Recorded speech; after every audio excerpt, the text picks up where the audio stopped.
What's up, guys? Game day. Another early one. We've had a lot of these recently. What's up, Thomas? Doing well. I love the early games. You know that we love doing it here, obviously, on the channels. Drop a like down below for everyone joining us. And what an interesting game today, Josh. You know, every 4 years you play the Denver Broncos. Philadelphia's done a good job the past 2 years, but it's been 8 years since they came to Lincoln Financial Field.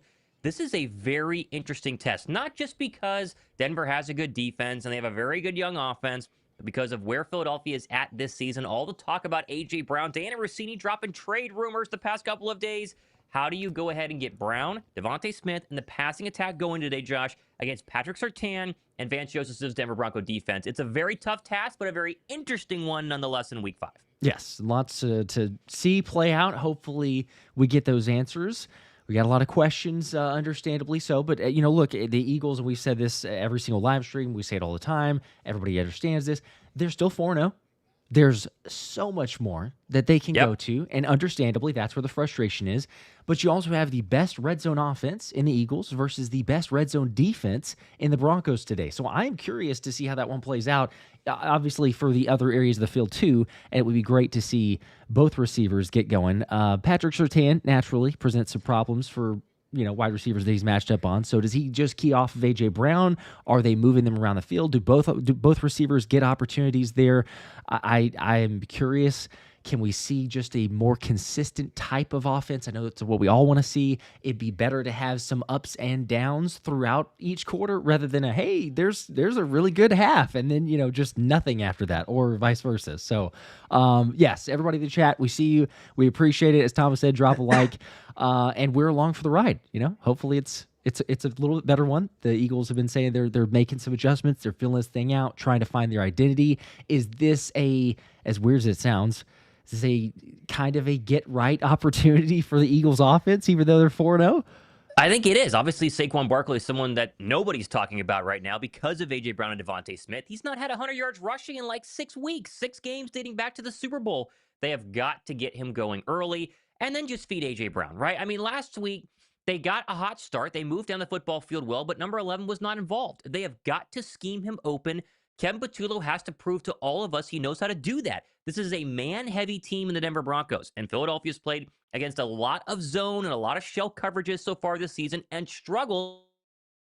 So, against man, feed him, whether it's Surtain or somebody else on him the entire day.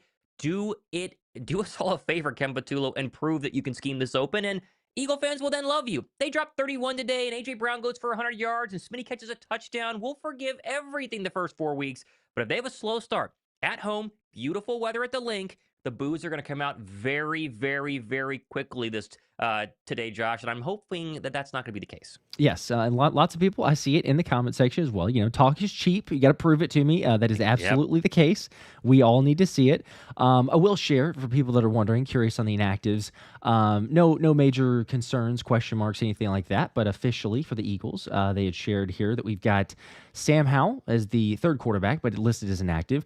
Magnet Williams, Drew Kendall, Xavier Gibson. Those are your guys. A smaller list than normally we see. Although the bigger bit of news that we should point out is that Kelee Ringo, even though Adoree Jackson was healthy and a full participant this past week, Kelee Ringo is going to get the start over Adoree Jackson. Yeah, we talked about this on both of our shows the past couple of days. This is what most of us expected, but still crazy to actually see, right? He has officially won the job, at least this week. Thought it would be during training camp. Won the case. Either way, Kelee Ringo is out there. By the way, Perry Nickerson is going to be your dime, kind of other nickel, essentially, cornerback today. Obviously, with no Mac McWilliams. And then Azeez Ojulari. He is kind of forced to go ahead and play. I mean, not necessarily because of good behavior or, he did a great job in practice this week, but they're going to throw Azeez Ojulari out there for a very limited number of snaps. But no Nolan Smith, no Ogbo Okoronkwo. He's the next man up. Can they get some sacks on Bo Nix today, Josh? Defensively, it's a very good rushing attack in the Denver Broncos. Two-headed monster with Harvey and Dobbins. A two-headed passing attack monster with Courtland Sutton and Troy Franklin. But get Bo Nix to the ground and make him throw interceptions. All week long, Vic Fangio talked about how this is Baker Mayfield. I mean, this is Baker Mayfield-like. This is a younger Baker Mayfield. And what did we see Baker Mayfield do last week? Run around, make some big plays, but also threw that costly interception to Jahad Campbell. Force some more turnovers today, and it starts by getting pressure. Hopefully they can finally do that for the first time this year. And that's a great point too, because the Eagles have had a better in the turnover differential. I believe, if I'm not mistaken, they're +4 this season, whereas Denver's -2. So it's small sample size. We're only 4 games in, obviously, but sometimes you start picking up on trends for those. So if the Eagles continue their take care of the football, I know we don't want it to be to the extreme of the boredom and mundane offense, but to a limited portion of that. But then for the Broncos, on the flip side, they have turned the football over, and it's a reason why they've, even though as crazy as it is, and we've mentioned this too in the past, but just for those that have not heard it, the Broncos have not trailed in the fourth quarter. I mean, they've lost 2 games, but they've technically lost it when time expired. So it's like an anomaly there. And then shout out to Brandon Perna, who was on earlier for the game preview, but he had shared that I didn't even realize this, but the Broncos are point differential in every quarter this season. It's like, how are you plus point differential in every quarter, but you're 2-2? So Broncos can't be taken lightly. As you said, Vic Fangio mentioned Bo Nix, the other weapons they have, a lot of respect for Sean Payton. So I think this could be a good story for the Eagles kind of coming in, or at least like some good frame of reference to say, all right, hey, look, Denver, they're good. And I think especially if we go to the offensive side to look at the O-line, they've not been playing as good. The Eagles O-line has not. And Denver's coming in best pass rush in the league in terms of pressure rate, win percentage, sacks. It maybe heightens your focus a little bit for an Eagles O-line that admittedly said, hey, we've not been playing well. We need to get better. So, all right, best opportunity here. Go up against the Broncos. Let's get it done. And hopefully it'll show that Ken Patullo and everybody else in the house, they've been telling us they're trying to figure things out. We'll see if they figure it out today. Going to be a bunch of fun. Going to be a lot of fun. There we go. By the way, almost to 200 likes. We've almost gotten there. Make sure to drop a like if you haven't already. Appreciate you guys. Feel free to let us know score predictions, things like that as well. Got a super chat to start out as well. And 5 minutes or so until kickoff, which will get everybody synced up there once we get to it. CJ Deacon with a 5-bomb. Love the game streams. Keep it up. Need Barkley to have a good game. Also, do y'all think when Dean plays, we could go more base D with all 3 linebackers out there?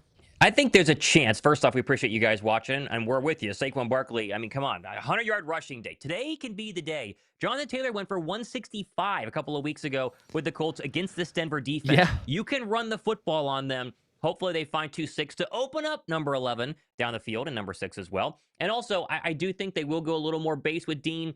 I think they'll just mix Dean in and have packages with him. I think that'll be the plan, to slowly put him out there, see what he can handle. And then a couple of weeks down the road, after he's played 10 snaps here, 15 snaps there, then you make a decision based on the film. Do you want Dean to play more than Campbell or vice versa? My guess is Campbell will keep that starting job, and they'll mix Dean in as well. And then Dean will either be a trade deadline candidate to trade away to go get somebody, or they'll let him walk in free agency to sign somewhere else. So we'll see. Today though, no Nakobe Dean, so no worries there. But maybe next week. But I think 2 weeks from now, because they play Thursday, is when we start worrying about number 17 coming back. I agree. Yep. Yeah, you don't have to rush it, which is, I mean, the riches of the linebacker position. Imagine that. Imagine never saying it. It's just you look at the guys that they have, the differences that they can make. So it's exciting. Once they get just the options, quite honestly, right? Whatever Vic Fangio can scheme up, you trust him to do that. But it is an interesting question of like, okay, where are they going to go with for Dean once he's back out on the field? Lots of score predictions here for the Eagles: 31-21, 28-17, 30-20. I don't see a whole lot of close ones. Now, there is one, I should point out, there is one that I've seen so far, a 19-28 loss, a Broncos win, it looks like, unfortunately. Okay. So I don't know if we've got some Broncos fans in here, or we've got just some Eagles that are a little bit upset. It says, A.J. Brown saga will come to a head. Okay. We don't want that. We don't want that, but it could. Listen, negative. if A.J. Brown goes 2 catches for 7 yards today, there's going to be all sorts of drama in Philadelphia this week. And if they lose, it'll be even worse. And so, yes, it could come to a head today. The hope is you go back last year when we read the book on the sideline. You think back to that game. That was later on in the season. Following week, though, after all the fiasco and all the antics and everything that comes with having a superstar receiver, I'm not blaming him because he's right. They then hit him for like 100-plus yards and a touchdown versus the Steelers. That's the kind of day I'm hoping that they have with number 11. Get him right back on track, and then there are 0 issues. There we go. That's what we need. The recipe for success. Make it happen. About 3 minutes here from kickoff. I think that I'll be on. I got to try to switch over because mine is people asking what channel. It depends on where you're at, unfortunately, on this day in the earlier kickoff times, I got to go to the ticket and try to switch over directly if I can.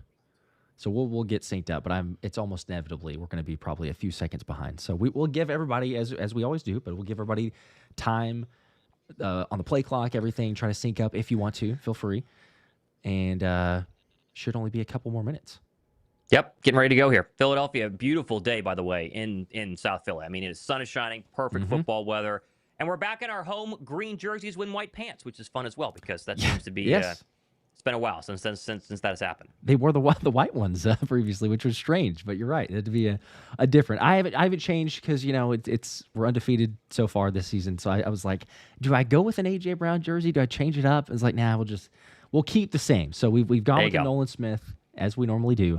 By the way, as we're getting super close to it, I mentioned it to everybody else in the comment section. But for those that have not heard or just score predictions in general, I said 24-21. Thomas, where are you at again? Yeah, I think I was 27-21. I think Philadelphia wins by 6. I would like to get over 30 today, but the offense hasn't really proven to me that they can do that. They did it last week. They got a little help though with a block punt, but can the offense prove it against a very good Denver defense? That'll be the question. That'd be big time. We'd love that. Anything Arsenal with a 5 bomb says go Birds. Watching from the UK. There you go. 2+ rushing touchdowns. Okay, great show, guys. Keep it up. Much love. There you go. Hopefully you enjoyed Browns Vikings up there in the UK. That was a last-second Jordan Addison touchdown that had from our boy Carson Wentz. Carson Wentz got a win. He looked rough doing it, but he definitely got a win. So congrats to him on that one. We face potentially Carson Wentz or maybe even more likely J.J. McCarthy 2 weeks. Thursday night, which is going to be very interesting to see what Philadelphia does on a short week on the road next Thursday versus I say a pesky Giants team. We'll see what they look like today. That'll be a big indication of how I feel about that game. On the road at MetLife's turf, which is a problem as well. And then, of course, Vikings on the road as well. So little road stretch here against losing record teams that could still both be a problem. Yes. Take care of business. Got to take care of business. Kai with the 5. I've been hearing talk about the Eagles' offensive scheme reverting to Nick's system. Who is really in control? And who do we blame for the problems? Who knows? Listen, the whole idea that Nick is the problem here, Nick is the problem there. Nick did win a Super Bowl, and so, is it Nick's fault? I think it's Ken Patullo's fault. I think that he is the likely scapegoat because he's the offensive coordinator, and he's calling plays. Sirianni doesn't call plays, right? Unless you want to say that Sirianni's the one scheming the first drives, and then after that, it's Patullo, but Patullo gets the blame here. Sirianni is not absolved of anything, but he is definitely not the main problem. And I think that they just have to prove to us that they know what they're doing today. Like just show us that they know what they're doing. Yes. Yep. I mean, I agree. And you give credit and, blame and everything. It ultimately, get it figured out. Yes, there's some semblances, some similarities. They're the best they've ever been at the red zone. That's a small positive, but it is positive. They're the best they've ever been in the red zone, 100%. So keep that up. Just find something else whenever they're the other areas of the field. I don't know. There was a reason why Sirianni had to give up play calling duties and had to make other things the ultimatum before hiring Kellen Moore. So I can't envision that they make this decision and they're like, you know what, you just go back to calling plays, or that he even maybe felt like that was the right idea because he obviously is a Super Bowl winning head coach. So I don't know. You could fix a whole lot of things, like Thomas, you were saying. Fix it with this game here, get it started. I think the coin toss is Broncos are going to get the ball first. Is that correct? Yes, Eagles won and they deferred. Okay. There we go. Brian with a 20 bomb real quickly says, need to play disciplined. Refs think we're dirty and look for Eagles mistakes, which is a fair point for a lot of us. Yeah, Eagles are getting fined for hits and tauntings and all sorts of nonsense, and so keep an eye on that as well. But I digress. Here we go. Back in Philadelphia as we have the official broadcast on my screen, at least, Josh, as Jake Elliott's lining things up as we get ready to go here in Philadelphia. For Denver, white jerseys, blue pants, blue helmets. So no bright orange today. Philadelphia with their classic midnight greens, white pants, and green jerseys. And it will be Bo Nix and the Denver offense up first, meaning Philadelphia defers the second half. Remember last week, the past 2 weeks, they deferred the second half and struggled early in the third quarters. And then they got things going versus the Rams, didn't get things going versus the Bucs. We'll see what happens today. Can A.J. Brown get touchdown number 2 and go for over 100 yards? You got Picture of him dapping up everybody on the sideline. He looks ready to go. We'll see him in a minute. Jake Elliott puts the tee down. Ball's placed. Ready to go here from sunny Philadelphia. It's going to be a great day for football. Right foot on the ball. And here we go. Pooch kick. Fielded at the 6. 10, 15, 20. There's RJ Harvey to the 30. And then brought down by Marcus Epps at the 31. And that's where Denver will start. And out comes Bo Nix and the 2-2 Denver Broncos. Here we go. There we go. Come on now. All right, we'll get synced up here in just a second. I think I may be slightly ahead. Oh, slightly ahead. Okay. I think so, which is unusual. Usually it does not happen. All right, they are in the huddle right now. I'll tell you when they break the huddle, Josh. Bo Nix calling in play number 1, breaks the huddle. 21 seconds on the play clock. 20, 19, 18, 17. Are we synced? Okay. Yep, we should be good. Yep. There we go. Pistol formation. 3 receivers bottom of the formation. Now motion the tight end across. Nix takes the snap. Turn give Dobbins left side. And he's immediately swallowed up by Jahad Campbell. Gain of 3. And there's a good stop. Stopping the run for the Philadelphia defense on play number 1. Early down rushing has been a problem for Philadelphia the past couple of weeks, Josh. 2nd down and 7 upcoming after that gain of 3. Yep, going to be a very big, important scheme here for Vic Fangio and the defense. Jalen Carter, Jordan Davis talked about it. You got a Denver Broncos offense, one of the best O-lines in the NFL, and it's no short reason there why J.K. Dobbins is well over 5 yards a carry this season. Opening drive for Denver. Nix under center, moving left to right here. Harvey, nope, still Dobbins. Toss right. Now he's going to be swallowed up in the backfield. He gets an extra yard, but initial contact there by Jalix Hunt could have lost a yard, but 3rd down and 6 upcoming. 2 good stops by Philadelphia's run defense. Yeah, Thomas, you called it there. Jalix Hunt setting the edge. There's been some criticism, rightfully so, on some of the edge play from the Eagles, especially stopping the run. But Jalix able to shed the block, Reed Blankenship help, and big 3rd down. Big 3rd down coming. Looks like they bring in a new running back as Dobbins sits out. Darius Smith is in as well. Philadelphia showing pressure. 3rd and 5. Nix in the gun. Running back to his left. Sutton alone at the bottom. Quinyon Mitchell draping him. 4-man pressure. Nix back all day. Loads up. Right side. Looking for Sutton. Incomplete. Good play there. Quinyon Mitchell, Josh. He's been unbelievable this year. That's going to be a matchup to watch all day long. So far, 1-0 Q. Here comes the punt unit for Denver. Great coverage there. A little hand fighting from both. Sutton had a chance. I mean, it hits him in the hands there, but he's pushing off just as much as Q is trying to fight for it. Ultimately, your first stop on 3rd down, that's a win. Let's go. Yeah, big stop there. 3 and out for Denver. Punting from the 38-yard line. This is Cranshaw waiting on the snap. Snap. Here comes the kick. That one is up. Ooh. And it is end over end and deep, and they're going to let this one bounce. And is it going to go into the end zone? And it does for a touchback. Got lucky there. Took a stop as Dotson decided not to go ahead and grab it. And out will come Jalen Hurts and the much-talked-about Philadelphia Eagle offense, Josh. An Eagle offense that is perfect, 11 for 11 in the red zone. So far in Jalen Hurts' career versus AFC opponents, he's 15-1.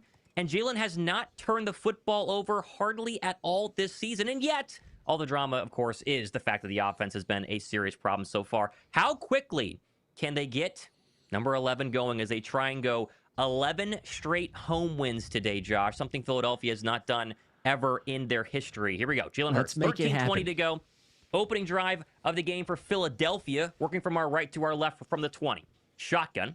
Smitty alone at the top. Motion Dotson across the formation. Hurst takes a snap. Play action. Rolling right. Now dumps it underneath, and it's incomplete. That was tipped. Edgerrin Cooper, one of the 2 very good edge rushers for Denver, gets his hands on that one. Pass intended for Dallas Goedert, 2nd and 10.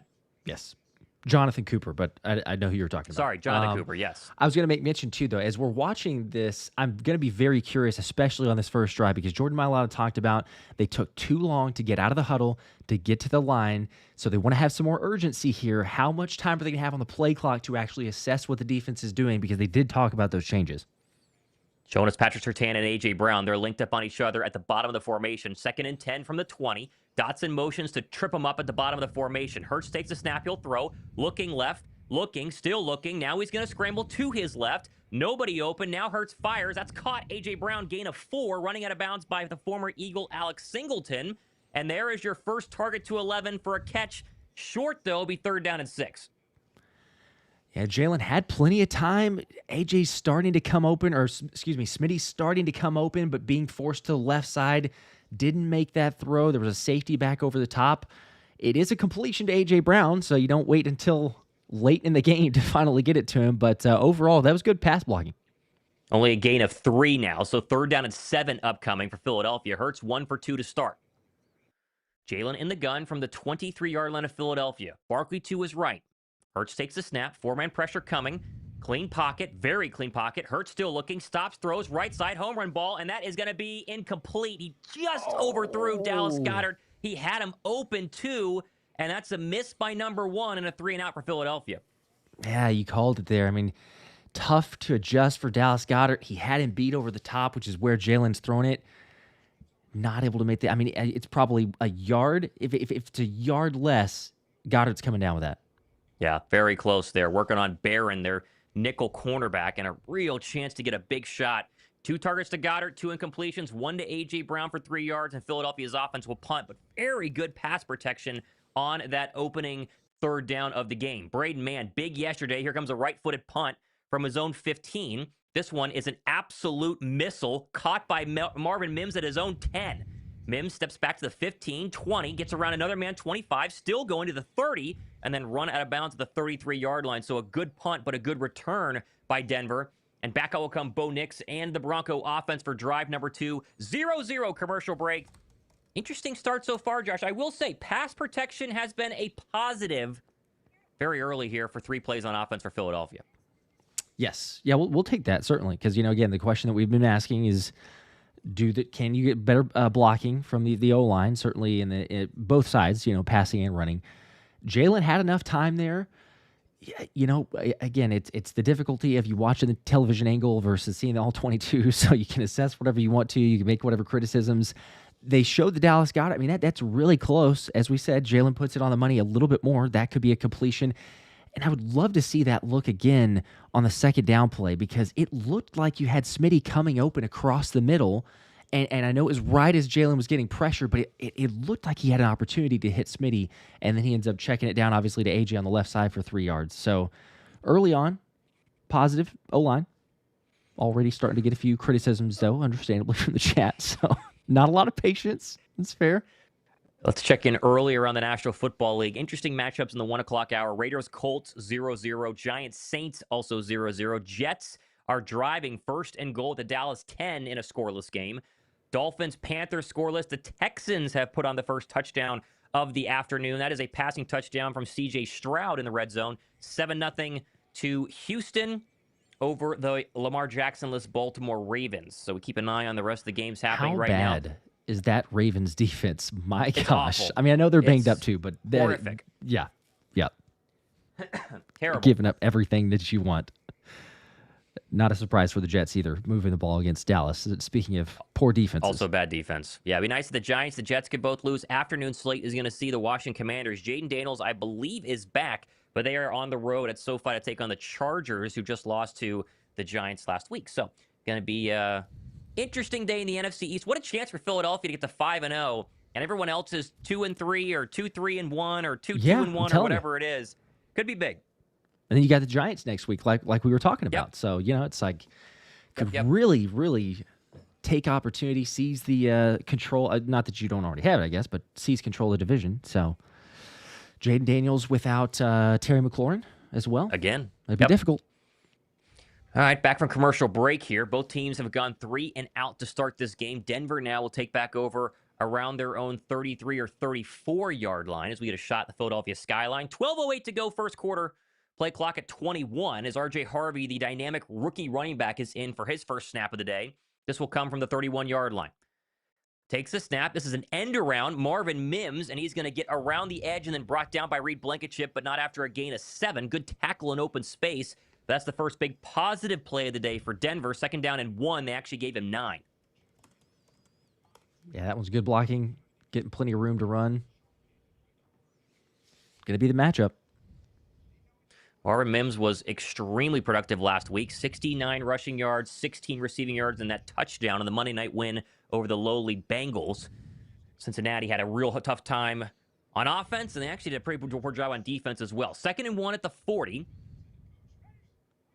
Under center is Nix. Takes the snap. Turn give Harvey up the middle. He got a yard. That was it, but enough for a first down. And there's your first down of the day. Morojomo and Jordan Davis in on the tackle. And a fresh set of downs for the Broncos offense. Thomas, that was a first down, like you said, but you just watch Jordan Davis on that play. It's a 1 yard gain in what could have or possibly been a 4 yard gain. The way that he's played this season is virtually unblockable one-on-one. He's going to beat his man. It's helped tremendously, but I can't give enough praise to JD so far. Shotgun from the 42-yard line. Bo Nix in the gun. Harvey to his left. Takes a snap. He'll throw. Looks right. Throws quick pass. Caught. Immediately tackled there. Mims caught it for 4, but there's Quinyon Mitchell. He is fantastic at tackling, Josh. We don't talk about that at all. But for as bad as Adoree Jackson, guys in the past like James Bradbury, and especially Darius Slay, were in the open field, Quinyon Mitchell is a sure tackler. Gets his first one of the day there. It'll be 2nd down and 6. Yeah, came up and gave a pretty good shot. You like that, little physicality. Fired up Zach Bond as well. Went over to him, gave him a fist for that. So far, they've not shadowed Sutton with Q. We'll keep an eye on that one all day long here. 2nd and 6 from the 46-yard line of Denver. Play action. Rolling right. Dumps off underneath. Incomplete. Try to get to the fullback Atkins. Josh Uche in coverage. And a big 3rd down and 6 upcoming on drive number 2 for Denver's offense. There's Jalen Carter getting a little pressure, forcing the throw. It was right there to be had. A little bit, out of the reach, but Atkins needs to make that catch. Fortunate tight end drop. Big 3rd and 6. 3rd and 6, 10-10 to go here. First quarter, scoreless football game. Denver, so far, the closest to the opponent's side of the field today at the 41-yard line. See what they can do here on a 3rd and 6. Shotgun for Bo Nix. Crowd coming alive in Philadelphia. Trips top of the formation. Sutton alone at the bottom. Philadelphia showing pressure. Here they come. Nix takes the snap. Rolls right, throws right. That's caught. Cortland Sutton's got a first down. He needed 6. He got 7 right in front of Quinyon Mitchell. They brought Zach Bond. He didn't get home. And another first down on this second drive for the Bronco offense. That will move the chains into Philadelphia territory. Yeah, that was a really good blitz call. You thought Zach Bond's going to get home, but I couldn't tell if that was J.K. Dobbins or R.J. Harvey there on the block pickup. It looks like it was maybe Harvey, but able to the cut block and trip him up. That's a good stop there to give Bo Nix some time.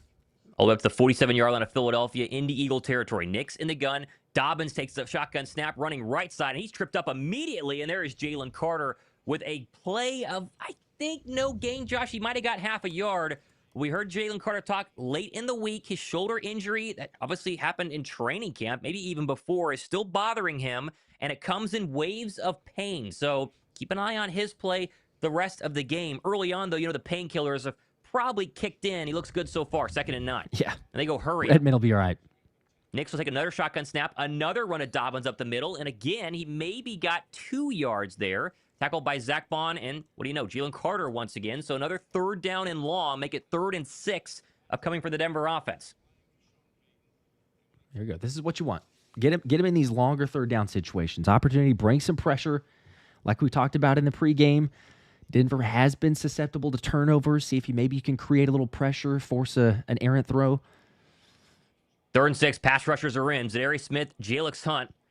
Shotgun snap from Bo Nix. Nix looking left, fires. That's going to be caught, but well short of the line to gain. And tackled by Campbell and Quinyon Mitchell. That was Cortland Sutton. He maybe got 3. And now decision time for Denver. It'll be 4th down and 2 officially. And I think they're going to go for this based on where they're at on the Eagles side of the 50. Looks like they are. They are. Yeah. Sean Payton, no hesitation, going right to the play sheet. So playing aggressively. Now, don't jump, though. You got to make sure, do not give the free 5 yards. 8:02 to go here. Second drive of the game on offense for the Broncos. They're 2 for 2 on 4th and short this season. This is 4th and 2 from the Eagle 40. Philadelphia jumped. Oh, they definitely jumped. Offsides. Yep. That's Jalen Carter. Yep. And that is going to cost Philadelphia 5 yards. It'd be an automatic first down. They tried to go hard count, and JC jumped. Oh, that stinks. I mean, I literally just said it, but it's not even a 4th and inches. If it's 4th and inches and the tight end comes up there or the fullback to try to quarterback sneak, maybe it's 4th and 2. The fact that he goes up in hard counts and yep. What Brutal. are you doing, Jay? Oh, Brutal. My gosh. Yeah, Sirianni's just shrugging I mean, it's uncalled for anyway, but situationally, you're not going to quarterback. They're not going to quarterback sneak 2 yards. First down run from the 35. Harvey's brought it down in the backfield, and that's a good play by guess who, Josh? Azeez Ojulari's first snap as an Eagle. That's a loss of 1. And how about number 13, the ex-Giant, former Georgia Bulldog? Nice play there, and it'll be second down and 11. Okay. I'll take that after what just transpired. Yeah, let's go. Man, I'm still frustrated about that. What are you doing on the going off sides? Come on, man. All right. Second down and 11. Ball at the Philadelphia 37-yard line. R.J. Harvey checks into the football game. He's to the right of Bo Nix in the gun. Motion Franklin across the formation. This will be a first down. Second and 11 pass. Nix, deep drop, steps up. He's hit. Oh, that ball's out. That's out. It's on the ground. Who's got it? I think Philadelphia We got it. did. We got it. We got to see. Come on. We're waiting to see it here. Who's got the football? Yes, It's Philadelphia. Yes. Cooper DeJean with a strip sack. We got to make sure the arm wasn't going forward, but Jalen Hunt recovered. Let's see if it's Philadelphia's ball. Bo Nix thinks the arm was going forward. Let's see. It's going to be crazy close. I want to see the replay, but man, this was such a good play from so many levels. Coop. I think it's a pass. I think the arm's going forward. Maybe. I think it's going forward. God, we got to get the super slow-mo. Where? Oh, no, I don't think so. Oh, it's so hard to know. It's called on the field a fumble. So that they did call it a fumble. I mean, he's right here. It's here, but is it going forward? I don't know. Man. I think because they called it a fumble on the field, you got to keep it because that is like that's bang bang. But you're right. I mean, again, Coop coming around the edge, because we talk about the pressure that the Eagles have maybe not necessarily gotten from their edge play, from just the regular 4-man pressure. But Coop coming around the edge, able to get one arm out there, force the fumble, and then the Eagles on it. It's the turnovers. This is huge as all turnovers are. But man, get a stop like this. Please be a fumble. It looked like one. I think because they called it a fumble, they had a clear recovery as well. Mm-hmm. This could stay Philadelphia's football. Again, big for turnovers the second half last week, Josh. The fumble by Jahad Campbell. And then, of course, the interception by Jahad Campbell as well. To get a fumble this early in the game when Denver was driving would be absolutely fantastic. We're on a commercial break, though, waiting for the call. Man, that's big time. Shout out to you guys in the chat, though, by the way. We got up to almost 600 likes between the streams. So if you haven't already, just make sure to drop a like. Maybe it helps with the refs keeping this one for the birds. But Aisha with a 2. Appreciate that also. Hey, guys, joining late. Sending some good vibes. Go Birds. So there we go. Thank you. Before we get this call, we need the good vibes. Welcome. Come on. We do need the good vibes. 100%. Waiting to see if we got a fumble call on the field yet. We do not. It is overturned. It's an incomplete pass. Dang it. Oh, my gosh. Golly. I thought for sure that would be a fumble. Oh, that was so close then. See, I don't know. Gary says, I hope it's this was earlier, but I hope it's inconclusive. But I don't know how it's not like inconclusive. Like, is that? Oh, man. All right. Well, we haven't seen it yet on our screens, but it looks like that's going to be the call based on the beat writers in-house on Twitter. And so, yeah, it is an incomplete pass. Yeah, it will be 3rd and long. And you like the fact that they're getting pressure early. You got to like the fact. Oh, wait. Zach Berman says scratch that. Officials rule it incomplete. Whoa. No. That means it is incomplete. Oh, I'm sorry. Yeah. Okay. Sorry. I saw scratch that. Sorry. I saw another quote tweet, and then he said incomplete. Okay, sorry. I'm excited. Okay. Well, he quote tweeted someone else who was, I think it was the wrong quote tweet, but okay, yeah. It's overturned. I guess his arm is technically moving forward. Technically. That's so close, though. Man, how about Cooper DeJean, though? They blew up R.J. Harvey, and he went right for the football. Just the instincts on this guy is crazy. But either way, third down and long here. We know they have a good kicker, but what a chance here to get off the football field on 3rd and 12. Empty him out from the Philadelphia 37. Nix in the gun, 5 receivers. Takes the snap, 4-man pressure, clean pocket, steps up, fires across the middle. Incomplete, not even close. Zach Bond in coverage there, 4th and 12. All right. That's what we need. I think he just missed Evan Ingram. I don't think he might have had him open, and that's a miss on a seam route. Yeah, he had a little bit of an angle there. Bond's got the coverage on the inside. No, I actually think Bond was in good coverage. He was there. He was in space. Yeah, I think that was fine. All right, first chance for points comes at the foot of Will Lutz, the Bronco kicker. 4 for 5 this season on field goals. His longest is 42, though. This will surpassed that by a mile, 55-yarder from the left hash. Snap, hold, kick up, angling right, still going right, and it's good. Boy, that one hooked back left and then came to the right. Doesn't matter, though. 3-0 Denver as they have hit a field goal, but a good stop by the Bird defense. Bird defense looks great so far. Yep. It's the one consistent for last, you had your instances, but the one consistent we believe is Fangio, and him saying, like, the pressures, whether you believe it or not, is like, nope, not concerned. Sacks are going to come. We're going to be able to get there. It does look like that's more of dialing up blitzes, but, if he's comfortable enough with it, I trust him. And offensively, it's a little different when they say something versus actually seeing it. But come on, the defense gave you another opportunity. Great chance. Get a stop. Only 3 points. Make something happen from this. You got to go down. We'll take it. Get this thing rolling here. Yep. That was a weird field goal, though, like you mentioned. That it started outside of the field goal to the left, and then a little slice to the right. 55 yards looks like nothing. Oh, man. All right, checking in some other scores here. Raiders have kicked a field goal, 3-0 there. Giants march down the field, and Jackson Dart finds his tight end for a touchdown, 7-0 G-Men over the Saints. Cowboys and Jets have both kicked field goals in the red zone. Dolphins have just recovered a strip sack of Bryce Young, and they're up 3-0 with the football now. And the Texans are up 7-3 over the Cooper Rush-led Baltimore Ravens, who just kicked a field goal in the red zone. Afternoon games, Titans, Cardinals, Bucks, Seahawks is the big one there on CBS, Lions, Bengals, Commanders, Chargers, and then tonight, Patriots and Bills, followed by a Monday night Chiefs, Jaguars matchup. So intriguing play or games all across the board as usual on a Sunday as we're still on commercial break. There we go. Kind of build on this momentum. You got to stop. Get a first down. Get that first down. Yep. Get some confidence.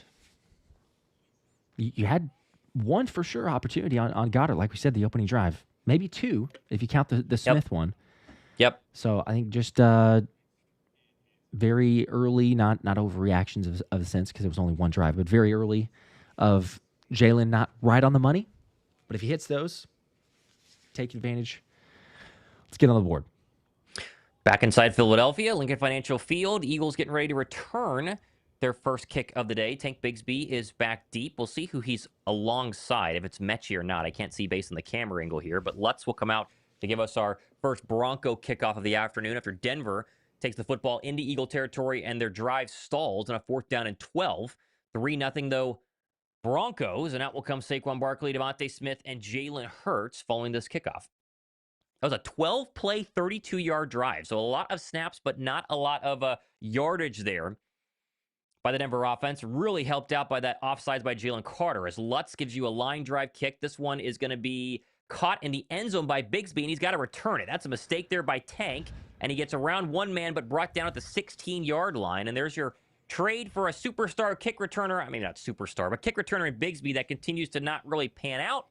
And poor field position will be Jalen Hurts' setup here for drive number 2.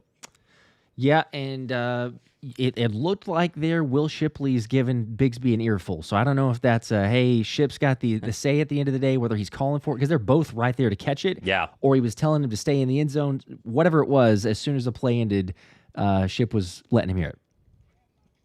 All right, 1st down and 10. Philadelphia down 3-0. 6:44 to go here, first quarter. Second drive for the Bird offense. No touches for Barkley on those first 3 snaps earlier in the first quarter. Hurts in the gun. Barkley to his left.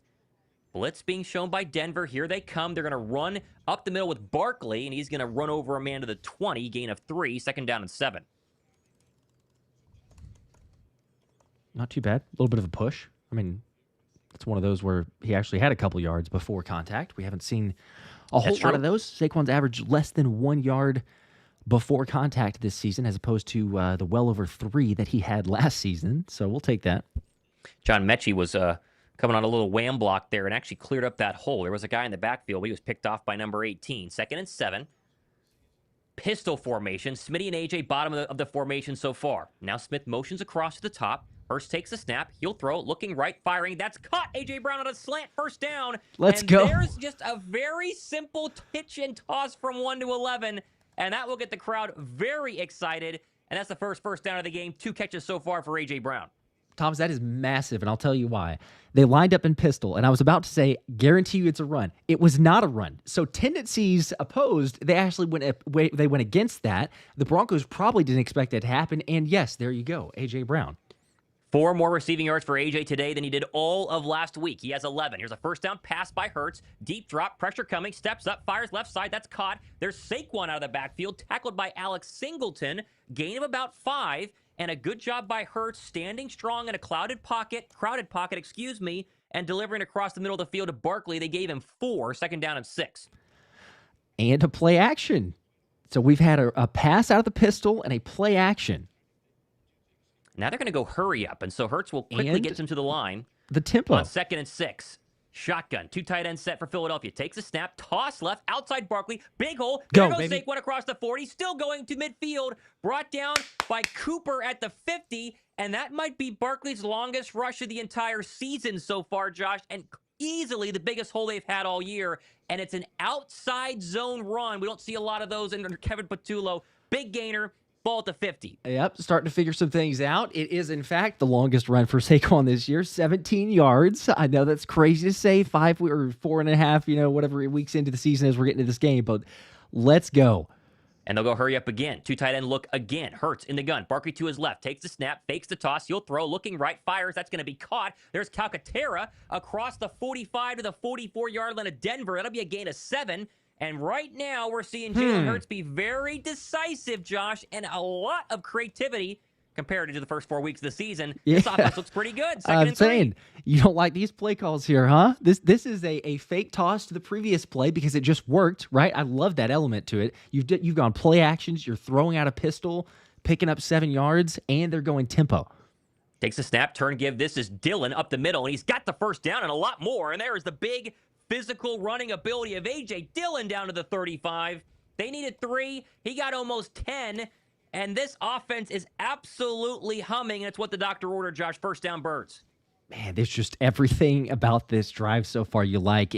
And this is what makes the Eagles so good, right? And when they're playing the way that we know they can and the way they should, you're seeing the offensive line give Jalen time in the passing game. You're now seeing it open up in the running game. They're Jalen's making decisive decisions also out there. Keep it up. Blitz coming, 1st and 10 from the 40. Stop, throw, caught. There's Devontae Smith. He's knocked down on a slant by Mott, but he got 9. 2nd down and 1, and Hurts saw that blitz, threw the pass right behind it. And there is number 6, Devontae Smith. We talk about A.J. Brown a lot, Josh. He's been quiet this season as well.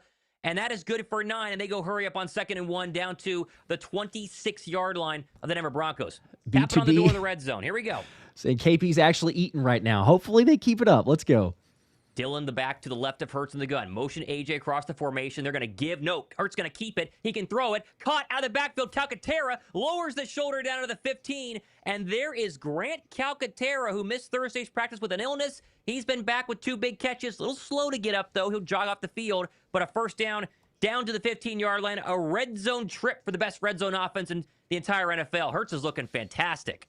Man, you're right, Thomas. Hurts, the offense, the play calling. They got 15 more yards to get this thing done, but so far, this drive has been spot on.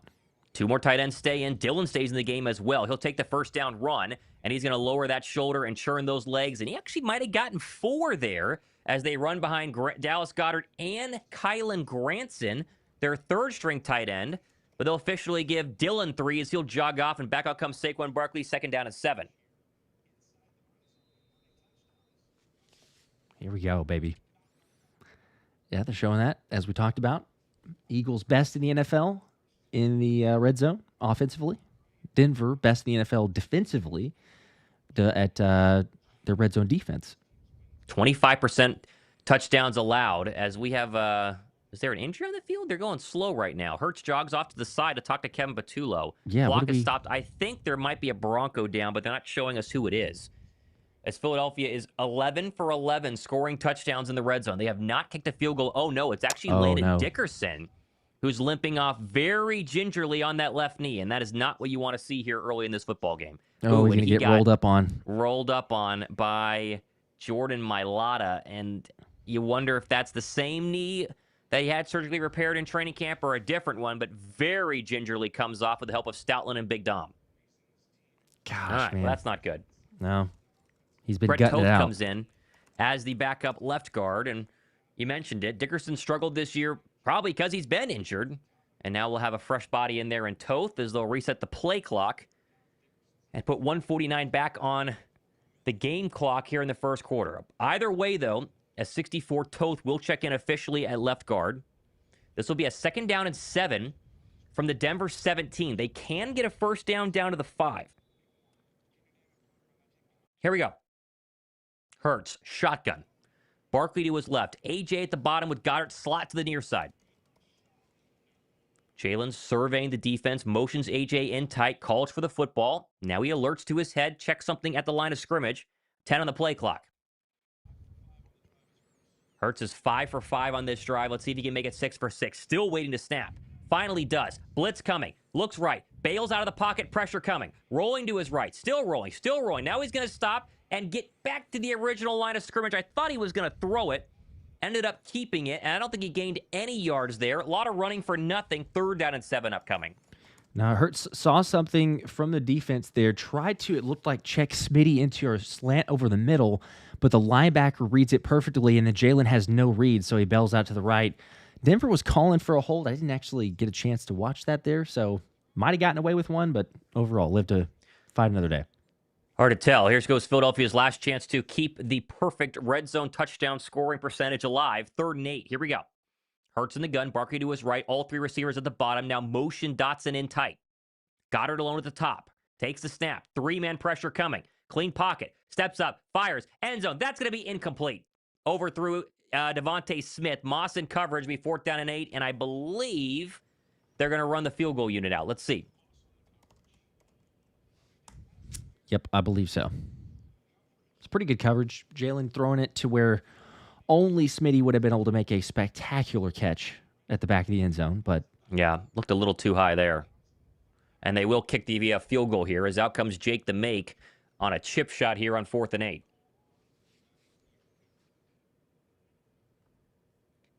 200 career field goals made, second most in franchise history. Only 94 behind David Akers, Josh. Very close. He just needs, make this and then 93 more. This one's a 31-yarder to try to tie this football game up. Right hash, snap, hold, man, kick up, and good. And so there's field goal make 201 for Jake Elliott. And we are tied up here with 29 seconds to go in quarter number 1. Not a bad start here. Not a bad start. Nope. Overall, again, I'll just say it, play calling, I thought was fantastic there on that drive. You're getting opportunities. Jalen, it's a Broncos really good team in the red zone, as we talked about. So it's strength on strength. You give yourself an opportunity with Smitty. It's a high throw. It would have been a difficult throw, even if Jalen puts it right on the money. He still may not be able to come down with it. But overall, that's to me, that's optimistic. I know there's kind of back and forth from the chat, but it's, look, you got 3 points, and I think everything you saw from that drive, you'd go, absolutely, yes, please give me more of that offense. Kayvon Webb with a 2. Appreciate that. It says, why won't they run taking the backfield? Not sure what that means, but tank maybe? I'm not sure. I'm not sure. I think the offenses look fantastic. I mean, it has already showed a lot more variety than anything we've seen the first couple of weeks. I mean, I think it's been really, really good. Yes. Although we got, I know we got some that are saying the offense not. I'm sorry, but I think it looks better. This is a good Beggars defensive can't team. Be choosers right now. No, it's incredible. I mean, are you kidding me? We get the play action. They throw it in pistol like we talked about. You have the slant to AJ. You're hitting Smitty as well. You're getting everybody involved. AJ Dillon, comes in and makes a good couple runs on top of Saquon Barkley. So, and then the fake toss, right? You come right back to it. A similar look, but a different play. Fake toss, throw the screen to Grant Calcaterra. I don't know. There's always takes both ways, but appreciate you guys hanging out. Though we have almost 1,000 likes. We're well almost over there. 800, but almost 1,000 likes. So make sure to drop the like on the stream here. We appreciate you guys. Always helps the Eagles do well. We haven't lost this season when we've gotten over 1,000 likes. We'll take They that. also haven't lost this year, so you take that for what you may. But still, if you believe in those. As they bring us slowly back from commercial break here, 4,300 people watching. No other interesting scores to speak of so far. Colts have scored, though, 7-3. Saints added a field goal. They're down 3-7. Cowboys and Jets still knotted up 3 apiece. The Dolphins have punched it in with a Tua Tagovailoa passing touchdown to Devon Achane. That's 10-0 on the road in Carolina. And Houston just hit a 55-yarder to go up 10-3. Baltimore could be 1-4 by the end of the day, Josh. I know there's no Lamar Jackson, but 1-4 is unbelievable and very hard to come back from, especially with the way the Steelers are playing in that division. Still, that is a world away in the AFC as Jake Elliott back inside our stadium angles this kick right. It's dropped and then refielded by R.J. Harvey, and he's going to lose yardage across the 25. Oh, actually still going. Finally swung down by Sidney Brown. He actually got to the 29-yard line. Pretty good return there. I thought he was going to be stopped at the 15. Either way, back out comes Bo Nix in a 3-3 ball game following his first scoring drive into Eagle territory, which stalled, and they kicked the field goal. He should have. It was a broken tackle, but, still not the worst, I guess. Aisha with a 2. So it's going to be a defensive game, huh? Go Birds. Well, so far. Maybe. So far. Maybe. We'll see. Philadelphia at least drove much further in the red zone than the Broncos did their last possession, but we'll see. Knicks will go under center with 20 seconds to go in a 3-3 ball game in the first quarter. Dobbins, the lone setback. See what they do here from the 29-yard line of Denver. This will be a play-action rollout to the right. Knicks stops, throws, right side, and that's going to be caught. And there is Troy Franklin in front of that's Kelee Ringo almost to the 50. And a big hitter early in this drive as the clock will probably run out and end the first quarter on a little 15-yard out. And there is Troy Franklin, who's been very hot and cold so far this season. He's a couple of big games, couple of quiet games, but that one's good for almost 20. And there's our first look at starting cornerback this week, Kelee Ringo, as we end quarter number 1. Yeah, Kelee, a little slow to turn the hips there. Separation from Troy Franklin, and timing was on the money. So that's a play action you wonder about, especially as as good of a running team as Denver is. Let's try to utilize that more often. As we go to commercial break. All right, well, that is the first big play of the day by Denver. So each have had about a 17-yard hit on a Barkley run, and then obviously a Troy Franklin pitch and toss from Bo Nix. Looks like Landon Dickerson is back from the medical tent. They have heavily wrapped the ankle. So it is not the knee, but the ankle. Okay. We're going to see if he goes ahead and stays in. Man, dude's gutting it out through a meniscus he had surgery on a couple months ago, a back injury that he had, ankle heavily wrapped. He just needs to get healthy. I mean, he does. Playing through all those. Hit drip with a 10, by the way. Appreciate that. If Saquon does a late release off a block, that's an easy, wide open one-on-one catch. FYI, let's not get excited because most of that drive was man-on-man. Let's see what happens when it's zone. Well, I mean, I don't know if do we're these gonna, hypotheticals and disclaimers are we gonna complain and that much? Jeez. They're beating the coverage in front of them. I mean, yeah. Look, the Eagles have never been a better team against zone than they have against man. Like, that's what it is. And some teams, they play more efficiently that way. The Eagles are not. Yeah, they need to have a little better answers against the zone, but I don't think we should be taking it away from them. The fact that it's like, hey, looky there. There's some good play calling, some good execution as well. I agree. That seems very picky, but what are you going to do? I know people are frustrated with the offense. They didn't score a touchdown their first 2 drives, Josh, but still. Give him a little bit of a break. That's true. Got a little smirk or wink on the emoji, so there's probably a little sarcasm there, but still, let's just take the positives. Let's just take the wins.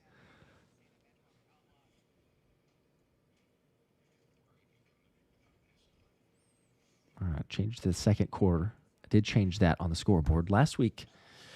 I was a little bit delayed. I think I had us into the. I think we were into the third quarter, and I was still stuck at the second quarter. We've had a couple of those, but it's okay. We're on track. We're good now. We appreciate the honesty. Better every week is what we try and do here on the show. As we're trying to make improvements. Finally back from commercial break, but yes. And they are all the way up at I think they're close to the 50. No, they're at their own 49-yard line, so nearly there. As we go for quarter number 2, switch ends. Broncos in those white uniforms and blue pants now going right to left from their own 49. First and 10. 3-3 ball game. Nix in the gun. He's got Dobbins to his left. Now he motions out. Franklin stays in there. They're going to throw it out of the backfield to Dobbins, and he's going to have a nice gain of about 5 in front of Saquon. That's a very easy pitch and toss to J.K. Dobbins, Josh, who became the first 100-yard running back that Denver has had last week since 2022, which is pretty crazy and hard to believe. And they have another good one behind him in R.J. Harvey, who was also in on that play. But Dobbins has been the feature back so far. He gets 5 on first down. It'll be 2nd down and 5. Yeah, that's insane when you think about a team like Denver, who's had a history of running the football, that it's been that long for a 100-yard rusher. But they got a good one here. I formation. This will be another run, this time to Dobbins again. Stutter steps and then runs through a tackle for a big gain. Jahad Campbell might have had him down after a 5-yard gain, and instead he makes it 10. And that will be the longest Denver run of the day. Make it 11. First down and 10, and Denver's back into Philadelphia territory and marching. Yeah, that time kind of looked like, I believe it was JD who had gotten through, but it was almost like a trap where as soon as he got through on that side, JK was going to the right side of the offensive line, able to pick up a big gain, like you said. First down at the 36-yard line of Philadelphia, J.K. Dobbins. That's his 12th rush of 10-plus yards this season. That's the most in the NFL. This will be a run, but instead, nope, Dobbins again right side, and he's still going down to the 30, maybe to the 29-yard line, brought down by Zach Bond, and they are gashing Philadelphia with these outside zone runs. That one's good for 7, 2nd down and 3. Yeah, you knew this was going to be the case. You know, Fangio talked about it every instance, all the analytics, the Broncos, how they want to run. They have a really good offensive line. You're going to have to force them to throw the football. You got to shut down this element of the game, or it's going to be a completely different ballgame. 2nd down and 3, 13-12 to go here, second quarter. Ball at the Philadelphia 29. 75 total yards for Denver's offense on a 2nd down run to Dobbins to the right side. Flag on the play. Dobbins will get the first down, but I believe we're going to have a hold. He needed 3. He got 3, but I think this one is coming back. Looked like a hold on the right side. Yep. I think it's on Franklin holding to Gene, but we'll see who they call it. I'm pretty positive it's a hold. Illegal formation. Oh, wow. Okay, so the tight end was covered up, and so obviously you can't do that on the end. So it still is Troy Franklin's fault, but not for a hold. But that will help Philadelphia not surrender another rushing first down, as they'll back him up. That was 2nd down and 3. And with 13 minutes to go here in quarter number 2, that'll back him up at least 5 yards. And yeah, you can see that they did not line that up correctly, and that was Troy Franklin. Okay, well, we'll take it. 2nd and 8. So 2nd and 3 becomes 2nd and 8, as Josh said right there, as the clock starts running again. 12:51, 12:50, 12:49 to go here, second quarter. Pistol formation. Harvey's now in the game from the Philadelphia 35-yard line. Play action to Harvey. Roll, Nix left, stops, throws, fires deep, end zone, incomplete. Oh, they had a chance there. 2 cornerbacks trailing the Bronco receiver, and Nix just missed him. They had a real shot. Can't tell who the receiver was, but that is an incomplete pass. They were trying to get it in front of, looked like Reed Blankenship and Quinyon Mitchell. Got lucky. Yep, Kelee Ringo, actually. But Ringo bites a little bit on that play action. It looks like he's in zone, so I don't know that that's specifically either that or he was, like, significantly beat on that play. Because if he was supposed to be in man, he runs down to literally the line of scrimmage. 3rd and 8 here from Philadelphia's 35. Denver's already 1 for 4 on this down so far today. Philadelphia brings 4. Nick steps up in a dirty pocket. Hit and sacked. Oh, Adoree Smith got him all the way back at the 50. There we go. There's the sack we've been looking for. Welcome to Philadelphia, Zadarius Smith, number 2 on the season. Let's go. I mean, Zadarius Smith, I was about to say, like, man, we got to get some pass rush here, a little bit of pressure. Zadarius and Jalen Carter, a little bit of a stunt. Z's going to go inside, Jalen Carter to the outside, and, I mean, almost untouched. Right there to Bo Nix, huge sack. There were 4 Eagles that would have cleaned that up. I mean, everybody was at the quarterback, but Zadarius Smith got there first. That's a loss of 13, Josh, and Denver's going to have to punt. It's 4th and 21, all the way back at the Eagle 47-yard line, as the Birds need to burn a timeout because they had too many men on the field. Smartly getting that done. But that is point-saving sack right there for Philadelphia, and a punt upcoming. Man, how great is that to get a sack from ironically, an edge player that has already had a half a sack. So now Z's got 1.5 sacks with the Eagles, leading them from the edge position. Man, that you're right though, Thomas. That's a 3-point at a minimum saving tackle or sack there, because you push them out of position where they are going to have to punt the football. Yep. Beautiful. Absolutely beautiful. As they go to commercial break.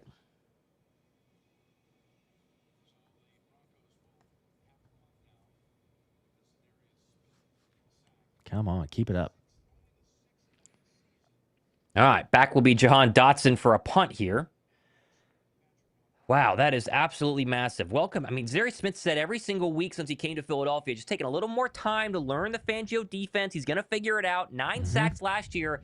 Technically has a sack and a half now. He split that one in Kansas City on Mahomes. As there's the punt. This one is going to be fair caught at the 10, move back to the 9, and so poor field position for Philadelphia, but they don't surrender any points. And back up comes Jalen Hurts and the Eagle offense in a 3-3 game, and they go back to commercial break. All right, again. There's your win. Gave up some yards, but making some plays. Come on now. So we get Saquon back out there, get the offense rolling.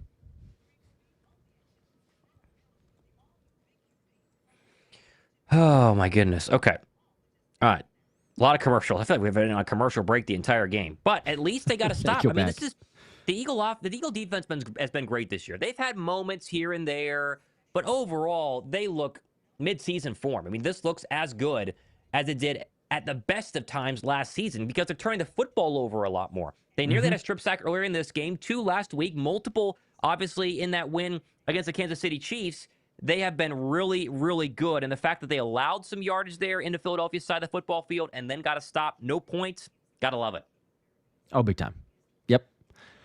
So far, I mean, we could look at the score and be, okay, it's 3-3, a lot of game left at the, which is totally true. But yeah, the way you're looking right now, the defense playing, you're showing some of those semblances, holding serve, offense for that opening drive, like you mentioned, or the second drive, the opening drive, not so great. Just keep building off of this. This is the thing that, okay, they put together one. They've been long drives, so they're just taking out a lot of clocks. We're not getting many possessions, but let's kind of build on it, right? Let's not have these ebbs and flows, and all of a sudden we forget how to call plays or run an offense or anything like that. So take advantage, make your opportunities here for the first half.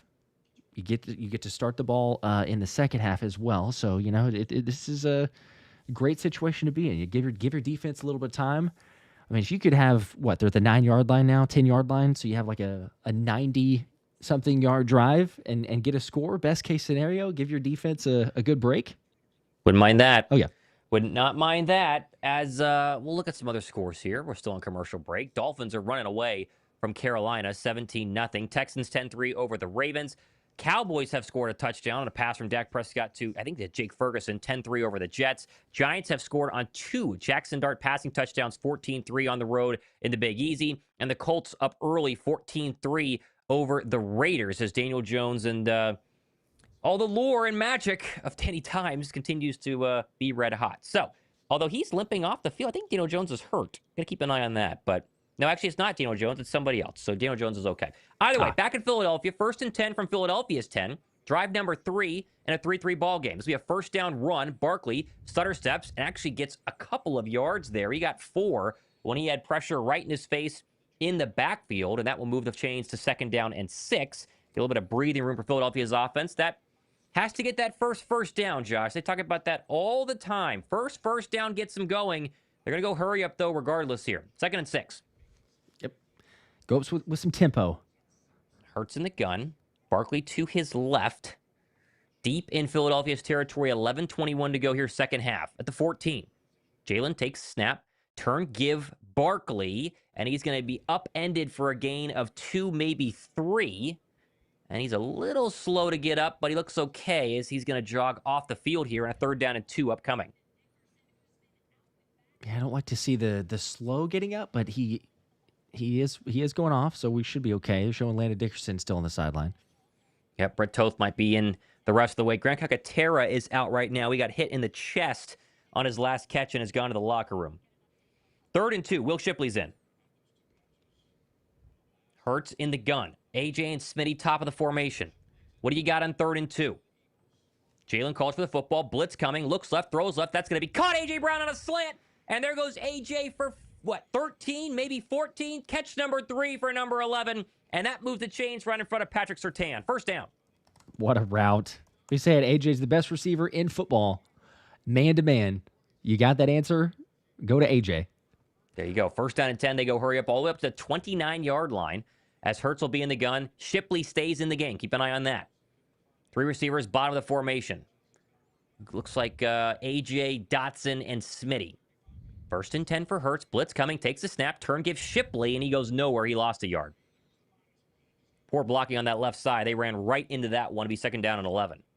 Yeah, that was either a well-timed blitz or you just had it seen almost immediately from Denver, but loss of 1. Also, shout out to the looks like there's a good bit of Perna fans coming in here. Got a Perna raid on the channel. So There you go. Shout out to those and Brandon for sending them along. Little Appreciate Perna that. raid. Okay. Hello, everybody. Hopefully Perna's struggling today. We'll Lovely. see. Second down 11 from the 28-yard line. Hurts in the gun. 2 tight end look as they motion Goddard out wide. Jalen takes the snap. He'll throw. Looking right. Now rolling right. Still rolling right. Long way to go to get back to the line of scrimmage and does.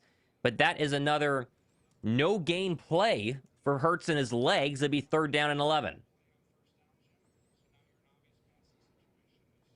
All right. 9:05 to go, running clock. Okay, well. Make it difficult now on a 3rd and 11. Don't run the football. We don't want that. Nope, don't want that. Get people Don't want upset. that. Just an immediate white flag and punt the football. Don't do that. 8:48 to go here, third quarter. Third down and 10, so they gave Hurts 1 yard there in that run. And now we have a blown whistle, and everyone's got their hands on their hips. They don't know what's going on here. So they respotted it, and I think they're going to put him back in 3rd and 11, I guess. Replay assist is telling us he's 1 yard short. Let's see. It says 3rd and 10. Actually, they're moving back 2 yards, so 3rd and 12. Okay, well, 3rd and 10, 3rd and 12, doesn't matter. It's a long way to go. Line to gain's the 39-yard line. Philadelphia will snap this football from the 26 once they get set. 3rd and 12. A.J. Dillon in the game. Barkley's not returned after that hit 3 plays ago. Pressure being shown. Will they come? And we got a false start. All right, well, they're going to jump. Mailata jumped. So 3rd and 12 becomes 3rd and 17, and this drive is going nowhere fast. Lovely. Well, Yeah. now They were coming on a blitz. You know, what are you going to do? They were, yes, but now in 3rd and 16, Now you might run it. Or they maybe might throw a run screen. it. I know it's going to be upsetting, but they might run the football here. All right, 3rd and 17. They just got that first down, though. That'll at least help them be able to maybe flip the field when a Braden man punt inevitably comes. 3rd and 17. 8:22 to go here, second quarter. Philadelphia had 1 really solid drive and 2 drives that likely, depending on this play, end in a punt. From the 22-yard line, Hurts will take the snap. He'll throw. Steps up. He's going to throw a home run ball right side. It's Devontae Smith. Oh, but he got it. There's Smitty down to the 30, down to the 27-yard line. We thought they'd throw in the towel on 3rd and 17, and instead they hit Smitty for 50. Riley Moss just got beat so badly by Smitty, and I would love to see the angle. Please show us this replay. Here we go. Okay, so Smitty's taken off and just runs right by him. There's, sometimes you credit it to really good route running. Smitty just runs and Jalen throws it to it. That's too easy, but we will take it. Unbelievable. That's a 50-yard gain down to the 26-yard line of Denver, and they go hurry up. Hurts in the gun. 7:33 to go. That was a big hitter, Devontae Smith. Hurts takes the snap. He's going to throw again. Pump fake. Now he's going to load up. Left side. A.J. Brown, end zone. Dropped. Pass interference, though, at the 1-yard line by Patrick Surtain. All right. That's going to be at the 1-yard line. Let's go. Okay. 2 really good back-to-back deep balls by Jalen Hurts. Very underrated ability of his. That was a little pump and go, and Surtain pass interference at the 1. Wow. Man, I love the ripped him fact at the very end there. Yeah. Definitely did. And I love the fact that Jalen is confident enough to go to AJ. Again, we talk about man on man or man coverage that AJ gets, but he throws that ball. It's in a good position. All right. 1st and goal. They put the ball at the 2. Barkley comes back in the game here. That's been a while, but he's finally back. Shotgun from the 2. AJ alone at the top. Smitty at the bottom. Hurts takes the snap. Turn. Give. No, he's going to keep it. Rolling right. Fires. End zone. Caught. Dallas Goedert's in. Touchdown, Philadelphia. Hey, There he is again. How about that? Third touchdown in 3 weeks. All right. What is this offense? There we go. Hang on. 3rd and 17, then a pass interference, and then a little sprint out to the right, RPO style, because they could have handed it off to Saquon Barkley. They find 88 yet again. Great rub route by Devontae Smith as well, and a perfect throw by Jalen Hurts. 9-3 Philadelphia, point after pending. How about that drive, Josh? Exactly what we wanted to see. Keep it rolling, build the momentum. The fact that you hit Smitty on a bomb like that, though, too, to set it up. 3rd and 17. Nobody expected that, right? We're all just going, we're just going to hand off the football. Let's go. The play actions, everything else. Snap, hold, extra point, up, and good. And 10-3 Philadelphia. The drive was exactly what the doctor ordered. And the Birds will take their first lead of the day as they play the Rocky music out of here on the CBS commercial. And we play the song. How great is that? You're feeling in a much better situation. Yeah, much better Moto situation. Says, so we like Patullo now, huh? I think we do. I think we do. Said give him some time. As long as the pass blocking gets a little better, the run blocking. Believe in this offense. They'll figure it out. Here we go. Eagles, Eagles. Yes, Robert with a 10 bomb saying play the song. We did. We played the song. Got it. Quantum with a 2. Saquon Barkley rushing touchdown coming soon, boys. Almost. I thought they were going to hand it off to Saquon. I thought so. Earlier. I thought so. We're getting to these when we can. 10 from Andrew. Hey, boys, just got, oh my gosh, skull surgery Friday. Could really use a Birds win today. Could y'all do a countdown? I'm trying to sync my game with your commentary. Go Birds. Yeah, I'll give a full countdown on the next snap from Denver. They'll kick it off, and I'll give a full countdown. So yes, absolutely. Hopefully, you get a win. Prayers to you, Andrew, or for you, Andrew. That's skull surgery. That's crazy. Yep, we're terrible. praying for you. Hopefully, everything's okay. But yes, we'll give the countdown. B2B with a 2. See, these are things we did not see previously. Let KP frickin' cook. He's cooking. Yeah, so far so good. So far, so good. Yep, we will take the cooking for sure. And then Robert with a 10 for the play the song. Yes, we got that one. One more with Brent. Brent sharing 10 Philly Special Show memberships. So 10 people just got those. Access to the giveaways and everything else. So, and also, yes, you're correct. For those that said Dallas Goedert for the first touchdown score, you're in the running. They're in the running, right on. I know there's a lot that did. I'm getting the comments right now. And again, as long as the Eagles win at the end of the stream, we'll be spinning for the winner out of the, let's see if it gives me the exact number of comments here for people that said Dallas Goedert. We've got 53 people that said Dallas Goedert. So, it's pretty good. If you were one of those, stay tuned. Good. Oh man, Thomas, that feels so 10-3. Wow. That just, I know exactly what we needed. Deep balls, AJ getting involved, Devontae Smith getting involved. Jalen's looked very sharp. We'll take it. We will absolutely take it. All right, they've come back from commercial break. I'll make sure we get you guys a sync here quickly, but they're about to kick it off. So I'll tell you when they kick it off here if you want me to do that as well. The second Elliott's right foot hits it, I'll tell you. He runs up to it and kicks it. End over end, angling right, returnable from the 5. 10, 15, 20. Denver to the 25, 30. Wow, big hit there. Cooper to Jean, goodness gracious, on R.J. Harvey. There is a flag. Harvey got to at least the 30, and we'll see what the flag is.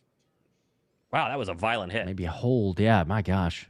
That'd be nice. Coop's okay. He just seemed to walk off, so he's fine, but... It is a hold on Denver, so that will back them up 15 yards. That's good news for the Bird defense. 7:15 to go here. Second quarter, 10-3 Philadelphia.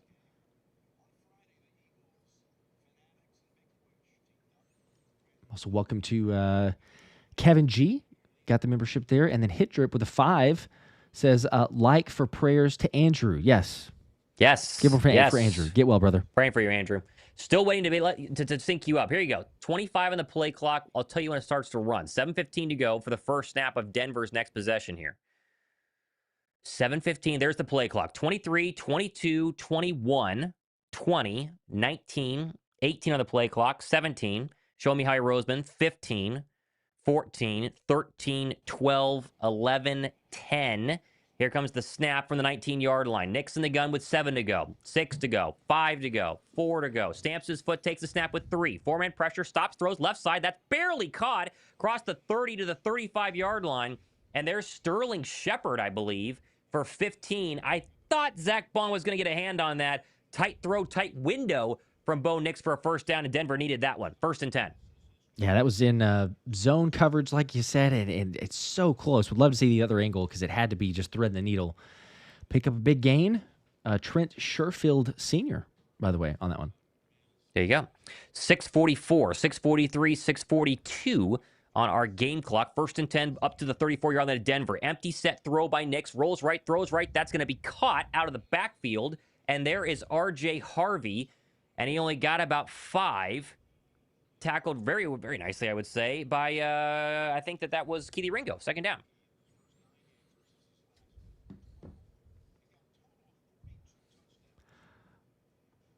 All right, let's keep the pressure on. Let's get a stop here. Yep. Get the ball back. 2nd down and 4. 6:08 to go, 6:07, 6:06. 7 completions to 6 different receivers for Bo Nix. This snap from the 40, and they're going to get a false start by the left tackle, I think. Yeah, false start on Denver. They tried to go end around to Mims, and they got a false start. Yep. Okay, 2nd and 9. We'll take Moving that. back. We will take that. All right, back them up here. 2nd down and 9 as the clock will stop with 6:02 to go here in the second quarter. Philly up 10-3. Remember, they get the ball to start quarter number 3. And a defensive stop here would go a long way to maybe building on this lead as we approach halftime. 2nd and 9. 5:52 running clock. 5:50, 5:49 for those of you who want to sync up.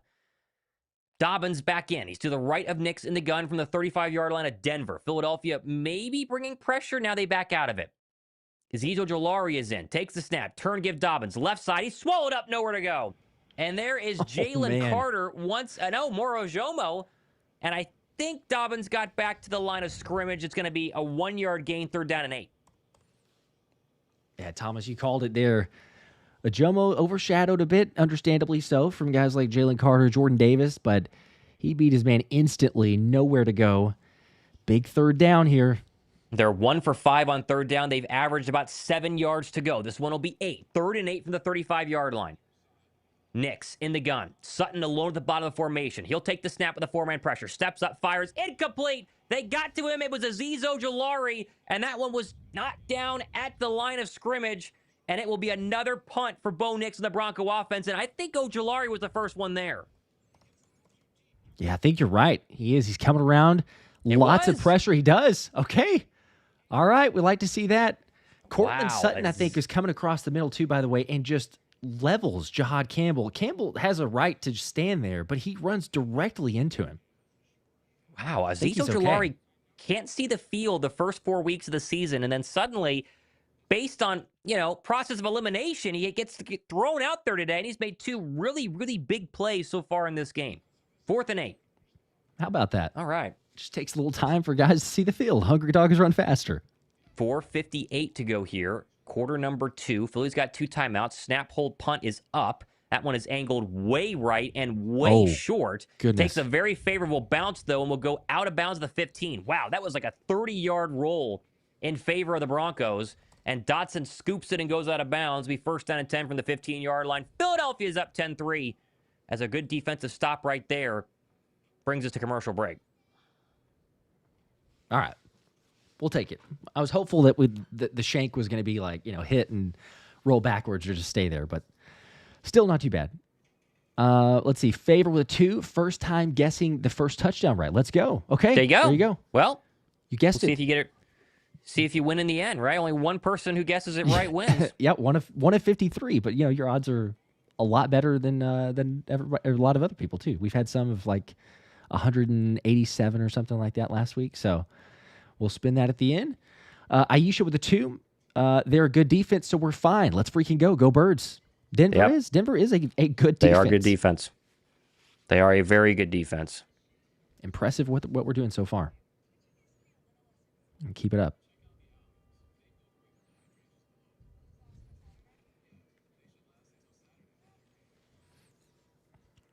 right, got the couple others. The Texans up 17-3. Yes, on the and Ravens.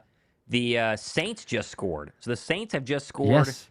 to go only down 14-3. They had a big one to Rashid Shaheed. They were down 14-3. It's 14-13. Colts 14-3. They turn over the Raiders in the red zone.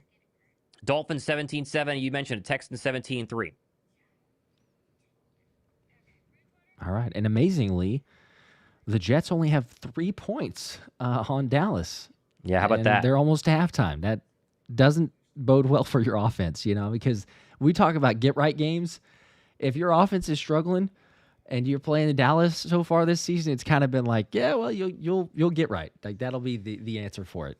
Only 3 points, not so great. Not that the Jets are a good offense by any means, but still.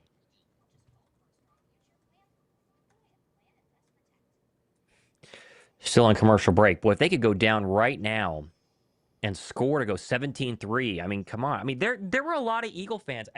I didn't see it as a trap game, but I saw a 2-2 Bronco team that was way better than a 2-2 record, right? Mm-hmm. Overtime loss, or a last-second loss versus the Chargers, fourth quarter loss to the Colts. Excuse me. This seemed like a 3-1 football team, in my opinion. And the fact that Philadelphia has a chance to go up 17-3 at halftime would be massive for everybody to start buying back into this Eagle hype, right? Because it's like, we know they're good. Can they prove that they're good? Well, they played a lot of good football teams through 4 weeks of the season. They could make it 5 for 5 if they can hang on to this one. Here we go. 1st and 10, 10-3 Birds. 2:49 to go here, second quarter. Ball at the 14-yard line of Philadelphia. Hurts in the gun. Barkley to his left. Motion Brown across the formation. They'll throw. Blitz coming. Hurts stops, fires right side. That's going to be incomplete. Try to get to Smitty, but he was held, and that's going to be pass interference on Moss on a first down. There we go. Smitty knew it. Smitty is cooking Moss so far in this football game. For as good as Surtain is, you need your other cornerback to be at least, serviceable. It's not been the case so far for Denver.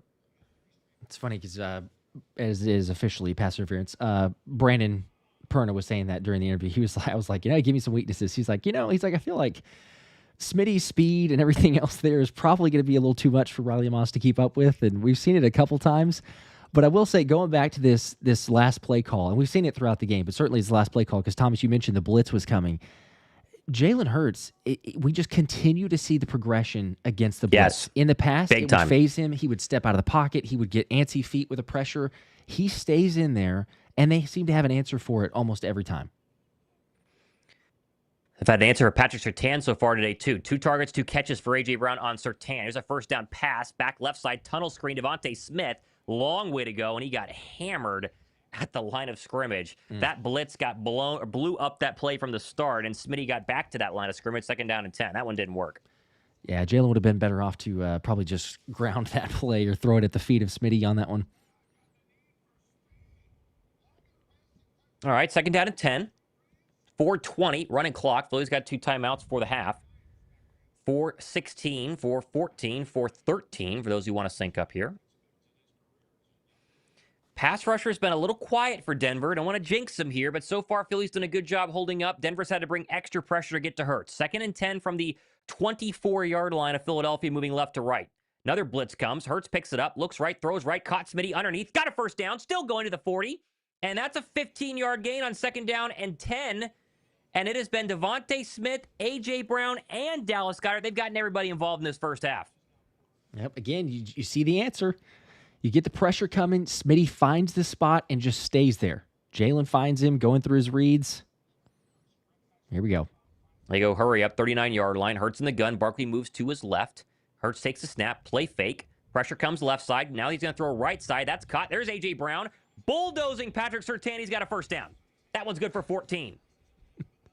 And there's A.J. Brown. We knew he was going to have a good day today, right? Oh, yeah. Deep down, we all knew he would, and so far it's been the case. As good as Patrick Surtain is, because obviously he's the defensive player, the reigning defensive player of the year, PS2 is incredible, but A.J. Brown, man-to-man, there's not a better receiver in the NFL. You just cannot tell me that. There's not a better receiver in the NFL, and we've seen it so far on 3 catches on PS2. Under 3 minutes to go from the Denver 48. 4 targets, 4 catches for 35 yards for A.J. Brown, and a big pass interference. Hurts in the gun. Barkley to his left. Takes the snap, they'll throw again. Delay blitz coming. Stops, loads, left side, deep shot, trying to find Dotson. He caught it. Was he in bounds? Oh, he yes, was. He did. Down to the 20-yard line. This is the throw of the day by Jalen Hurts on Holy. Riley Moss. No, they just blew it incomplete. Oh, man, was he dropped out? it right in there. Let's see. One catch. Did that other foot? No, I don't think he did. Did he get the first foot in, though? I don't know. I don't think he did. Let's see when he catches it here. Oh, it's really close.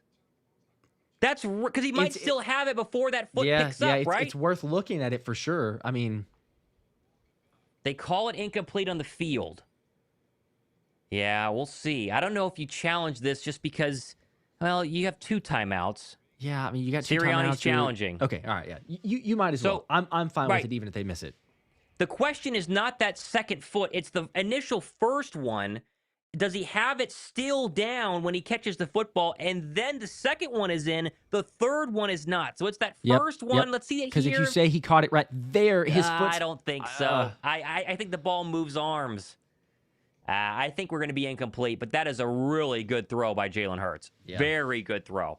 Only where your guy can catch it, and even if it's incomplete, I mean, that's still a really good play there from Dotson. I love taking shots, though. Man coverage, and they are just trusting these receivers to win go balls down the field. Man, that was really close. He got so close to catching that. Mm-hmm. Adam with a 10 bomb. Appreciate that, Adam. Says, Perna said the curse wheel has been on a heater, yet we beat the curse week 2, I believe. Go MF Birds. Keep up the good work, boys.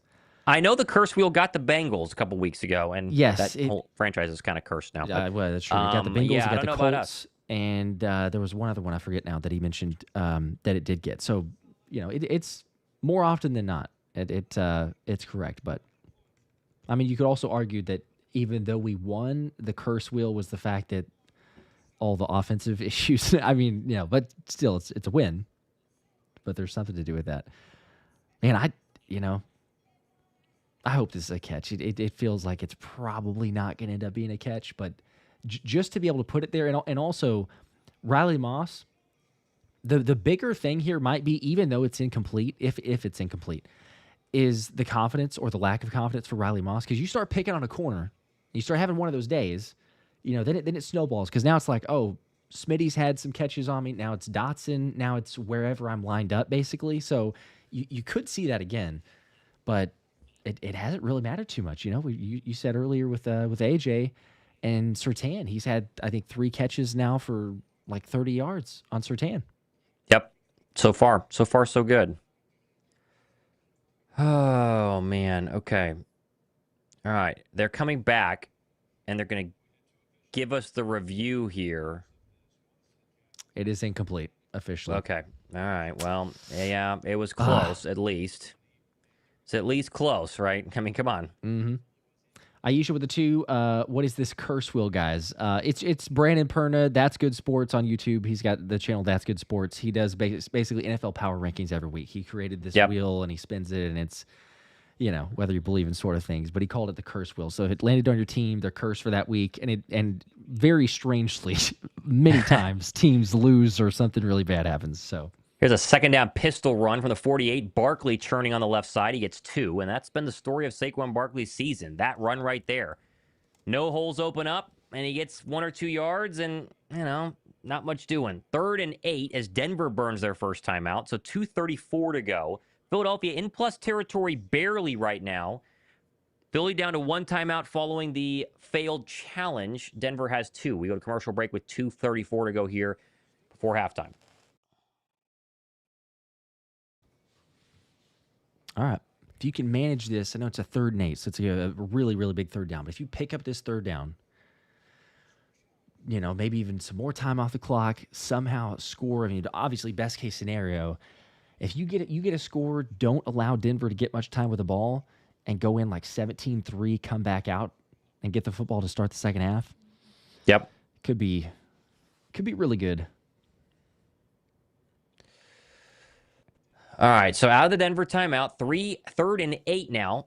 This is from the Denver 46, so I don't know if we're quite in field goal range yet. A couple more yards will do it. 8 will give you a first down. 2 for 4 on third down today. They're going to bunch him up on both sides of the formation. Hurts sees a blitz. Let's see what happens here. Now we have a flag, and you got a false start on Philadelphia. So that's 2 false starts at home on third downs where Denver is showing blitz. It's inexcusable. They got Devontae Smith. Inexcusable. That can't happen. Yeah, easiest, very obvious false start there by Smitty. Yep. All right, well, 3rd and 13. Last time they had a false start and a big third down, they hit Devontae Smith for 50. So what do they have planned here? Maybe same thing? Can we do that? Philadelphia, 7 penalties a game this season. So far, they're at 3 in this game. 3rd and 13. 2:34 to go here. Ball at the Eagle 49. Hurts in the gun. Pressure being shown again as they stack Dotson and Smitty at the bottom. Takes the snap. Hurts will throw. Very clean pocket. Very clean pocket. Steps up to run now, and he's going to be sacked. Oh, man. He had all day to throw that. And there is Nick Bonito, one of the best edge rushers a lot of people have not heard of yet. And Vance Joseph's defense gets a stop. It'll be 4th and 15, and they take a timeout. He had all day to throw here. Mm-hmm. Showing the routes now, and yeah, basically from that first angle, everyone's covered. I did not like that route combination. Did not like what I saw there. That looked like the bad Kevin Patullo. I saw a clear out by Smitty, a 10-yard in, and then a 5-yard in, and then I don't think Goddard really ran a route. So that wasn't really going to work. And out comes Braden Mann for a punt. 4th and 15.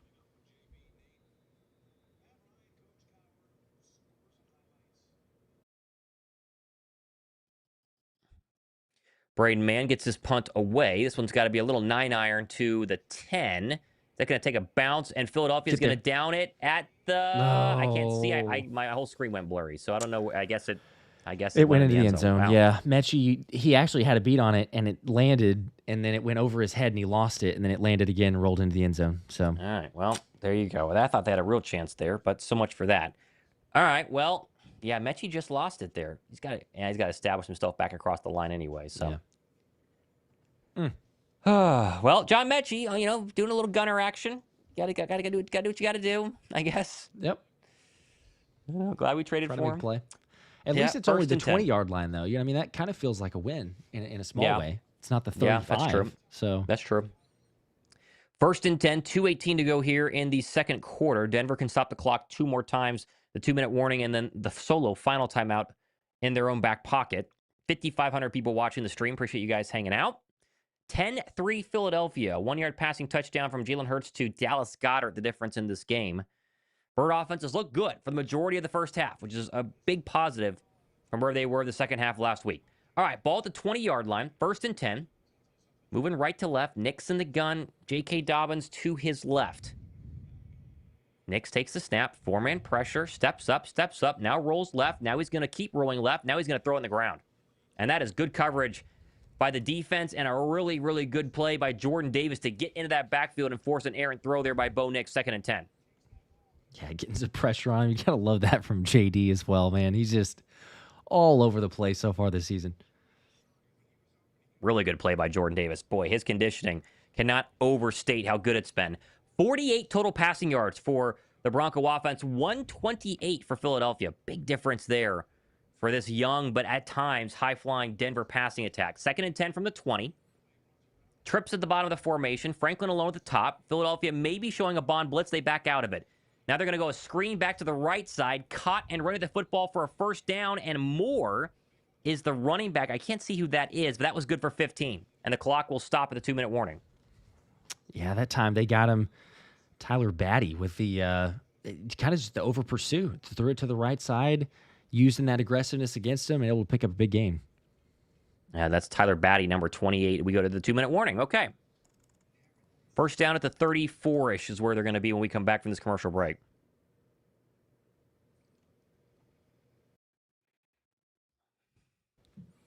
Let's see. Got a 5 here from Aisha. Appreciate that. 5 more. Ain't no such thing as a curse. We make our own luck, LOL. I believe we can run it back. We need to play 69 on the IR and save him for the playoffs, though. Go Birds. Might need to. They might need to. We'll see, but they might need to. Yeah. I'm not necessarily in belief of the curse wheel wholeheartedly, but it is strange if how many times something else happens. But I guess it feels like the way the NFL is, you can almost do that about every single team, and then all of a sudden it's like oh wow, hey look how crazy and unpredictable the NFL is. But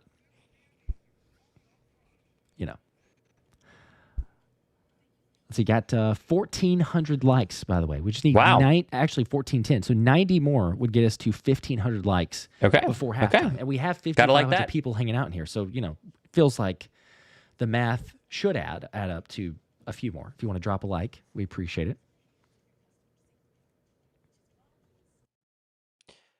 All right. We are still waiting here for them to come back from commercial break. Lots of commercials. CBS is getting their money's worth on these commercials in the first half here. Goodness gracious. Yeah, they gotta pay for the streaming rights. Oh man. So we got the Texans. Looked like they're going to be up 24-3, maybe 24-6. Ravens are so cooked. Holy cow. Not a great day. Panthers trying to come back a little bit. 17-7. Dolphins are leading, but they've got the ball with 8 seconds left at Miami's 13 in the first half. Dallas scored 17-3 now on the Jets. It's like Danny Dimes just threw a touchdown pass to Michael Pittman, so they're starting to roll against the lowly Raiders. All right, back from commercial break here. So I believe, they're giving us the Verizon halftime look at the CBS studios, so I got to give you down and distance here in a second. But it is a first down following the screenplay for 15. And now it'll be 1st and 10 at the 41-yard line. Sorry, the 36-yard line at Denver. 2 minutes to go, one timeout each team. Denver in the gun. Mims motion across the formation. They're going to throw a screen back right side. And making a couple people miss is Franklin to the 40 and then brought down at the 41 by Jahad Campbell. So that'll be a gain of about maybe 5. 2nd down and 5, clock's running. 148, 147, 146.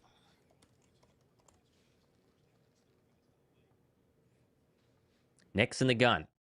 Running back to his left from the 41-yard line. Takes the snap. Thought somebody jumped. Doesn't matter. Fires underneath. Incomplete. Nearly caught off the tip was Cooper DeJean. They tried to get it underneath to the running back. It'd be 3rd down and 5. Yeah, Thomas, I'm with you. I thought the left tackle committed a false start, but they didn't call anything. So they tried to find Batty again there out of the backfield. This is important, 3rd and 5, Josh. That incomplete pass stopped the clock.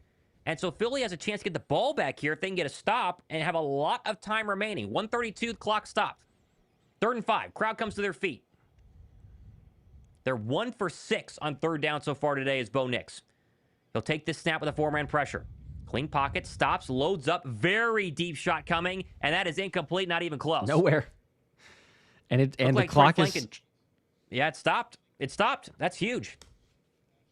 And they'll punt. Wow. Let's go. Good job, Kelee Ringo. Ringo in coverage. Come on, defense. Yeah, they were trying to go a deep ball to Franklin, and he just kind of lost the football and stopped running. And then Bo Nix overthrew him by 20 yards. 4th and 5. There's plenty of time punt now. Again. This is punt number 4 by Crawshaw. He'll get this one from about his 25-yard line as they come after it, but he gets it away. Low line drive. Dotson's going to wave his left hand and fair catch it at the 11. And so the Eagles have had poor field position all game long, but they have 119 and a timeout, Josh, to go up 2 scores here to end quarter and half number 1. This would be huge. I mean, they could be super aggressive and try to go 90 yards or even just get a field goal, honestly. It's big time defense. They just show up every single week, it feels like. This has been the best defensive performance, I think, so far, yardage-wise. I felt like Baker moved the football at times. Obviously, the Rams did early in that football game. So far, Denver's had one decent drive, and the rest of the way, they've had nowhere to go. Mm-hmm. All right, 1st and 10 from the 1st and 10, 119 from the 11. Excuse me. Shipley back in to the right of Hurts in the gun. Can they get that 1st down and get maybe a field goal look up at the 45-yard line if they have a shot? Hurts empties about, takes the snap. He's going to throw, stops, fires underneath, incomplete. He put that one in the dirt. Would have had Smith for maybe 4 or 5, 2nd down and 10. Yep. Now, interesting situation here being 2nd and 10. You kind of feel like you're going to run just to get the clock moving or force the final timeout from Denver. That ball was tipped. I was going to say, Spinney was wide open. That ball was tipped at the line. So might have had a bigger gain there if Spinney could have caught that and turned upfield.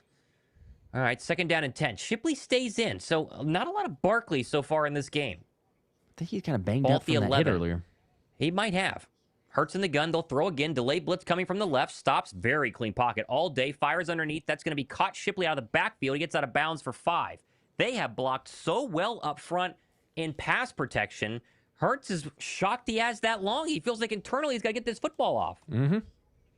They did such a good job. I mean, you're 36. Right.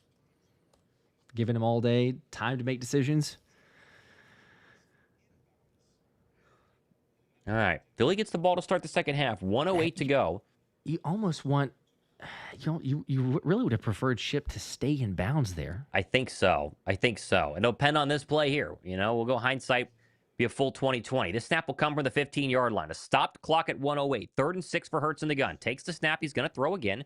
Pressure coming. Now he's going to fire it left side, incomplete. He threw it out of bounds. Goddard wants a flag. Hurts is on his back, and there is no flag. And like you said, maybe Shipley should have stayed in bounds because now they'll punt with 1:02 to go, and Denver gets the ball back, and they have a timeout. Yep.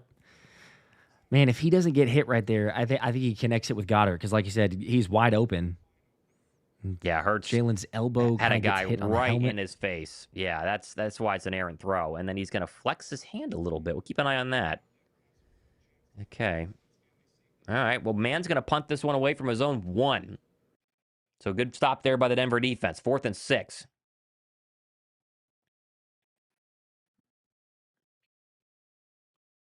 All right. Here's your snap.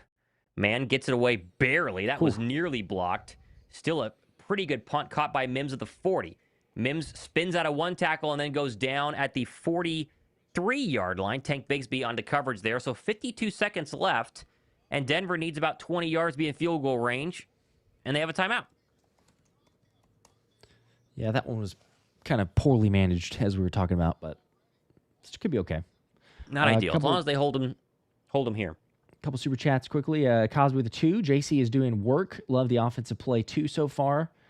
That's true. Hit Drip with a 5 also. We need to use Barkley more on screenplays, especially against zone defense. Wouldn't mind that. Earlier, but yes, would be good. I'm wondering if he's banged up, injured. Maybe wait till the end of the half. We'll see if he can get back in there. And then 2 more from Cosby. If one of y'all yawn again, LOL. I'm done. JK, lock in. Yeah, I'm trying. I mean, geez, did not sleep well last night, but we're trying. 1st and 10 as they take the snap from the 41. Nix will throw again. Clean pocket. Now here comes Jalen Carter. They get it away underneath. That's caught and tackled to the backfield. There's Cooper DeJean in bounds. It's a loss of 3. And now they got to hurry up here on 2nd and 13. 40 seconds, 38 seconds, 37. Clock winding, and they're not going to burn a timeout. Great play by DeJean. Great play. 31, 30, 29, 28. Back at the 41. Nix takes the snap. He'll throw again. Stops, fires, left side. That's dangerous. Oh, it was nearly picked. Q had a shot there. They tried to get it to Sutton. It falls incomplete. 3rd and 13. 21 seconds left. Oh, he nearly jumped that, Josh. In no world does it make sense to test Quinyon Mitchell, but to throw to the far side of the field like that, I'm going, this is about to happen. He's about to jump this thing. So close. I mean, he's right there. He really was. He was right there. That's a dangerous throw. Sutton's been shut down all game long. That was really scary if you were Bo Nix. Here comes a 3rd and 13. Denver's 1 for 7 on 3rd down from the 41-yard line. Philly has a timeout. Let's see what they do here. Spread them out. I bet they're going to run this. No, they're going to throw. Nix will throw. 4-man pressure. Steps up. He can throw it. Loads up right side. Going deep. Incomplete. But a flag. Oh, no. A flag at the 6. They got Kelee Ringo. Oh, no. I thought he was in good coverage. He was. I think. Man. I think they're just saying that he didn't turn around. Oh, wait. No. They're saying uncatchable? Wait, uncatchable. Are they going to pick it up? Incomplete. I think they're going to call this. Kelee thinks that this is no longer. No. There is no foul. Oh, that's huge. No foul. Okay. I was going to say, did they see him not turn around and run through it? Because see more of the instant replay here. He's close. He's turning to kind of does look, get the head around a little bit. Yeah, that's I not think they're much just kind of there. going at each other there. Yeah, I don't see anything there. Sean Payton is hot though. He is really mad. Yeah.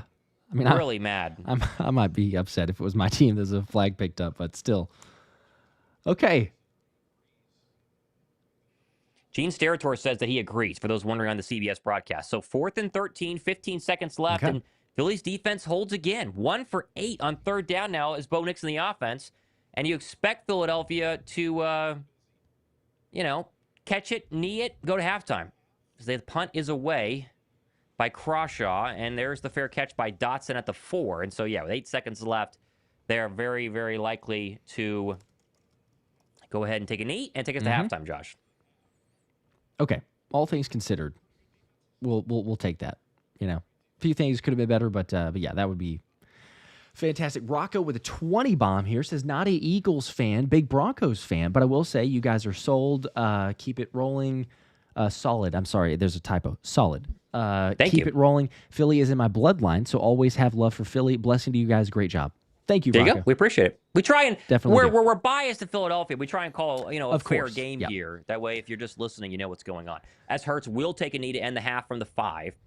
So 10-3 Philadelphia. Couple of deep shots. Really good defensive play. I mean, I think that's about as good as we could have hoped. Would have liked to have scored one more time.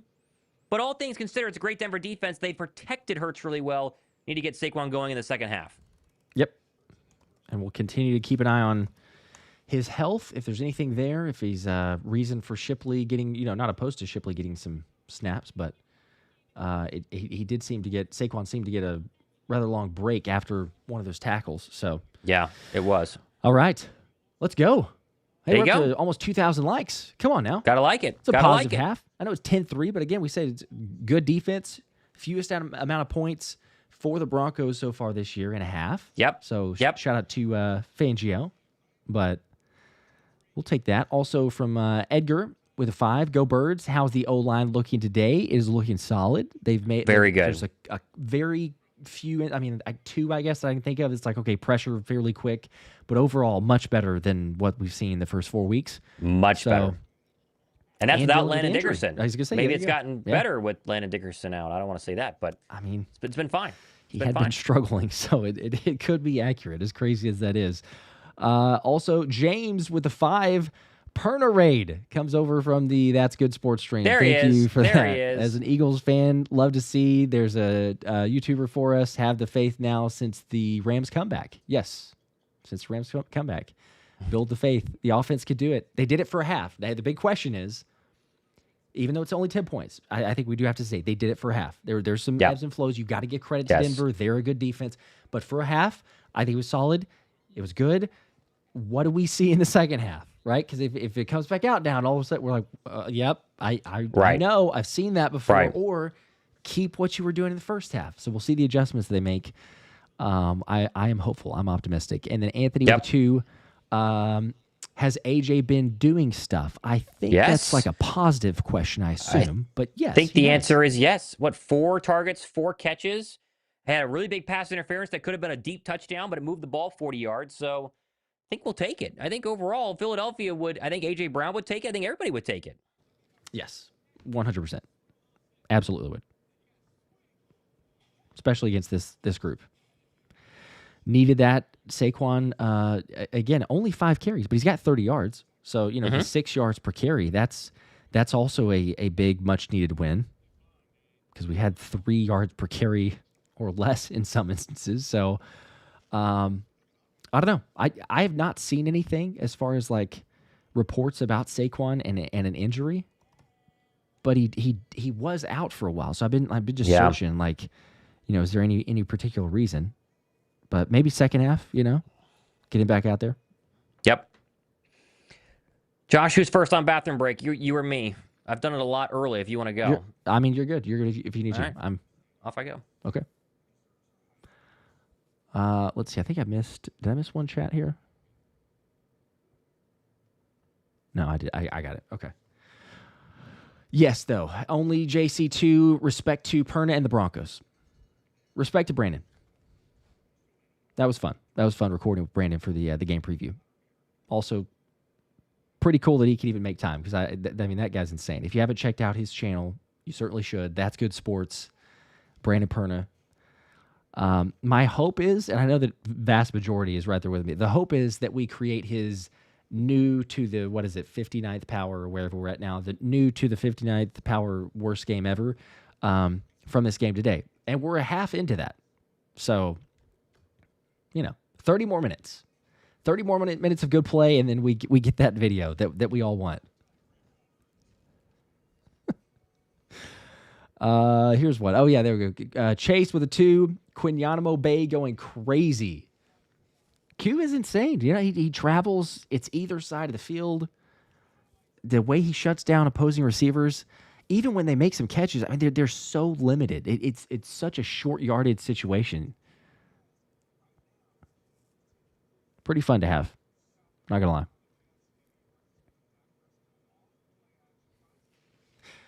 Austin, might be alone on this. Take a functional offense over the all or nothing. It was the last 2 weeks. Just want to come out with a win. I'd probably agree with you. Yeah, I'm okay with, okay, hey, there's a good drive. All right, yeah, not so much the next one. Okay, let's put together something. Little bit more of the functionality, as you say, than this, like, polar opposites, the bipolar offense of we could do everything and then we can't, or vice versa. Probably in the same boat.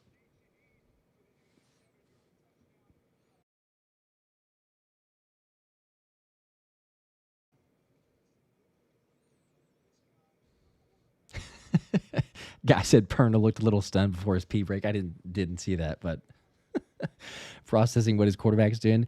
He was very optimistic. If you did see the game preview, but if you didn't, either way, I could update you. He was very optimistic on J.K. Dobbins and the run game. And so far, I'd say, hey, look, we've done solid. The Eagles have shut them down. It's 10 carries, 36 yards. J.K. Dobbins 7 for 28. Not really doing a whole lot. Bo Nix 10 for 21, 79 yards. That's a 3.8 average. It's a Vic Fangio defense, man. Gotta love it. Brian with a 5. Thank you for that, Brian. Says, Eagles fans, patience? What is this word? 5-0, but fire the offense. Chill, folks. It's the reaction, the overreactions.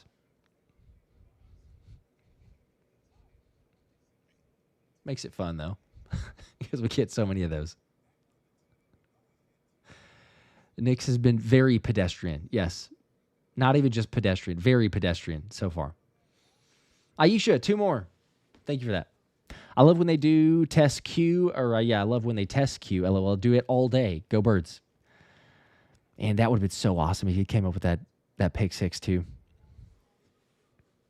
It's going to happen. It's only a matter of time. I mean, he's so locked down and he's able to read things that it's just getting better and better.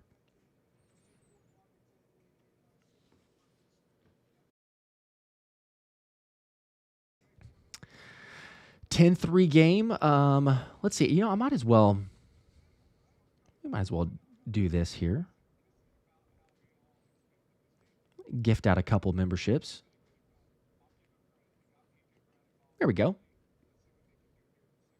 There's 5 of them. It's totally random, so I can't play favorites, but, Dominic, you got 1. Hunter, Vince, Young Ghost, and Irvin. You 5. Philly Special Show memberships. Congratulations. Welcome aboard. Or if you already had it, then it just kind of extends it further. So, congrats. Sean, that was me. That was courtesy of me. Jamie with a 2. Thanks for that. Jamie, I don't see a comment, but we appreciate the support. If you do have something, you could try to put it on the screen.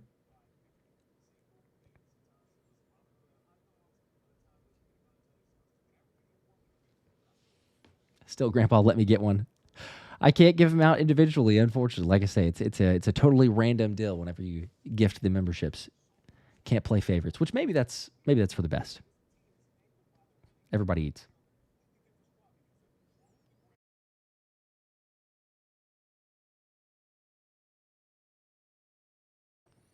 CK Legend, the preview is the last video. The last one that I posted was the game preview. So it was the interview with Perna as well. Yes, and then Chad with a 2. Yeah. Ravens are getting smoked. What is the score now? Is it 24-3 still? Okay, so it is what it was. Baltimore's injured, Josh, but even when they were healthy, their defense stunk. So it's like, yeah.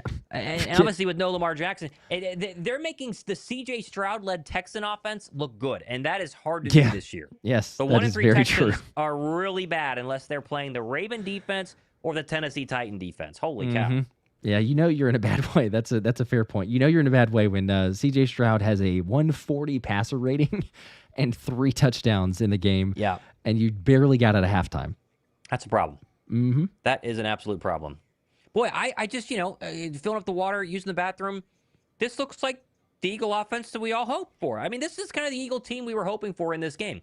Denver's a good defense, but still, the Birds have definitely played better offensively. Move the football, hit their deep shots, challenge Patrick Surtain, and then defensively, they've gotten pressure, and they've protected well on the offensive line. Quinn Mitchell's balling out. I mean, so far, so good. Problem is, it's a one-score game. They could tie this up quickly and change things around and stuff like that.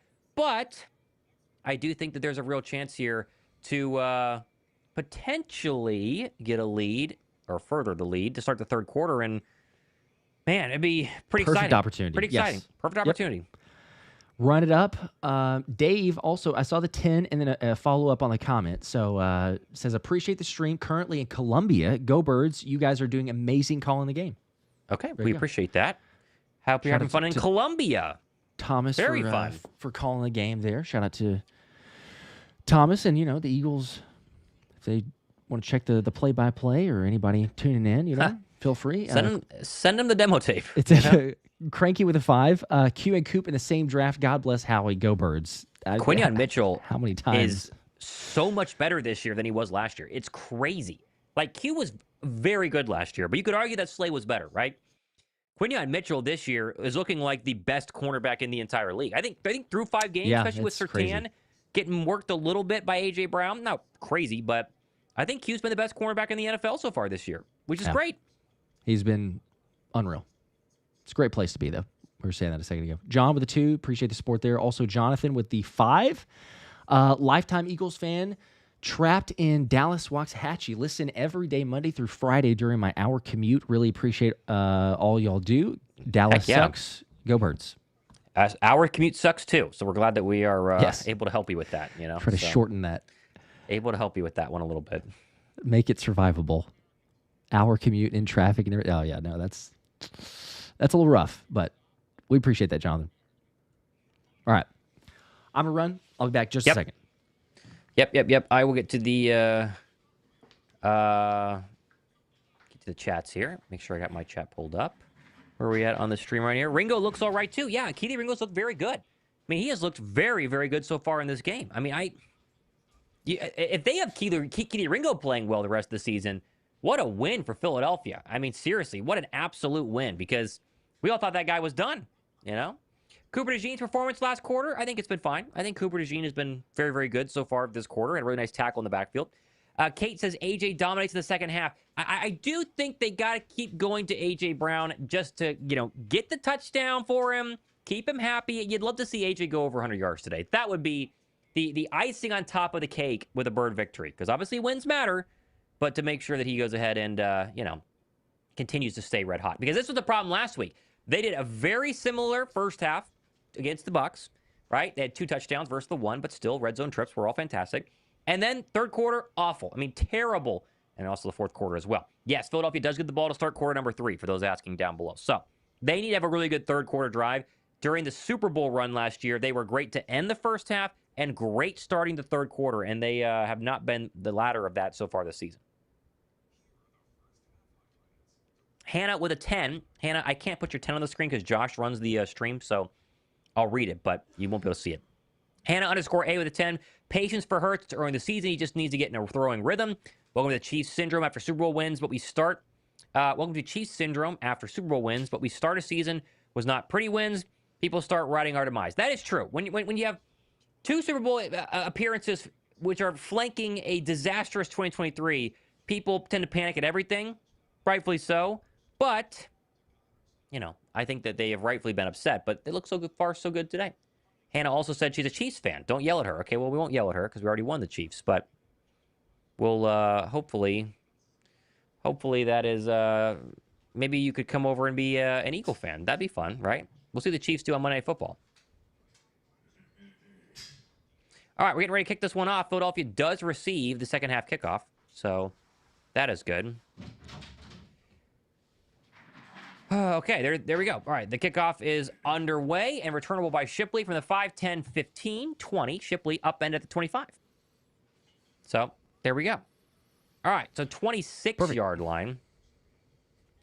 And back out will come Jalen Hurts, the Philadelphia offense, Josh. I was saying, just keep feeding A.J. Brown. I think you got to get to A.J. to 100 yards minimum this game, and a touchdown would be really nice too.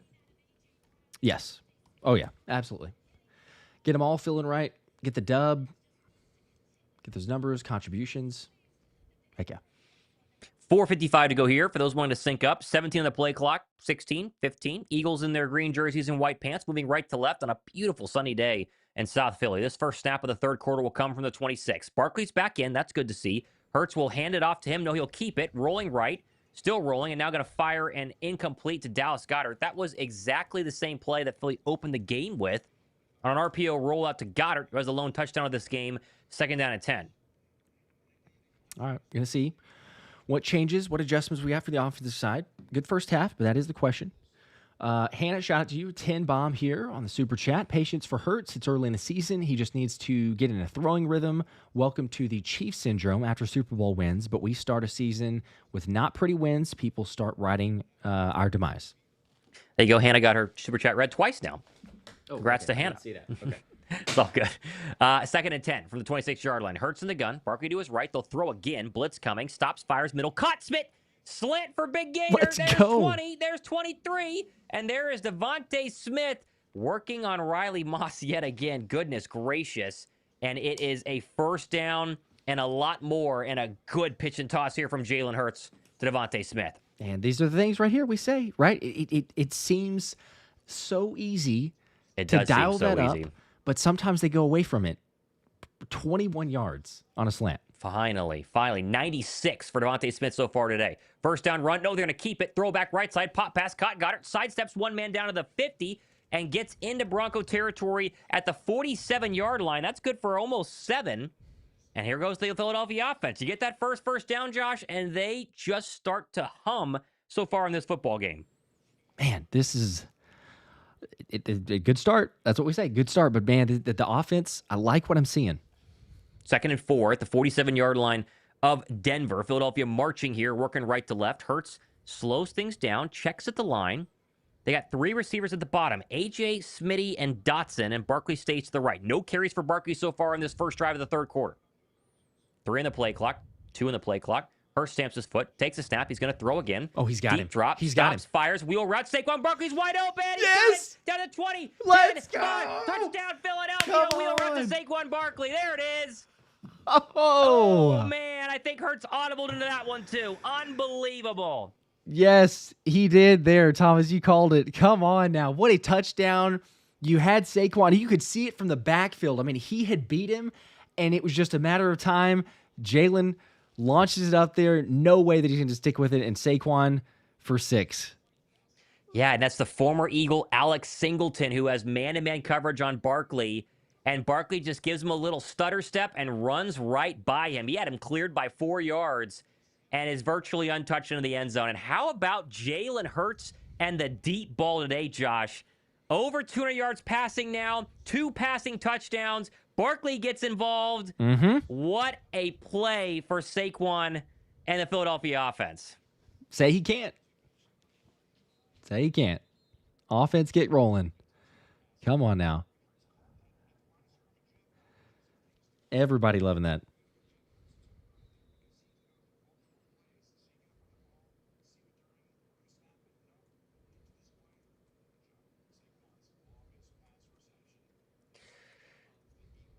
That is Saquon's longest pass reception as a member of the Philadelphia Eagles, which is crazy. Extra point up and good. 17-3 Philadelphia. How about that? Wow. That is exactly what we wanted to start the third quarter. That's exactly what we wanted. Perfection.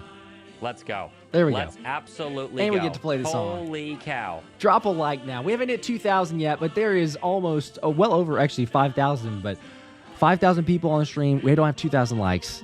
Eagles up big. Offense looking good. Come on. Against the Denver defense. Mm-hmm. The Denver defense. Oh, my goodness. Eagles, Eagles. Let's go. Let's go. Oh, I'm feeling good. Yes. Hannah with a 2 earlier was saying prediction on an over-the-shoulder contested touchdown for AJ, which, maybe we get one of those eventually. Maybe we get one. I wouldn't mind that. We just got basically an over-the-shoulder non-contested from Saquon Barkley, but... Sam also saying with a 10, I'm thinking AJ Brown gets a touchdown on this drive. Not quite yet on this drive, but again, could be later. Rocco with 5 more. Appreciate that. Rocco says, hey, look at it this way. We won the Super Bowl when we kick Russell Wilson up and out. So it's true. Win the Super Bowl whenever you kick him up and out. Hannah with a 2. Riley Moss, not part of the Exciting Whites cornerbacks. No, he's not. Yeah, that was an underrated pregame matchup here with the Exciting Whites on either side for the Exciting White DBs, and he's not been good today. Yep. Zach just games with a 5 also. If I'm hurts, I'm going to KP and telling him I'm throwing until my bleeping arm is sore. That's been the case so far. They've basically not run Saquon hardly at all. Mm-hmm. Yep. Defense didn't expect it, too. It was great to see. I mean, look, it's great to see Saquon back in the game, but I think defense is like, okay, they're going to finally get it going. The fact that you run it out and Saquon on a wheel route there, okay, just take advantage. Paid huge dividends. Terrence with a 10 also. Let's feast. Let's do it. 17-3. I mean, what would I don't know, 31-10 victory, something like that. Ooh. Like, how would that feel, right? We don't get ahead of ourselves, but oh my gosh, this is the start we wanted. Yep, exactly what we wanted. And it's been the deep ball. You talk about the adjustments.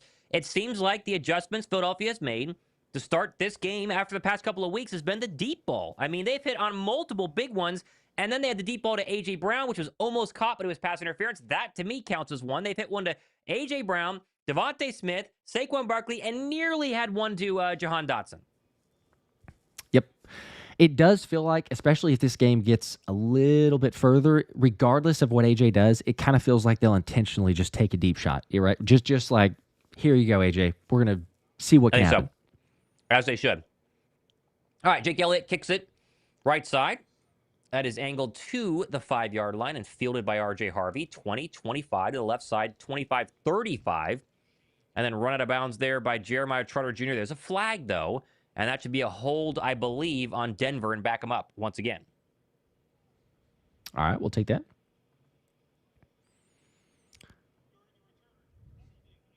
That it is. Yep, we'll take Hit that. Drip with a 5 says, I have the combo in fantasy, Jalen to Barkley. Let's freaking go. That's pretty good. One. That is pretty good. Oh, man. That sounds good to me. All right, so back out comes Bo Nix, who cannot convert on third down today. I mean, geez, 1 for 8. That has been the story of the first half for the Denver defense, whereas Philadelphia has converted on third downs, and they've made all their deep shots. They're showing us that here on the broadcast. 248 yards to 102 is your total yard difference. 1st and 10, they backed him up to the 18 following the hold. This will be a first down run to Dobbins, left side. Long way to go, and he's going to lose 2 yards. Man, and I believe that was Jahad Campbell. What a surprise. Yeah, so good. Well read by Jahad Campbell. Jalen Hunt there in action, seen him making a couple plays. They heard about the running attack of Denver before this one. Proven making a statement. No more Grant Calcaterra. No more Landon Dickerson the rest of this game. Both are out. Rib and an ankle for Dickerson. So we'll keep an eye on that. But Brett Toth has done a very good job hanging on so far. Shout out to him. 2nd and 12. Ball all the way back at the 16-yard line of Denver. Working left to right. Opening drive for them, third quarter. Now in a big hole, 17-3. Nix takes the snap. Going to dump it off underneath Harvey. Got a long way to go to get the first down. He might have gotten it. Ooh, that's really close. I think he's going to be a yard short. They give him 11. And there's the dynamic late-round running back who has had some pretty good weeks to start the season. People picking him up on their fantasy teams. He gets 11. They need one more on 3rd and 1. It's a really short yardage. Don't jump if they try to get you to go across. But, man, if Philly could get a stop here, 1 for 8 on third down. This is by far the easiest opportunity Denver has had so far today. 17-3. They're going to go full house formation, 2 fullbacks. Trying to make him jump, and now they're going to go sneak up the middle, and they got it. And there's Bo Nix on his own version of a quarterback sneak. No tushes being pushed that time. That will move the chains, though, and a much-needed first down for Denver and quarterback Bo Nix. 1st and 10. And JD almost jumped on that situation. They still got it, but kind of went for the hard count, keep him set, and then taking the snap. Not as effective as the Eagles version, but they did get the first down. Boy, that's 2 interior Denver offensive linemen barely able to move Jordan Davis. I mean, it took all of their might to move Jordan Davis. First down, though. Ball at the 28-yard line of Denver, and we have a false start by the Broncos? Oh, Philly okay. thinks so, and we do. False start. There you go. We've had plenty by the Eagles today, so nice to have one from Denver. I know. All right, that'll back him up. There's Mike McGlinchey, the very good right tackle. 17-3, 11:21 to go here, third quarter. Denver's first 6 possessions, Josh, punt, field goal, punt, punt, punt. 5 punts and a field goal for this Bronco offense, which has been able to move the ball in some pretty good defenses so far this year. 1st and 15, backed up to the 23-yard line. Dobbins to the left. Here comes a blitz off the edge from DeJean. Nick steps up. He pump fakes. He can run. Gets around Zach Bond. Spins through another tackle, and he has a first down. That's a 15-yard run. And I think that he kind of give a little shake there to the all-pros out linebacker Zach Bond. And that'll be another first down for Nix and company. It's such a difficult situation when you're trying to bring down a quarterback because you're cognizant of the fact that they could slide at any moment. And I almost wonder if Jalix Hunt, whenever he's trying to bring him down, thinks, oh, he's about to slide. Because Nix makes another move and then goes right past him as well. 16 rushing yards, 90 passing yards for Bo Nix today. Only total yards of 106. 2nd down and 1. They did back him up 1. Didn't give him the first down. Offset I formation. Dobbins the lone setback. Give to that fullback, though, and he'll have a 5-yard gain. Still going, actually. Pretty good run. Denver, one of those few NFL teams that carries a fullback. Obviously, Sean Payton's influence there, but that'll be good for 6 and a first down. And after a very good start to the third quarter for the Eagle offense, the Bronco offense is starting to move the football well as well. Get a little bit of a push. 10:02 to go, 10:01, 10 minutes for those wanting to sync up with us. 17 the play clock, 16, 15, 14. Sync your TVs now, 13, 12, 1st and 10. Boy, the Texans just hit a field goal 34-3 over the Baltimore Ravens. That is crazy. That's in Baltimore, too. Ball's at the 46-yard line, and now Bo Nix burns a timeout. Okay, interesting. Well, they might need those later on in the game. Now they're down to 2, and there's your first clock stoppage of quarter number 3.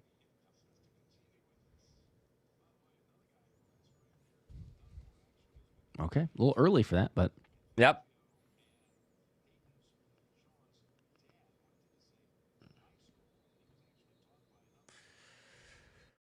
All right, there's our weekly Vic Fangio shot from his little perch up there at the link. Working diligently to get the calls in. Ooh, the Saints have taken the lead. 16-14, third quarter versus the Giants. That's interesting. 0-4 Saints. Haven't started 0-4 since 2012. Little lead on the 1-3 Giants. That'd be a big loss for the Giants if they did on the road. 1st and 10 from the 46-yard line. Under center, they're going to run it with Dobbins. Tries to cut up field. Big hole. J.K. Dobbins still going and shoved down into Eagle territory at the 38-yard line. There's J.K. Dobbins getting it churning. And that is a big run there, and that'll be another first down for Denver. They're marching well here in the quarter number 3. Yeah, Drew 17 yards. I know, they've been doing really well up until this point, but the last couple drives or a couple plays, picking up some big yardage on the ground. Yeah, there goes Dobbins. 100-yard rusher last week. He's got 9 for 43 today. 1st and 10, he'll stay in the game. 9:08 to go. I formation. They're going to run Dobbins again, right side. He's hitting the backfield, but spins through 1 tackle and stopped for a gain of 2. Morajoma, the first guy there. Brought down by Bond. And Josh Uche playing well today in run defense. 2nd down and 7. Yeah, shout out to Uche. Much improvement from a couple games ago. Been a little bit more of a liability, but not too bad. Philadelphia only has 41 rushing yards to Denver's 78. And yet, of course, they lead this football game 17-3. As in comes R.J. Hart. Nope, Dobbins will stay in, actually. Trips at the bottom. They're going to put Mims alone at the top. This will be play number 8. 6 runs and 1 pass. Killed something at the line. 2nd down and 7. Nix points out the defense. Philadelphia showing blitz. Here they come. He'll throw. Dirty pocket. He's going to get hit and just dump this one away. That might be grounding. That's got to be grounding. That's no way. That's got to be grounding. There was no one even close as Bo Nix got absolutely hammered. It's 3rd and 7. And did they throw the flag? Yes, they did. They did. There it is. Yeah. I mean, he just has to get rid of this, Josh, and throws it. Doesn't get past the line of scrimmage, and there's no one near it. And Zach Bond is not only the best coverage linebacker in the NFL, he's the best blitzing linebacker in the NFL. You just can't stop him. He's able to force that. You had Uche was getting really close, too, to be able to bring him down. But, all right. They're so much better all over the field today, Josh. They're getting their pressure. They've gotten their sack. They're getting off the field on 3rd down. I mean, everything looks really, really good. That's a loss of down 2. Is this going to be 3rd down and a mile? And I do think it puts them out of field goal range as well. It does. The 48. Gee whiz. All right, here we go. 3rd down and 21. Zadarius Smith and Josh Uche in the game right now, along with Jalen Carter and Moro Jomo. Philadelphia's got that cloud coverage. Everybody's backed up behind the 40. Line to gain is the 26-yard line. 3rd and 21. Nix, spread him out, 5 wide. He's going to throw. Takes the snap out of the shotgun underneath. Caught by Mims. Long way to go, and he's going nowhere. Come on, there's Zach Bond, an open field tackle. They got maybe 4. I think they were just trying to get a little bit closer for a field goal try here. And we'll see what they plan to do. This is still a very long one. He's just so good. Very long one. Reading it perfectly, staying back, reacting. Kudos to the pass rush there, too, getting pressure quickly and forcing Nix to get rid of it. It'd be a 59-yard field goal if they tried to attempt one. I think they're punting this. Yes. Yep. They are. Wow. Okay. We will take that. We will take that. All right. So Dotson has been busy fair catching balls inside the 10 today. We'll see if he gets another one. As this punt will come with 7:28, 27, 26 in the 3rd quarter. Snap. Philadelphia comes after it. Doesn't get close. Little pooch punt here. And there is Dotson fair catching at the 8. So that's been this tale of the first, 2.5 quarters here for Jahan Dotson fielding punts. We'll take it, though. A stop by the Bird defense. And back out comes Philadelphia's red-hot offense up 17-3. Yep, just got to go the length of the field again. They've proven it on the 90-yard drive. Just do it again, you know? You get up there. If this thing turns into 24-3, I mean, you'd love to see it. We how many times last season was it like, all right, we're middle of the 3rd quarter, towards the end of the 3rd quarter, and it's like, yep, that should be about it. You know, they've put a wraps on this one. So far this season has not been the case, but it would be it'd be pretty nice to have one of those. Just kind of it would be a stress-free, right? Go put this thing away. The Broncos are good though, and they have surprisingly not been trailing in the 4th quarter this season. It's looking like if the Eagles can keep this up, that would be the case. But you got to put teams away. Can't be messing around with it. Putting teams away, the Colts are putting the Raiders away. That's 32-3 for those wondering if the Raiders were going to get to 2-3 this week. Not the case. Saints are driving 2nd and goal, up 2 on the Giants. Cowboys are rolling over the Jets 23-3 in that one. Dolphins 17-13. Panthers have come back. They were down, I believe, 14 at one point in this game. Texans 34-3. Although they do have the Ravens, that is, have a 2nd and goal from the Houston one. So a lot of blowouts in the early slate. There's 2 close games, but none of them are from a team that has more than 1 win. So hopefully it stays that way. Yeah, kind of a interesting Sunday slate, to say the least. Yep. We have blown past the 2,000 likes, by the way. You're 2,100 now. So all right. Appreciate you guys. Made that happen. We'll take it. Well over. We will take it. 2,100 likes.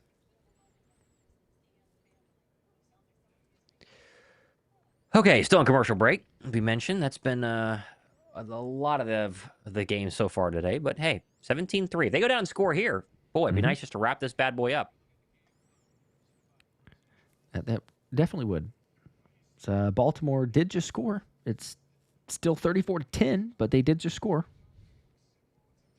Derrick Henry with a 1-yard run. There you go. Those Well, that have fantasy owners. Yeah, I have him in one league. Praying for hope of anything while he's doing nothing. Yeah.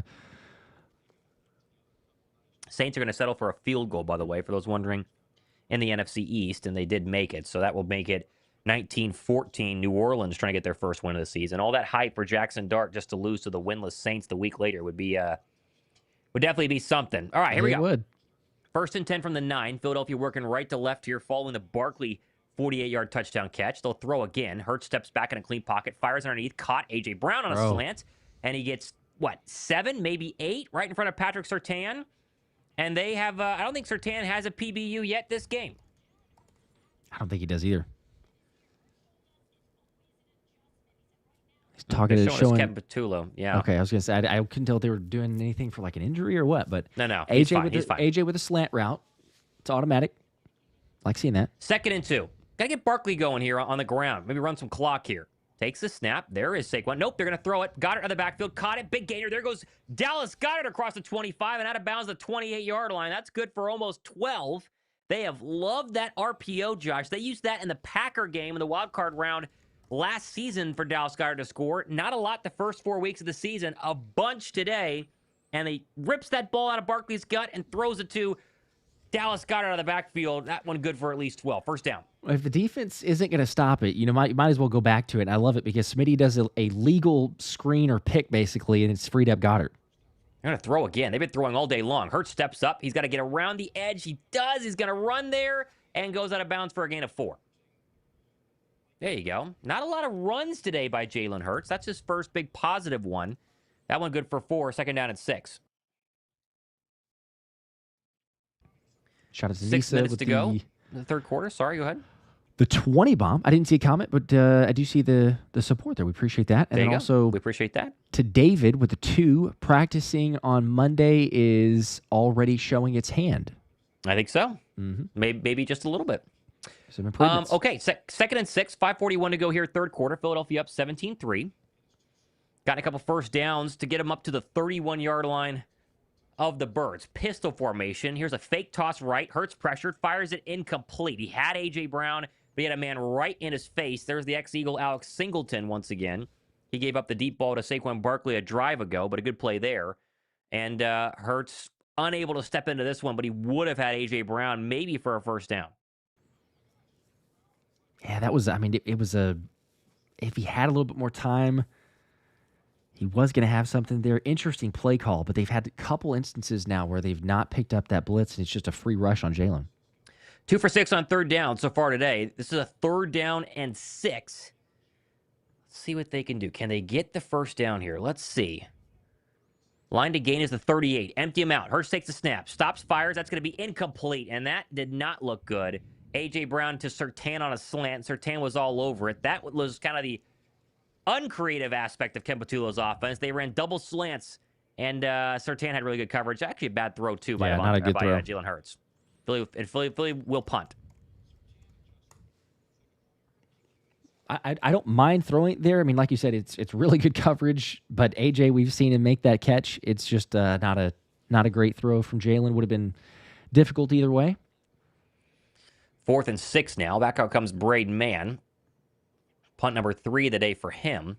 Catches this one at his own 20. That was a little scary, but he got it away. But again, it's a booming punt. Might be too much, and it goes out the back of the end zone. Yeah, well, ball will be placed at the 20. 5:17 to go here, third quarter. We got another commercial break, but Philadelphia's defense holding, offense doing their job for the most part, 17-3.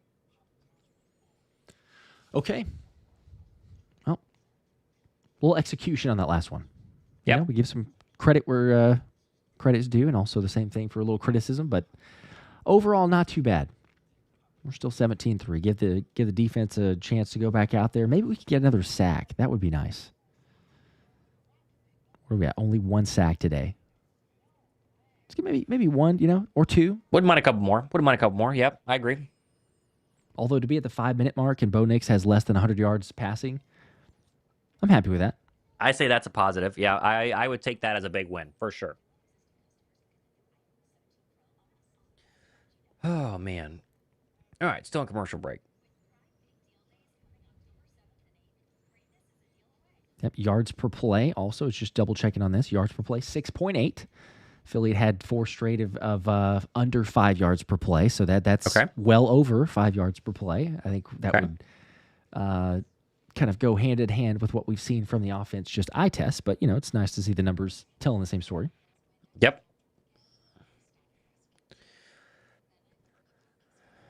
Also penalties. Only 3 penalties for 15 Yeah, yards. Now, that's a great the false point. starts are frustrating, but only 3 for 15. That's a great instead point. of Denver, 8 for 83 penalties. Yep, that's huge. A great point. Yeah, they've been really worked on penalties the first 4 games of the season. A lot of really costly ones too, and really dumb ones, but not so much today. They've definitely gotten the memo. Brian with a 5.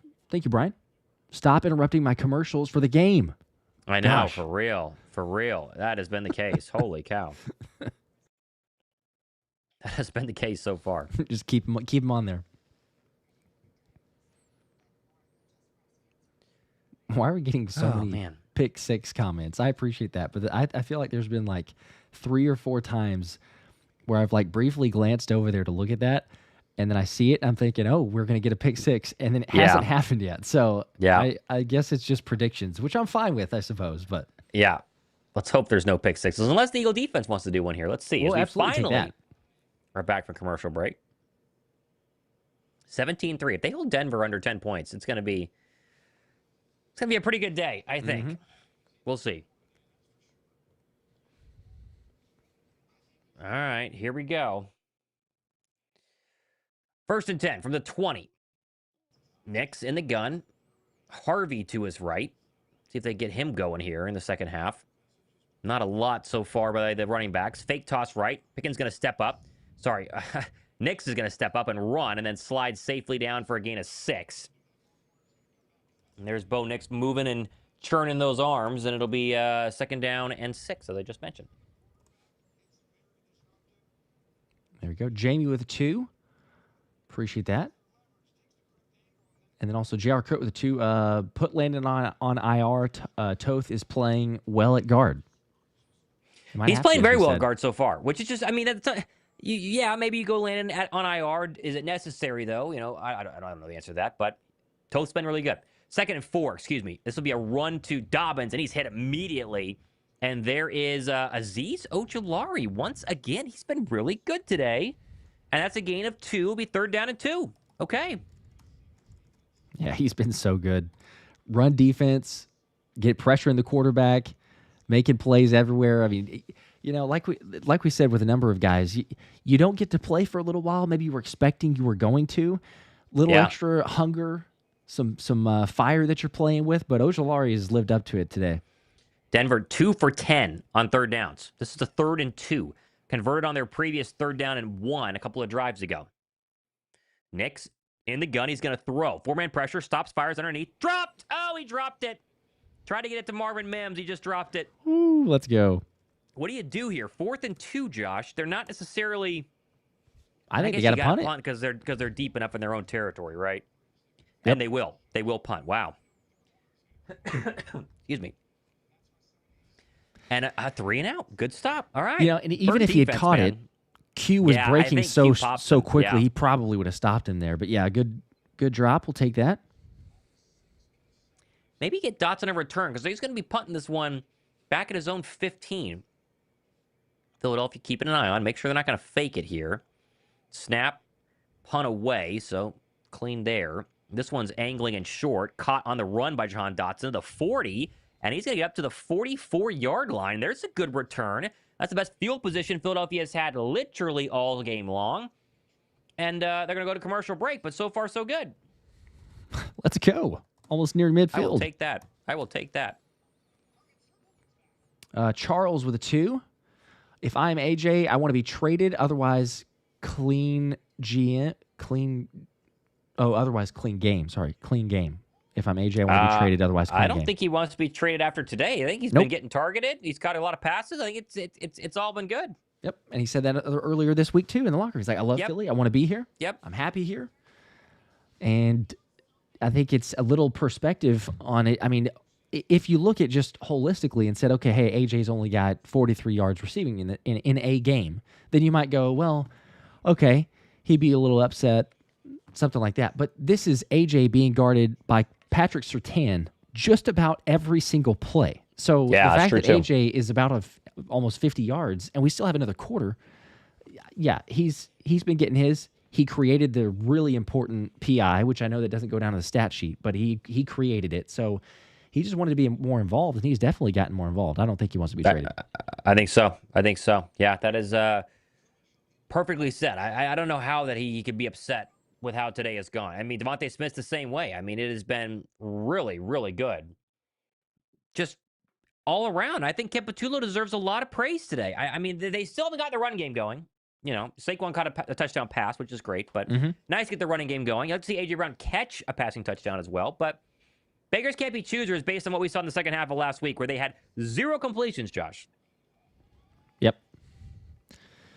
It is markedly better.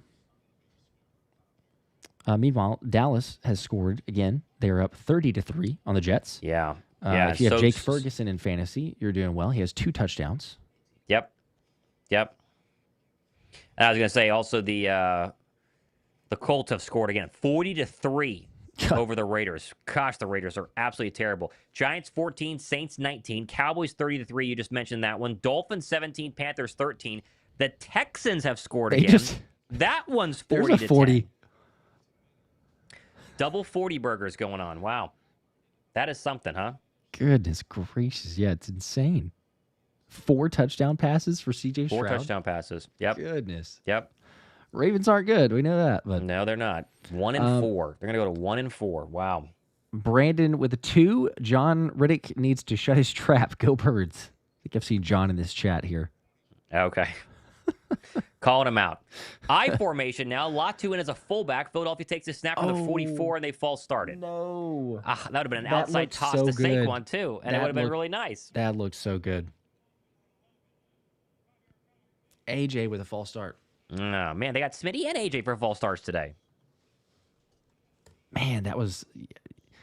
I mean, we'll never know because that play didn't get run, but the way it looked set up right as they were taking the snap, you got Mailata pulling out there, you got the fullback lead blocking. Oh,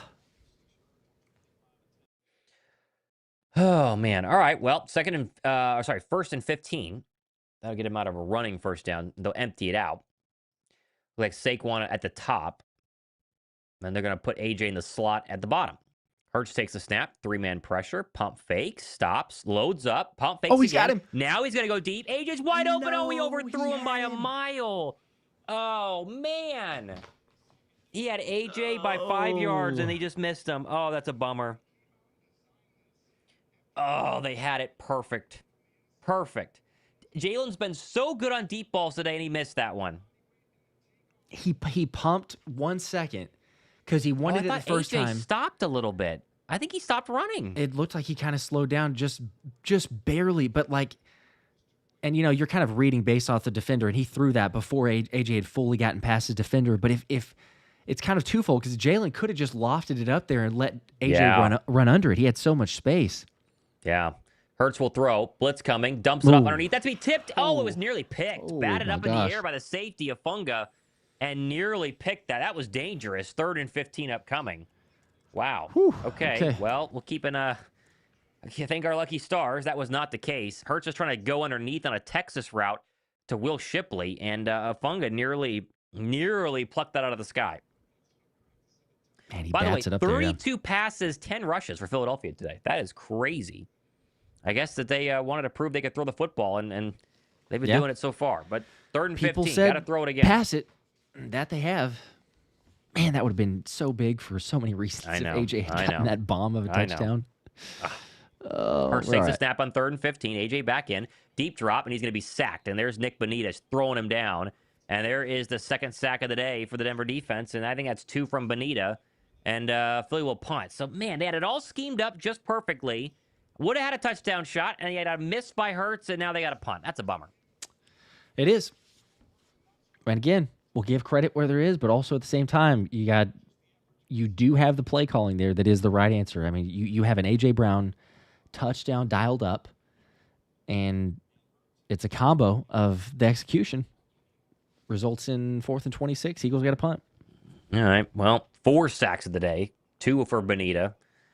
Kind of expected, but here comes Braden Mann punting this one away.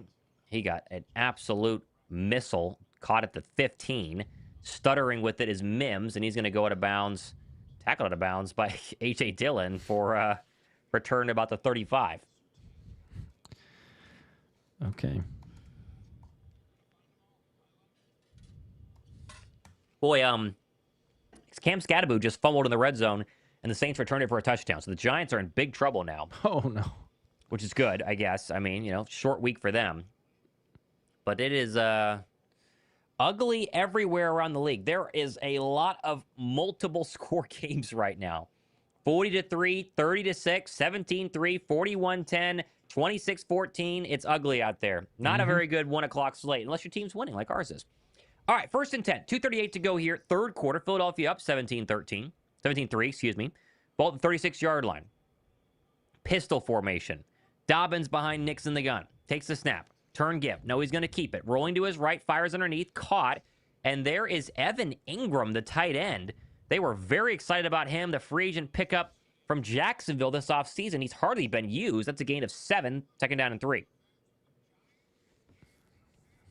All right. Pick up 7 yards. Defense got to answer again. Stat with a 5. I really wish people would get off AJ's back. Smitty's also disappointed in the pass game, rightfully so. Also, go Birds. And Rocco, well, I'll get the other one here in a second. 2nd and 3, as Nix goes quickly to the line. Dobbins, the lone setback, takes the snap from the 42. Toss Dobbins, left side, trying to get around the edge and does, and he has a 1st down. Game about 5 on 2nd down and 3. Getting a little bit more of a push on this Broncos run game than they were in the first half.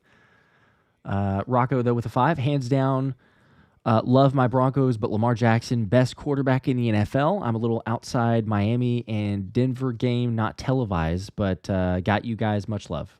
Again, Thank you for that, Rocco. Appreciate you hanging out. There you go. And then we appreciate it. 2 with the that's not a miss by Hurts. That's a stop running by AJ.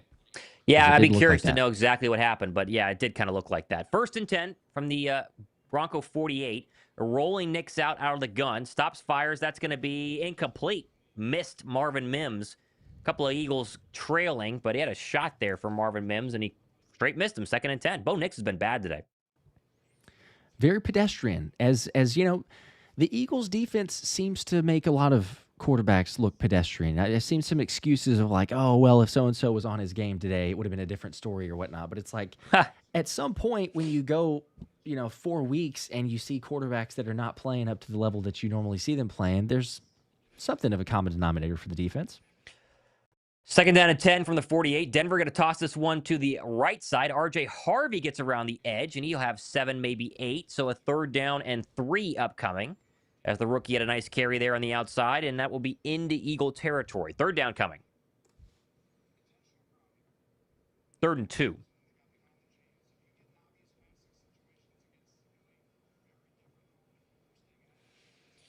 Third and 2. 1 minute to go in the 3rd quarter. 59 seconds, 58, 57, if you guys want to link up here. Crowd rises to their feet. Looks like they hand out some towels in the crowd today, waving those bad boys around. Here we go. They're 2 for 11 on 3rd down. 1 for 3 on 3rd and short. Nix takes the snap, stops, throws right side. That one's caught. There's Sutton. That's good for 7. That's in front of Quinyon Mitchell. I think that's the first catch in front of Quinyon Mitchell since the 1st quarter. I think they've gotten like 2 on him, and neither have been more for 7 yards. Yeah, hardly any separation. You're not going to get much from him. It's a big 1st down for him, though, able to create just a little bit. But like you said earlier in the game, Q it's every phase, but just even the tackling, right? Like you give up a catch, it's only going to go for as soon as he makes it, he's immediately wrapped up and tackled. Yep, seemed that way.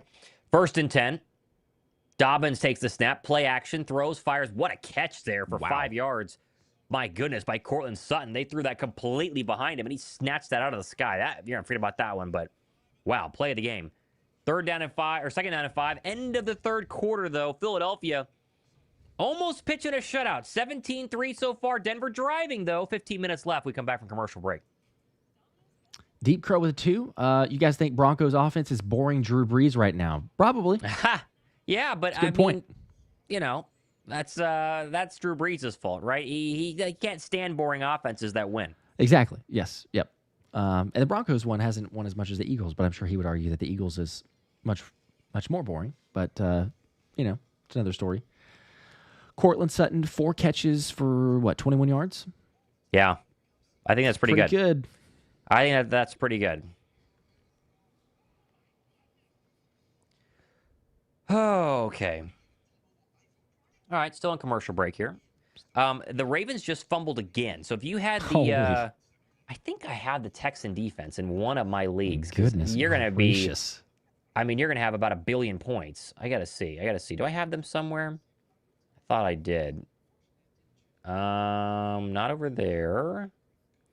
Maybe over here. No, I could have sworn I had a Texan defense somewhere. Well, I must not have played them. That's a bummer. Another pick. 2 from him. Okay. Yep. It's pretty bad. Rough day, yeah. 41, and they're about to put up. They might score another. It might be 48. It's really bad. 48 Not to good. 10 potentially. Dolphins and Panthers 17-13. There's a little bit of a closer game. That's the only 1-score game right now. Battle of 1 and 3 teams going nowhere. That is witching hour red zone here. Goodness gracious. On October 5th. Let's hope the second half games are better. The 4 o'clock kicks are better. Yeah. But again, if your team's winning, then it's just fine. We'd rather it be a blowout in Philadelphia. So. Yep. Cosby with a 5. Why does the play calling always change to horrible play calling in the second half? KP was on fire first half. Second half is absolutely meh.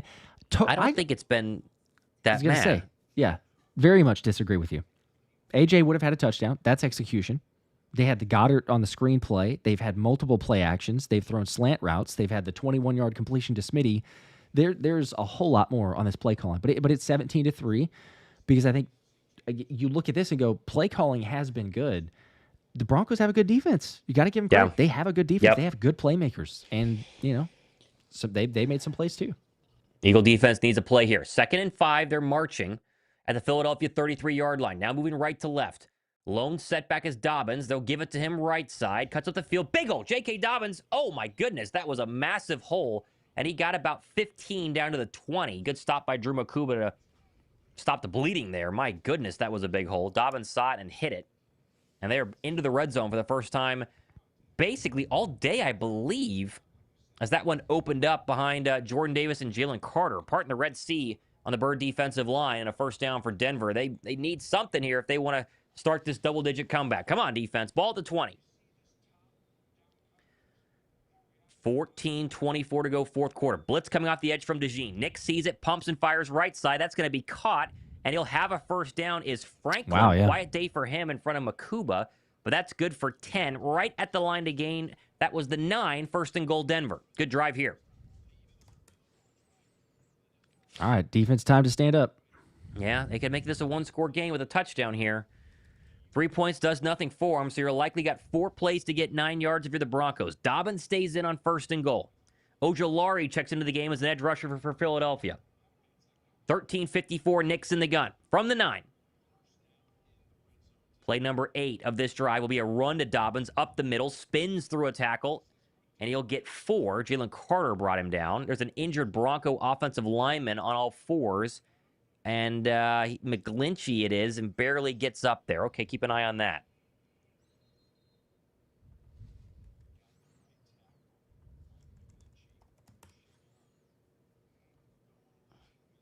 And it is Mike McGlinchey who is back down on his rear end. And so that is a big injury for Denver, as that will stop the clock here on, second and goal from the 5.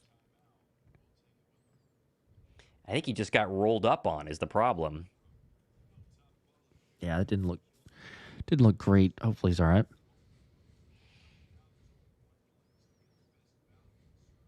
And we go to commercial break.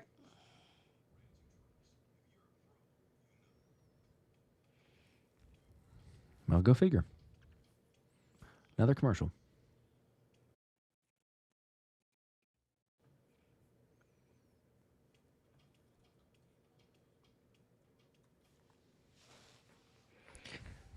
Okay, still on commercial break here.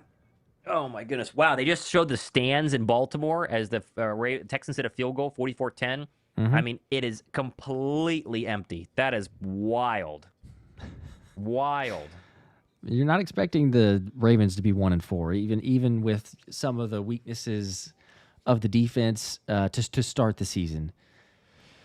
But what was I think John Harbaugh said last week in the press conference? He's like, I'm not concerned yet. Probably concerned. Probably are now at this point, I would imagine. Probably are now. By the way, 4th and 6 for the Giants in a 12-point game in New Orleans here. So Dart needs a first down with 10:25 to go. It's be big. I mean, again, I'm not saying the Giants are going to win the division, but it'd be nice for them to go to 1-4, heading into a short week against us back home. Yep, 1-4 would be nice. Dallas looks pretty set on the win, so they'd be 2-2-1. You would have loved 2-2-1. See the pack. I mean, I know that it's like, oh, best case scenario, both teams tie with the Packers last week, but I was personally rooting for the Packers just to beat Dallas because, like, the quicker that it's like get that out of the way, let them just keep losing within the division. But yep, it would have been nice. Jackson Dart threw a pick on 4th and 6, so turnover on downs there. Basically an arm punt, but all right. Back to Philadelphia here. We have a 2nd and goal from the 5. When they bring us back officially from commercial break. And a shot of the Philadelphia skyline. Looks beautiful in Philadelphia today. Really pretty start to October.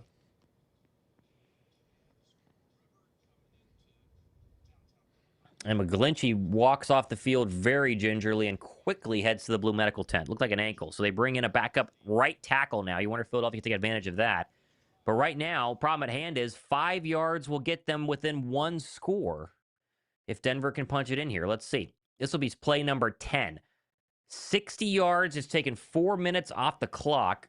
13:23 to go, 4th quarter. Nick's under center. Takes the snap. Play fake. Rolling right. Now he's going to fire incomplete, but there's a flag. No way. Is that really pass interference? Holding on the Eagle defense. They're going to get Reed Blankenship with a hold on Cortland Sutton. Oh, wow, no, they got Q. Wow. He airmailed that pass, too. He didn't even need to do that. Automatic first down. I mean, yeah, there were so many guys in the area. That's see the replay on what exactly was called here. He puts his hands. I didn't really see it. A little grab? Yeah, I don't know about that. I mean, I feel like because you saw the slow-mo replays of the Bucs game, right? And some of the Q grabbing, I feel like that was a sin to the rest of the league. Hey, look out, he's grabbing. Because that was, he slightly got a hold of the jersey, but there's no hold there. 1st and goal, under center is Nix, takes the snap, turn, give Dobbins, up the middle, he's in, touchdown. And that is just what the doctor ordered if you're a Broncos fan. Right down the field, 11-play drive, takes almost 5 minutes, and J.K. Dobbins finds the end zone on a 1-yard rushing touchdown, and we're an extra point away from 17-10, Josh, with 13 minutes to go, 3rd quarter. Going to have to do a little more work here to wrap this one up in South Philly. Yep. Personally expected a close game, but 1 possession, that's where it's at. Offense got to go answer.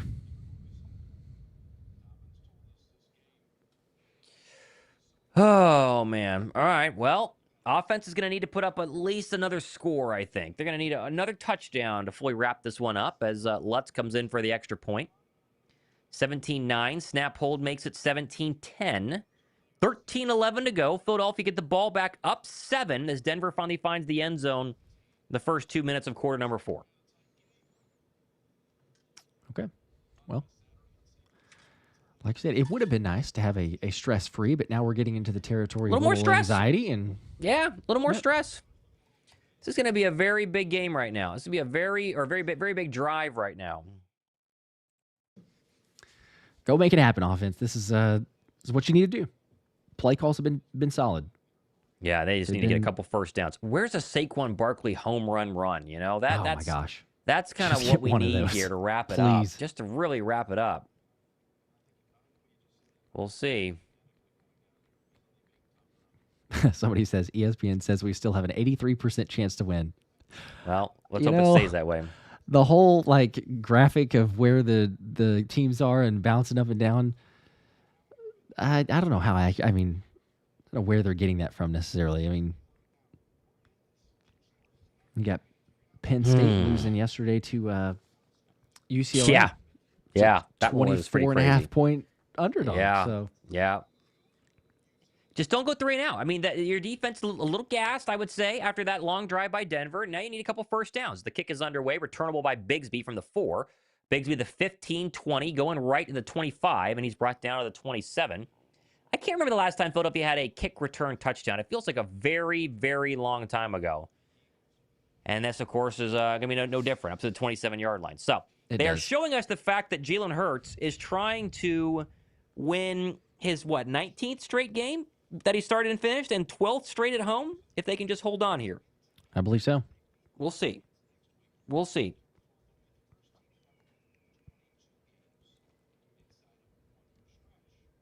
All right, 13:06 to go. Philadelphia comes out with Barkley in the gun to Hurts. Is right. They will run Barkley to the left side. Stutter steps forward. Hey. Actually has a nice gain there for 7. And we say that with a lot of enthusiasm because, there's a flag. It's a hold on Philadelphia. Oh, no. They're going to get Brett Toth. He's had a great game filling in for Landon Dickerson, injured in the first quarter, and he gets caught with a hold there. And it will go from 2nd and 3 to 1st and 20. Did not want that. Did not want that. Man, that's so deflating. Yeah, that can be a drive killer. Boy, they're showing that Philadelphia only has 10 running plays so far today. 2 of those are Jalen Hurts runs. Ken Patullo showing you that he can do a lot of different things, but he's going to need a couple more plays here to go ahead and win this game. Ball back at the 18-yard line. Here we go. 1st and 20.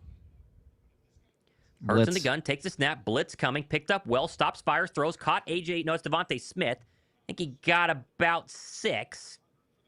And it will be 2nd down and still long, but at least it gets you a little close to the original line of scrimmage. 2nd and 13 there as Smitty goes over 100. Problem is, Smitty and AJ are both wearing the pink cleats. Normally it's just AJ. That's why I keep mixing them up. Both rocking the pink cleats today. They go hurry up. That's interesting. 2nd and 3. First game with 100 yards this season for Devontae Smith. Going to need some more here. From the 25-yard line, 2nd down, 13. Blitz comes again. Hurts sees it, picks it up. All day to throw. All day, baby, all day. Still looking. Now he's going to load up. Deep shot. Looking for... Oh, he just missed him. Dotson. Trying to find Dotson. Not even close. 3rd and 13. Oh, a quick 3-and-out is not what the doctor ordered. Not what the doctor ordered. 3rd and 13. I don't think Dotson saw it. It took him a while to even adjust and look at it. If he had seen it as soon as Jalen let it go, he's probably making a catch.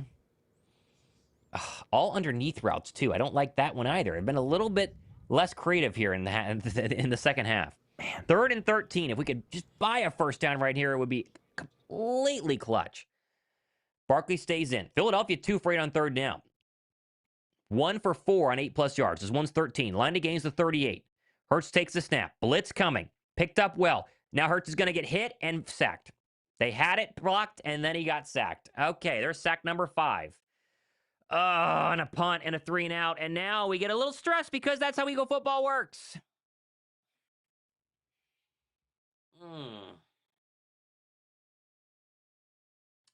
Well, instead of, 2 good quarters, I think you're muted. Instead of 2 good quarters, we get 3 good quarters, and now the 4th quarter has been a little slow so far.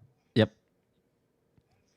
I mean, it's on all areas. They've had some shots dialed up that were there, and it didn't get hit. Execution, play calling, maybe not the best necessarily, but at the same time, you get a holding call on 1st down. Yep. It's an unnecessary holding call that backs you up 10 yards. Yep. There's a punt fielded by Mims at the 30. I didn't see a flag yet. Mims still running. Good tackle there. Guess who? Cameron Latu once again. And that is a very good stop at the 30. And Cameron Latu continues this incredible special teams run to start the season. On that sack, Hurts was lucky not to fumble there. But Vance Joseph's defense, they're starting to work a little bit. And it's a 7-point ball game, and Denver's got the ball back. Oh, man. I'm surprised that was not a block in the back penalty. It's a good stop from Latu, but... I am too. Let's get a 2 from Crawford. Appreciate that. Jalen got it. No worries. I hope so. Well, he didn't that time, but maybe on the next drive. Let's hope. We have faith. We have faith. We'll see. Come on, guys.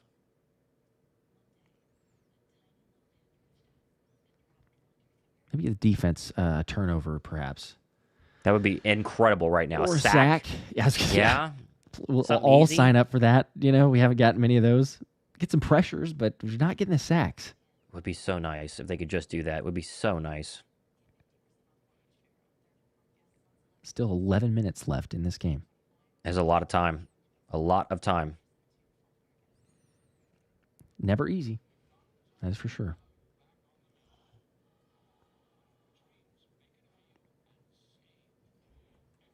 Still on commercial break.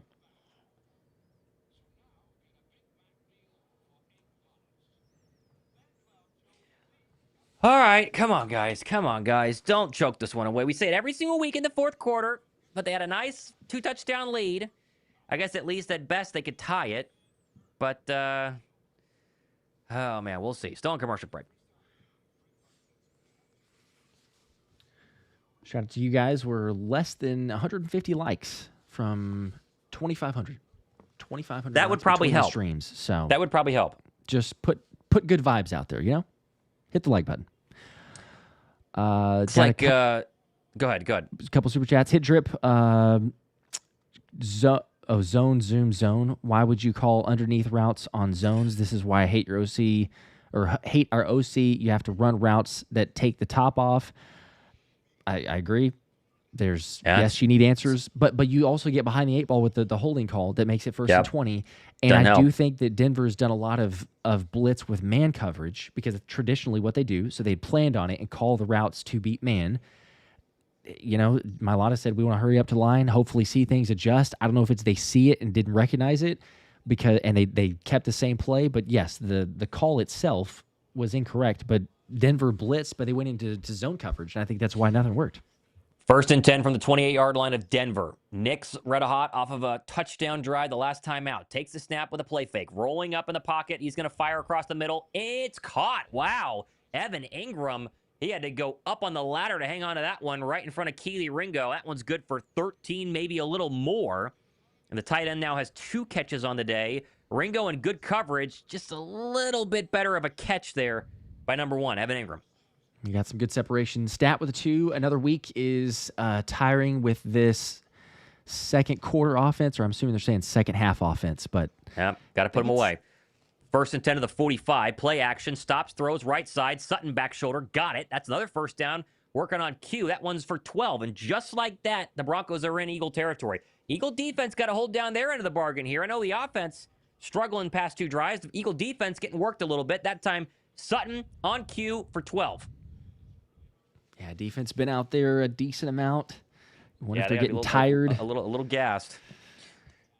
Mike McGlinchey is back in for the Broncos, the right tackle. That's surprising, but good for Denver. Bad for Philadelphia is that Denver's driving at the 40. First and 10. Harvey checks in the game in the pistol behind Nix. They're going to toss it right. Harvey. He's going to get around the edge and forward, and he got 10. Wow, I thought they were going to have him in the backfield, and they didn't. I think he got 10. He at least got 8 or 9. Big run there by the rookie R.J. Harvey. Goodness gracious. DeJean wanted a hold. He didn't get anything. Yeah, I think he had a real argument for that one. Jalix Hunt got close. I think he might be a little short. Wow, he's way short, actually. I couldn't tell on the sideline. They stepped about quickly. 5 yards behind the line to gain, so 2nd and 5. Clock runs 9:30. That's going to be interesting to watch as this game gets closer and closer. Ball at the Philadelphia 35, line to gain is the 30. Nix under center. Dobbins, the lone setback. Philadelphia showing pressure. They're going to hand it off to Dobbins up the middle. Good tackle. Drew Makuba in the backfield. He'll lose a yard, and there's the rookie. He's had a great start to the season. Couple of blown coverages last week that cost Philadelphia some points. Overall, good today. He came in from his safety spot, made a tackle in the backfield. It's 3rd down and 6. This is big. Come on, got to have this. 3rd down and 5. They got him back to the original line of scrimmage. 8:51 to go, running clock. Hurts talking to Patullo on the sideline. Does he get a chance here after this play? Let's see. From the 35-yard line. Nick's in the gun. Crowd's very loud. Here we go. Takes the snap. 4-man pressure. Stops, throws, right side. Caught. Oh, it's it's offensive. I think this is going to be offensive pass interference on Evan Ingram. He's short of the line to gain by a yard. Yes, yep. Let's see what the penalty is. It is offensive pass interference. He pushed off of Zach Bond. That is massive, Josh. Holy cow. Massive. Big time. Yeah, Bond knew it immediately. As soon as it got called, he's reacting, knowing he got shoved off. They're talking about it a little longer than I would like. They might have gotten an illegal rub route. Pass interference, offense. Yes, it was an illegal rub route. So it's not on Ingram. It was on the other receiver who picked Zach Bond. And Bond, like you said, knew it right away. So that will be a massive, massive penalty. And yeah, they ran right into Bond. Yeah, very clearly. Very clearly. Okay, here we go. 3rd and extra long now. Come on, defense. Now's the time. Come on, defense. Oh, they got to get a stop now. That might have put him out of field goal range, too, if they don't get any more yards in a 7-point ball game. 3rd and 15. Ball at the Philadelphia 45. That's the 9th Denver penalty for 93 yards. Empty him out. Nick's in the gun. Stamps the right foot. He'll take the snap. 4-man pressure. Clean pocket. Stops. Fires. That's going to be caught. Oh, my gosh. Oh, he breaks a tackle. Cortland Sutton down to the 15 and brought down at the 12. Oh, it was a good for 15. But he made it 30. Oh, no. Into the red zone. Oh, I think that was on cue. Or is it zone, or is it just directly on cue and he gets beat? Oh, he's not quick enough to come up. Yeah. No. Oh, that was a big gainer, too. That should have been 15, and instead they're down to the Eagle 11. Dobbins back in. 1-score game. Play action. Rolling to his right. Stops, fires underneath. Caught. Evan Ingram still going. Is he in? I think he scored. Touchdown. He is. Oh, no. They just about to tie this game up. Shoot. Not 34-yard completion, and then that. Defense got worked the past 2 drives. Make sure he's in. He is. So they are an extra point away from tying it. Wow. This was 17-3. Early 4th quarter. It's about to be 17-7.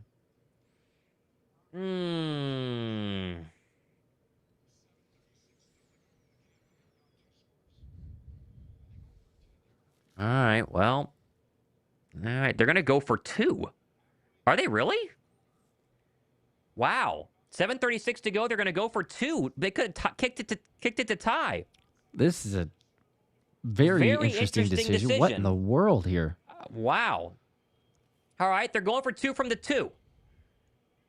Oh, my goodness. Under center is Nix. Dobbins the lone setback. Takes the snap. They're going to throw. Right side, and they got it.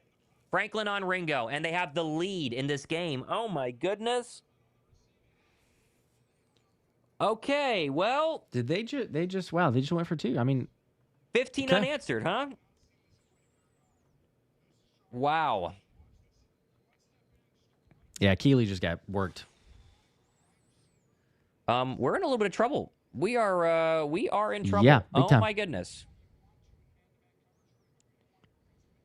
Oh man, okay. Oh my goodness. Wow, we're trailing in this game right now. God, just when you thought it was going to be a nice, easy second half, Josh, everything's going well. They missed that deep shot to A.J. Brown, and it's been a nightmare ever since. And like my wife is texting me right now, they never play four full quarters. They never play 4 full quarters. Defense, though, has been really bad in the second half. They're getting worked. Yep. They're not playing a full game. And it's on everybody. Like, you know, I hear the play calling comments and everything, but they have 2 big shots. They have 2 great opportunities. It's on the players to execute. Like, if AJ keeps running, that's a touchdown. You got 24 points right now instead of 17. You got another one with penalties that we've had. Oh my gosh. Okay, well. Oh man. All right, well, here comes offense. the kickoff. Returnable by Shipley. Makes a man miss to the 30. Will Shipley across the 35 to the 40. Oh, Will Shipley got around the edge, across the 40, maybe to the 41-yard line. And at least they have good field position as Philadelphia trails. 7:29 to go, 4th quarter here, Josh. How many more possessions will they have? That's going to be the question. 6,700 people watching right now. Well, it's going to be a nail biter, as they normally are. What do they got? Here we go. Knew Denver was good. They didn't look good for 3 quarters. They looked great the last 15 minutes or so, maybe a little less. All they need to do is get a couple first downs and just start marching again, right? Do what you did in the first half, Gino. I know, Go. Get the tempo. I see the super chats. We'll get to those in a second. The Eagles are First and going 10, quick. 7:29, 44-yard line. It'll be a first down. throw. Hurts on the backfield, caught Smitty. 50, There we go. still going, got 9 on that one. That's that same RPO they ran to Goddard like 4 times today. This time it's to Smitty. He's over 100 yards. That one good for 9, 2nd and 1. Good first down play. Need that. Great play call. Get first down, positive yardage. They're going hurry up into Denver territory at the 48. Barkley been quiet all day long, all year long. To the right of Hurts in the gun. This will be another pass. Right side, caught Smitty. Little bubble screen. Got the first down and more to the 40. That's a good gain of 8 or 9. And is there a late hit? Eagles wanted one. There's a flag. What's this for? Illegal man downfield on Philadelphia, I think. Oh, no. You got to be kidding me. Boy, remember this happening? Yep, an eligible man downfield. So a 2nd and 1 first down is going to be yanked out of there. And I don't know who they got. Steen. Tyler Steen. Boy, remember when we used to get called on those like every single play early in the season last year? That's the first one I remember this season, but it's a big one. Man, that's so... Dang. Yeah, it goes from 2nd and 1 to 2nd and 6. And Steen's way too far. Way too far. Okay, so, Yeah. Again, like we give credit where credit's due, but that's not play calling. That was a great play call. That's execution. That's a player going down there and making a vital mistake in a really crucial situation. Thankfully, it's only 2nd and 6 after the penalty because it was 2nd and 1. 6:56 to go here, 4th quarter. Running clock. Back up to the Bird 48. They're going to go under center run to Barkley, and he's going to get tackled for a loss of 1. And now you have 3rd and 7. They can't run the football. They proved to us at times they can throw. They have not proved to us that they can run the ball at all this season, Josh. And now we have a brand new problem in Philadelphia. Oh, my goodness. Still punt. You don't want to punt. Give your defense a break. 3rd down and 6. 6:28 to go, 4th quarter. Golly. Oh, boy. And it's like, oh, boy. The other thought that I had, too, was whenever it was 2nd and 1 is like, okay, hey, look, if you don't convert on it, right, then just go to the tush push. If it gets to 3rd and 1, tush push, new set of downs. It's a whole, it changes things with that penalty. Eagles are 0 for their last 5 on 3rd down. This is a 3rd and 6. Hurts takes the snap with a blitz coming. Here they come. Fires across the middle, caught and short. So they only got 3 yards there. Benito in coverage on Devontae Smith. And now you have a 3rd down and 4, a 4th down and 4, and I guess they go for it, right? I don't know. Maybe you want to pin them back deep. I guess you What's do. the plan? I think you do. I think you go for it. I think you go for it because you got beat the last drive. Even if they were to score, it's still technically a 1-possession game, assuming that they're going for it. Oh, my 4th gosh. and 4. It's not the game, but it feels pretty close. 5:34 to go here, 4th quarter. Birds down 1. Ball at the Eagle 49. Empty him out. Are they showing blitz? Hurts sees something. Takes the snap. Blitz comes. He's got stops. it. Throws. Home run ball. Devontae Smith. Yes, there's a flag, though. There's a flag. Big gainer for 30, but there's a flag. Let's see. What is it? Oh, my gosh. It's It's going to go against Philly. What? Illegal oh my formation. Gosh. You've got to be kidding me. You've got to be kidding me. An illegal shift. So they never set Barkley back up after he shifted. Oh, my gosh. And now they're going to have to punt. Execution. Oh! They hit him for 30, and then it's illegal. Golly. Execution the second half. Josh, we keep saying Yeah, it. it's not play calling. Sorry, it's not. You give him credit when you can, but this is on the players. I know the blitz is coming. The time's winding up. You got to get set. Oh, my gosh. He sees it, too. It's a perfect pass. It's a perfect catch. Oh, my gosh. 5 pre-snap penalties for Philadelphia. 4th and 9, and they will punt. They had Smitty for 30, and it came all the way back as Braden Mann gets it away. 5 minutes to go in this football game. And it's going to be taking a bounce. So bad. Oh, a that terrible was kick terrible. at the 30. They got it up to the 30. Golly. A 25-yard punt. Oh, we're in big trouble. Just a miss hit completely.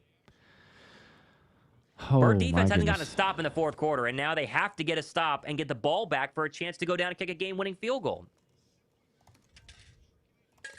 Boy, this went from as easy of a cruise to a nightmare. I mean, gee whiz. What happened? And the fact that they just hit that on 4th down. Literally, they would hit a 30-yarder to Smith on 4th down, but Barkley didn't get set. Oh, man. A difference between 4-0 and 4-1. You never know. We'll see. Here we go. Got to get a stop. Can the defense show us that they've been the better unit all year long? They got carved up in the second half. Man, they're tired 18-17 too. Denver. 210 yards the second half. A play-action pass, and that's going to be a throw and catch for a first down to the tight end, and he stays in bounds for 12. There's Troutman, his first catch of the day. First down, Denver. Boy. Will Philly's offense get a chance to go down and win this game? Can you get a stop at all? Oh, I don't know. The S-Box with a 5. Between the Phillies yesterday, Eagles today, confused what's in the water. Both offenses are sipping lately. Yep. Defense needs to get a stop, though, right now. That's the main worry. The offense has had plenty of chances. I feel like Philadelphia has missed a couple of plays on offense. Defense, though, is getting carved up. 4:24, running clock here. Denver has 2 timeouts. Philadelphia has 3. Philly has 15 yards of offense this quarter. This will be a toss right to Dobbins. Tries to get around the edge and does, and actually got 4 or 5 yards. Didn't think he would there. It'll be second down and 6 as the clock keeps moving. This is just what, everything was going so right to have no drama in Philadelphia this week, and now we're going to have drama in Philadelphia this week, especially if they lose.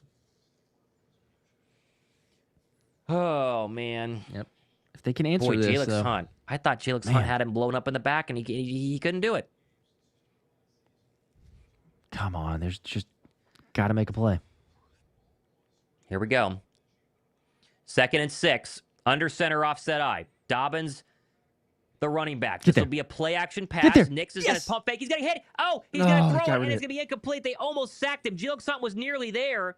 Are they going to get him for grounding? No, I think Troutman's in the area. 3rd and 6, though, regardless. Nix is pleading his case. Gosh. And I think he did have Troutman close enough. So I think they're going to say that it's just an incomplete pass. It is a third. Yeah, huge. 3rd and 6. Jalix almost had a 20-yard sack. Oh, they threw a flag. Oh. Yes, they're going to get grounding. Yeah. Did they call? They did? I think they did. Oh, yes, my they gosh. did. Oh my gosh, that's grounding. huge. Oh my goodness. Oh yes. So that's what, 3rd and 21? It'll be 3rd and a mile. Oh, that's huge. The ball did not get back to the line of scrimmage. He's still in the tackle box. And Troutman's running the opposite direction. Yeah, that's clear grounding. That's clear grounding. That's clear grounding. Okay, that's huge. We needed that. Wow. Here we go. 3rd and a very long. Wait, how far is it? Oh, is it 3rd and 21? Is it 21? Gotta see. Good job, Jalix Hunt, on that play. Please get off the field here. Please get off the field here. I mean, it's basically like a sack. Doesn't count as a sack, but it's basically like one. We're still waiting to hear what's going to happen. Wait, they just replayed assist. Is it now 3rd and 6? Hang on. So now it's 3rd and 6. Now it's incomplete. They threw it and then they picked it back up? Oh my gosh. Holy. 3rd and 6. 3rd and 6. From the 46-yard line of Denver. Oh my gosh, I'm so pissed right now. Come on.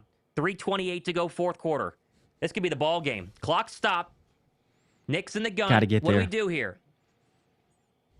Nick takes the snap. Pressure coming. Stops, throws, home run ball right side, and it's going to be what a catch. Caught. Cortland Sutton on Quinyon Mitchell, first down for 15. Ugh. It's a really, really good catch. How do they pick up the intentional grounding? I don't know. It's replay assist. They need it. They want it. I don't know. The fact that they talked about it and then threw the flag because that makes no sense. I don't know. It's ridiculous. Running clock, 2:51, still going. So now you have basically 3 downs here to get your football back to the offense. Denver into Eagle territory at the 37-yard line. Not looking good. Up against the wall now is Philadelphia. Nix is going to let this run all the way down, and they burn a timeout. So 2:39 to go. Denver uses their second to last timeout, and I'm still just stunned. No, it's a delay of game. Wow. Okay, well, that will help a little bit, I guess. I'm just still so stunned that that they would not call timeout there. Oh, my goodness. Oh, my goodness. Okay. Oh, boy. All right, here we go. 1st and 15. 2:39 to go. Stop clock. Ball at the Eagle 41. Nix takes the snap under center. Turn give Dobbins, and he's going to stutter step for 2. Good play there. It'll be 2nd down. I think if you're Philly, you burn your timeout now, right? And they did.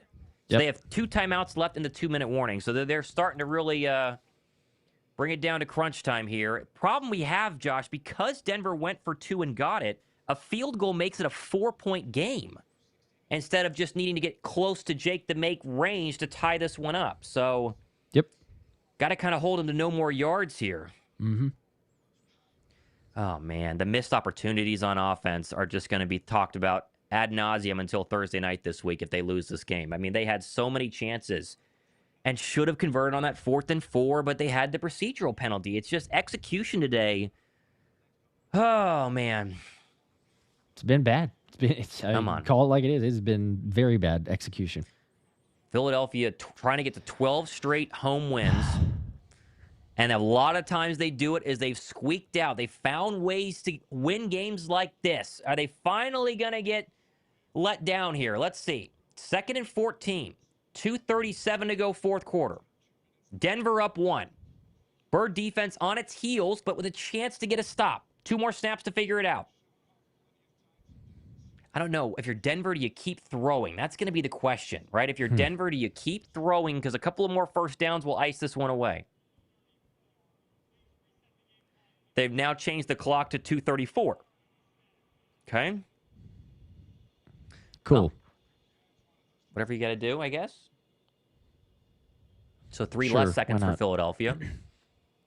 Come on, defense. Come on, defense. Get a stop. I mean, even if they kick a field goal, just give them a chance to go down and win this game. That's all I want is for the offense to have a chance to go down and win this game. 7,800 people watching between both channels. Drop a like, help the Eagles win. 2nd and 14. 2:34 to go. Birds down 1. Ball at the 41. Nix is going to go empty here. Takes the snap. He's going to throw. Stutter steps. Fires. Caught across the middle. Ingram. And it's going to be a yard or 2 short. That was Sutton, excuse me. And it's going to be 3rd down and a long 2. And Philly calls their second to last timeout. So that was a big gainer on 2nd and 14. Man. Yep. 3rd and 2. Getting to field goal position. Cortland Sutton has been the guy here in the second half. He has been... Oh, so I guess they did throw too, right? Boy, they brought Campbell on a blitz, and then Sutton just sat right down in the middle there. What a shame. Man, timeout on the field. First down here basically seals it. It's like they're close. They're getting super close on those, and then they're just not able to get home on those sacks. Oh, my gosh. What do you got? 3rd and 2. Stop, come on. Please, 18-17. anything. 2:27 to go. Birds have 1 timeout and the 2-minute warning left. Oh, boy. They're 5 for 14 on 3rd down today. They've gotten a lot of those in the second half. The line to gain is the 26. The ball's at the 29. Under center. Takes the snap. Play action. Rolling right. Dumps underneath. Harvey caught. He stopped. Yes. Makuba stopped him. No gain. No gain. Drew Makuba stopped him. Philly burns that. Oh, oh my gosh. They're going to call it on Bond. They're going to call it on Bond. Late on Zach Bond. There's no way it's a late on Zach Bond. There's no way. It's going to be on Bond, isn't it? He hit him late. But he looked like he was still trying to go. He was still trying to... Let's see. Oh. Personal foul on Zach Bond. Ball game. They had the first down and 4th down. Penalty. They have the 3rd down stop. Penalty. Unbelievable. Zach Bond hit him late. He's still fighting... Yeah, I mean, that's a bang play, and especially real time. Like, how's Zach supposed to? Is it to the? Are they calling to the head too? Like, that's a terrible. Even if it's not a late hit, they're saying it's to the head. That's just garbage call. You got to be kidding me! They're gonna. Oh my gosh. That's how Philly will lose. That's how they're gonna lose today. Wow, they had them stop. They were gonna get the ball back. Oh, man. You got to be kidding. Wow. Philly has 1 timeout in the 2-minute warning. Zach Bond, man. Bang, bang. Bang, bang play. Bang, bang play.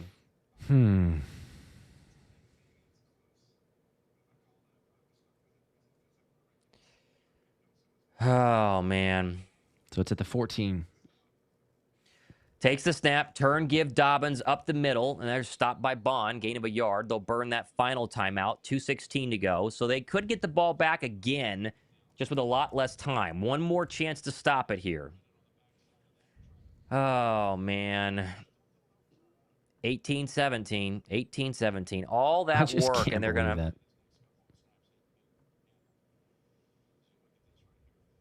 It's been all penalties. Today it's been penalties. In the fourth quarter, it's been penalties and missed execution. Unbelievable. Broncos 1 win, 112 losses when trailing by 14 plus entering the fourth quarter on the road. That might go up to 2. They hold on. That is unbelievable. I mean, look, there's totally justified reasons for, hey, it's so-and-so's fault, whatever. Roy, I see a lot of other comments, good game, fire Patullo. This is not Patullo. This is far from Patullo this game. Not. This is execution. This is poor penalties in really bad spots. You look at the yardage totals, and it doesn't add up necessarily, but it's the worst timing for penalties. Terrible execution by the players. And timeout by Denver, by the way, before they snapped that. 2:16 left. Yeah, penalties. I mean, they literally hit on a 4th and 4. They literally converted on a 4th and 4. And then they stopped him on 3rd down and 1. I mean, literally, penalties are going to absolutely kill them this game. Can't run the football and penalties. Wow. They're gonna get a chance if they can get a stop, But what? It'll be a minute 20, something like that. Golly.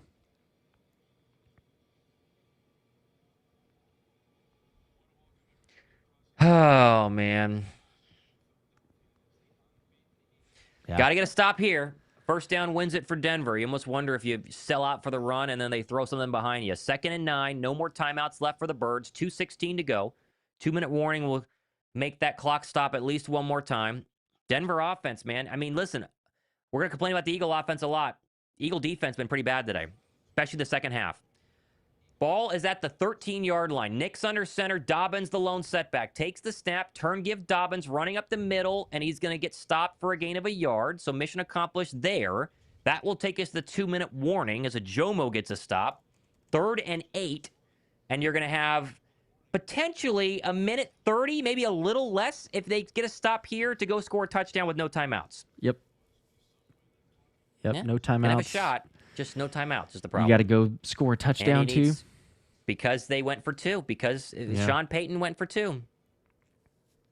Oh, my gosh. All right, I'm going to run through some of these Super Chats again. We're late on these because we were in the middle of it. But David with a 2. Tom, did you drop the deuce? You're the hero we need. This was a lot earlier. Doesn't seem that way. Always the regular one. Austin with a 2. I can't fault the defense. Offense screwed them. Again, this was earlier. We hadn't fully seen everything, but more so. I mean, yes, more so. Execution. They left at least 7 points, and I would argue the offense left 10 points on the board. Just easily. Straight execution. Just do what you need to as a player. The play calls were there, and they just left it out there. Elbert with a 5. Terrible offensive play call in the second half and soft defensive calls. No blitzes. Come on, I'm sick of this. Merry-go-round, shaking my head. We honestly got to agree to disagree. I think terrible offensive play call in the second half. It was there. There's another 10 points easily. I mean, Kevin Patullo's probably 4th on the list of problems today. I mean, maybe not being able to scheme running plays. That could be a problem. But Saquon Barkley hasn't done anything this year at all. But it's been penalties and poor execution. That's literally been it. Yep. Either way, though, as Knoxburg says here with a 2, absolutely unacceptable. It is, regardless of what we're hating about, but yes, it is. 10 from Tyler. LOL, y'all still optimistic that we're playing good in the second half? We got to quit coping. We cannot put 4 quarters together. Quit coping. I mean, we never said, we were saying all along, they haven't put together 4 quarters. They haven't put together a half. It's been one half or one not, but it's just a sense of where does direct blame. And I know people coming in, maybe some people that didn't see the game, they see the score. It's like, oh my gosh, well, it's Kevin Patullo because they only scored 17 points. It's execution. Kevin Patullo is maybe partly to blame, sure, but you want to go first off. It's the players in this game of not executing and not being on the same page because they had opportunities to score and they just didn't. Brandon with a 2. That 2-point conversion is disrespectful. Got to drive. That was, yes. Elbert with a 2 also. That's why you need a run game. That's probably the biggest issue, quite honestly. I mean, this offensive line, where's the run game? And it's kind of become almost regardless of what we run, whether it's inside or outside or just there's nothing going. Hit drip with a 2. Last one here before we're getting back. Also, time for Hurts to use his legs. Well, going to have to use his arm if they can get a stop here. Here we go. Got to get a stop. 3rd and 8. If you're the Denver, I think you throw here. I mean, I think you go for the kill shot because you're going to get the Birds the ball back either way. And there's 2 minutes left. Here we go. 3rd and 8. Line to gains the 4. Snap will come from the 12. Nick's in the gun. Motion Sutton across the formation. He's been a problem all second half. Dobbins to the left of Nick's in the gun. Nix takes the snap. Play action. He's going to throw. Steps up. Scrambling. He's going to try and run. He's sacked by Zach Bond. Sacked by Zach Bond. All right, they got the stop. 4th down coming. The field goal will come with about, 1:15 left, I think. Yeah. All right, well, that's the problem, though. They got the stop, but if they would have stopped it 4 plays ago, then they would have, had a lot more time on the clock. But have the 2-minute warning or maybe 1 timeout in 2 minutes, and yeah. Yeah, so the play clock is at 1:26 and running. Game clock's at 1:10 now, so about 13 seconds left. Denver's going to burn that last timeout and then kick a field goal, and then Philadelphia's going to have about 1 minute and 15 seconds. Then they need 6. There's your timeout. Stops it at 1:14. A 31-yarder for Lutz. Boy, a block here, Josh, would be incredible, but I think they're too close. I think the launch angle is a problem for this one. Yeah, this one's a chip shot. This should be booted a mile high into the air, so. Goodness. All right. Wouldn't mind a block here just to make it doable. Lutz is 1 for 1 today with a 55-yarder. Oh, man. God, you just hate blowing games. 17-3 at one point. 31-yarder. It's ridiculous. Davis and Carter chatting it up there to try to see if they can work a little magic. Even a field goal here doesn't officially sink Philadelphia, but it makes it a lot harder. From the left hash, 31 yards for Lutz. And you have a flag, and Philadelphia jumped. We jumped. Yeah, we jumped. Which is okay now, but don't do it again. Yeah. Unless it was the center made him jump. Let's see. False start. Oh. Offense. Okay. Back him up 5 yards. So that'll make it a 36-yarder instead of 31. Okay, well, that helps. And now you for sure can't have a procedural penalty that screws Philadelphia, which is good. Oh, I thought that, interesting. Yeah, I think they could have gotten Philly there. I think they could have gotten JC. Huh. Very interesting on that one. Back him up 5 yards. 36-yarder from the left hash now. Let's see what they got. Will Lutz to make it a snap, hold, kick up, and good, dead center. And that will go ahead and make it 21-17, a 4-point lead now.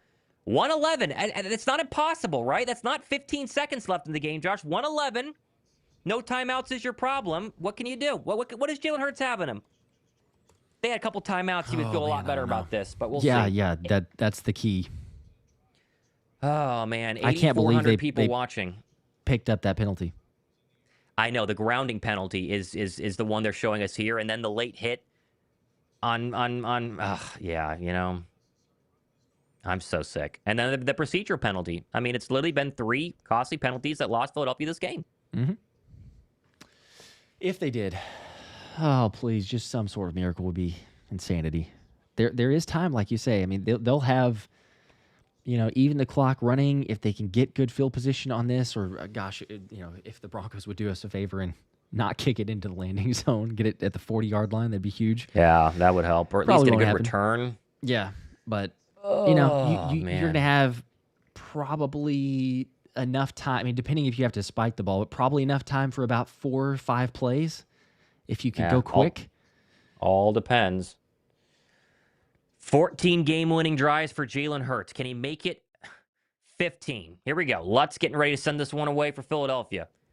Shipley and Bigsby back deep. This one is going to be returnable by Shipley. Takes it from the 1-yard line with Bigsby in front. 15, 10, 20. Shipley going to get up and at the 25. All right, so Not the normal one. kick return troubles continue there.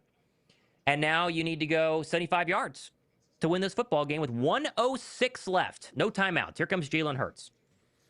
Oh, man, what do you got? No timeouts for anybody, which is interesting, too. Man.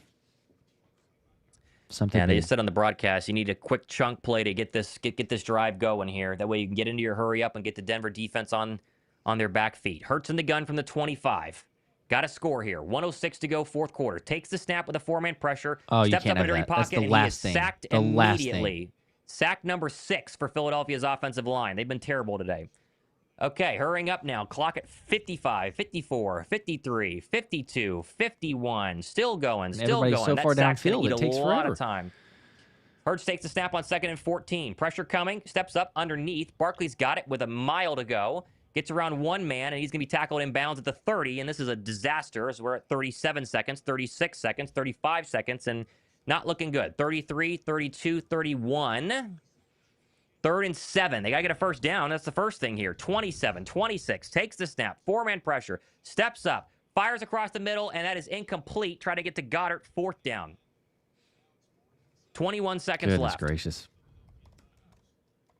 No timeouts. They have got to get a first down, and we are not looking good right now. Boy, there's a tug on that jersey at Dallas Goddard. They called Quinn Mitchell on that early in the game, but of course no call there. Nope. 4th and 7. 21 seconds left. All right. 4th and 7. Got to get a first down. Then you could spike it and at least have a couple shots in the end zone. Here we go. 4th and 7. Hurts in the gun. Takes the snap. They bring 3. Clean pocket. Steps up. Fires across the middle. And that's going to be incomplete. Goddard fell down. Thank you. Something. And there's a flag. Flag at the 50. Finally, a flag goes Philadelphia's way. That'll be a gain of 20 and at least gets them in Hail Mary range. We welcome in 9,000 people watching right now. Pass interference.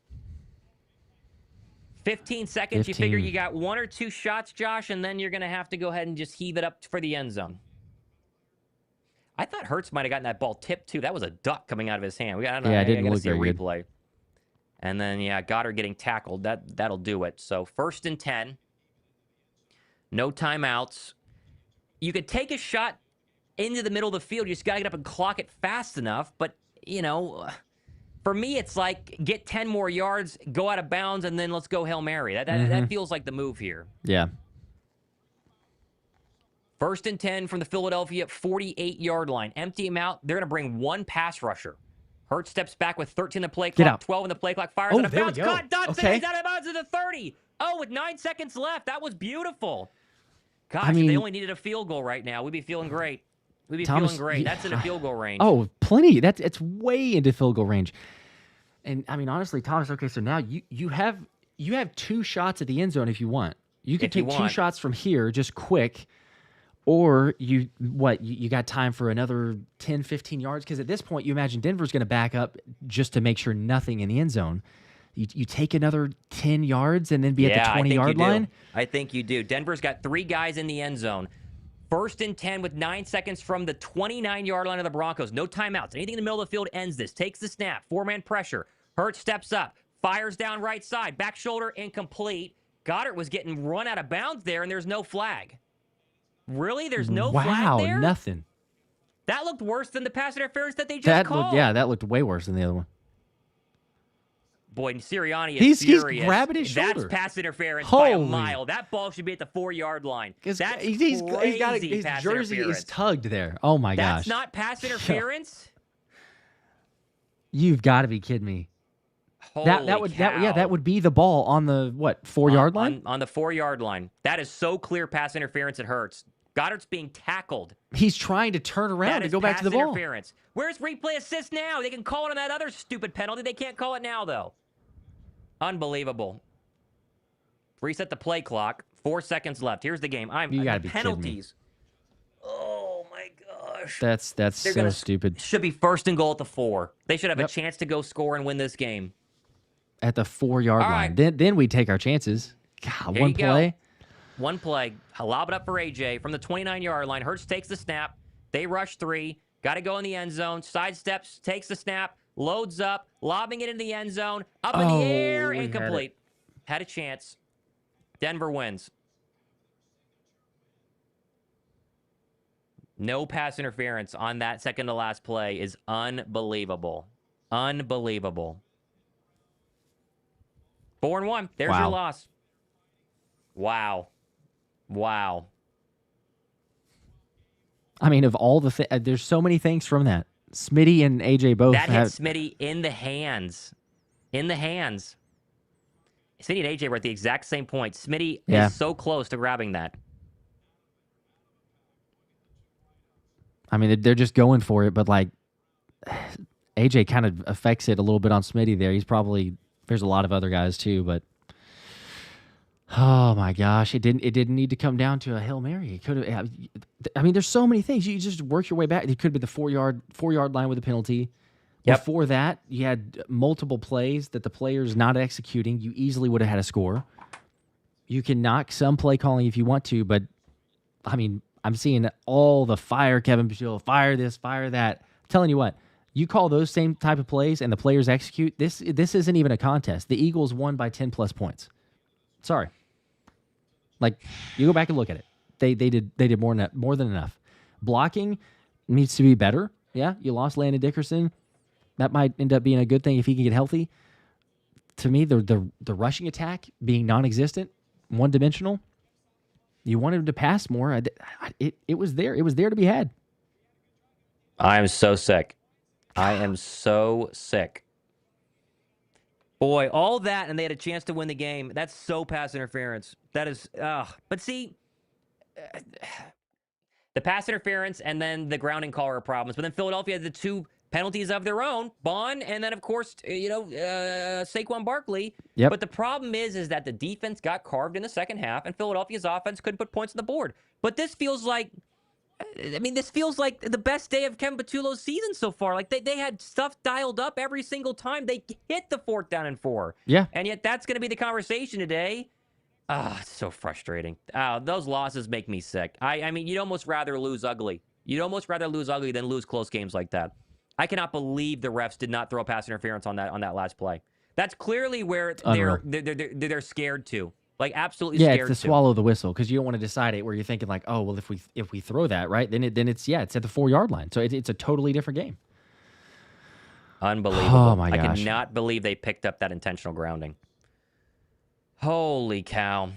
Well, can't win them all, but that feels like one that they should have won, that they should have been able to win. Yep. Trent with a 2. It's on Nick's inconsistent play everywhere. It's on him for Nick and the inconsistent play for the players, I guess. I guess. I mean, Canucks, I don't know. I mean, penalties have been a problem all season long, so sure.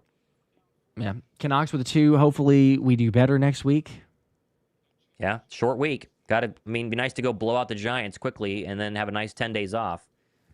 Could use it. Yeah, get the little mini bye. Crush with a 5. Did everyone seem to forget you can't review a penalty? What the hell is going on with officiating? It's excruciating. Yeah. Well, and that's going back to the intentional grounding, no intentional grounding switch up. The fact that they call that or don't, like they decide not to, and then they with the 4-yard line. I mean, you could say, yeah, it didn't need to come down to that. The Eagles should have taken care of it beforehand, but still, it's like, oh my gosh. It's like gutted. They made too many mistakes today, you know? Mm-hmm. You made too many mistakes today. That's really what it was. That really what it is. They made too many mistakes today. It's crazy. Neil with a 5. This talented offense can't even score 20 points. Pacheco needs to go after this season. Neil, again, if AJ keeps running and if there's no penalty on 4th and 4, they're scoring more points. It wasn't Kevin Pacheco today. Doesn't feel like it today. No. Sorry, I know. We're all focused on it. Now, they can't run the football. That's a problem. For sure. But passing game was pretty good today. Yep. Passing game was pretty darn good today. As many instances, they had another drive that got killed by a holding call. They were moving the football. They actually ran a good play. They had a few good runs, and then it was holding. Yep. David with 2. Players got to make plays. Sloppy. Yeah, 100%. That more than anything was players 100%. Not making plays, and it was sloppy. penalties, as we mentioned, in It was so sloppy. Terrible situations. So sloppy. Robert with 2. Never thought our players would sell a game this bad. Well, they did. I mean, and listen, the Bond one is frustrating, but it's still kind of, I think that we would take that one. The grounding is the problem, and then that no call PI is the problem. That to me is the two big problems. That to me is the two big problems. Yep. They just, man, it's just crazy that it even got to that point. Hit drip with a 10. Respectfully, you guys got to be kidding me. Saquon, 6 carries for 30 yards. So on top of our offense being super predictable, we can't run the ball. You can't expect us. You can't expect the defense to bail us out all game. They time of possession got skewed. You weren't able to hold on to the football because of the running game, and you didn't bleed the clock, I guess, as much. But the fact that it was, that they got screenplays called more so, and they tried to incorporate, but there's something with the O-line that, we've talked about the yards before contact and everything else, and you lose Landon Dickerson, so Brett Toth comes in. The O-line is just not holding up. Look, 6 sacks on Jalen, and the running game not being good. Yeah, they needed to, should have probably tried to run more, but when you're not picking up much yards, I think that's why they decided, well, you know what, we're going to try to throw the football because we kind of have to. We're not getting those others. And then they get holding penalties in terrible situations, and they have misses on guys that would easily be scores and touchdowns. So an eligible man downfield on Tyler Steen. Yeah, there you go. On the late drive. Yep. If that ineligible doesn't happen, because that was a first down into the 40, 30-yard line. It's inevitable. It's whether players making bad plays or players getting penalties in terrible situations. It was not good. Boogie with 5. The defense didn't have as good of a second half, but the offense couldn't get anything going, so the defense had to stay on the field. Yep, that's true again. Time possession, what they had. James Young with the 2. Run the ball up 14 points in the fourth quarter, burn clock, shaking my head. That's the biggest difference from this year to last year so far. Yeah, like last year, I think so. When we're up 17-3, ball game, it's over. Yep, that's because they could run Saquon Barkley. Saquon would go hit a big gainer. It's 24-3, and the ball game's over. Yep, and the ball game is over. This year, there's no imposing your will on the O-line yet. Hopefully, eventually, but yeah, there's no. All right, we're just going to run the football. We're going to. We know we're going to. You still won't stop it. Deep Crow with a 2. Ironically, the game shifted after AJ jogged his route. That did feel like a big. I don't know if that was like the reason, but yeah. I mean, I'm sure they're going to ask him about what happened on that play. You hit that one, this game's over. And that's the thing. It took a lot of what ifs for Denver to come in and beat Philadelphia and give them their first loss of the season. And so that's a positive to stay happy on. But the fact that we just haven't seen 5 weeks into the season 4 quarters good football, and the defense was balling out in the first half. Like, it almost felt like the offense against the Rams, right, where the defense is great for a half and then awful for a half, and then this was the exact opposite, and it was great for a first half, awful in the second half.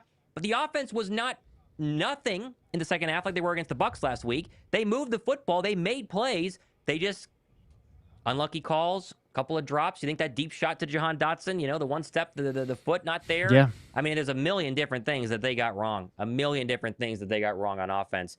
And it didn't feel like passing was the issue. Yeah.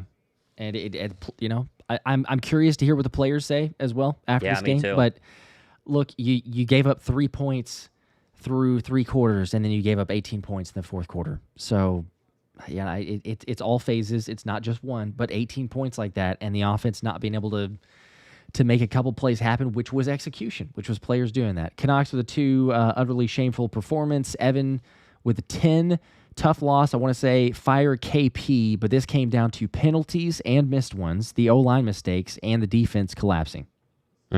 6 sacks is a big problem. The offensive line has been a big problem. Everybody's playing bad. Mailata's not playing well. Juergens is not playing well. Obviously, Landon Dickerson is out, but not playing well whenever he was in there. Oh, man. Yeah. Man, the 2-point conversion. I think back to that one. They could have kicked a field goal to tie it. They went right down the field, and they get cooked on an out route by Kelee Ringo. And it's like, oh, man. It's ridiculous. It's the NFL. I mean, it's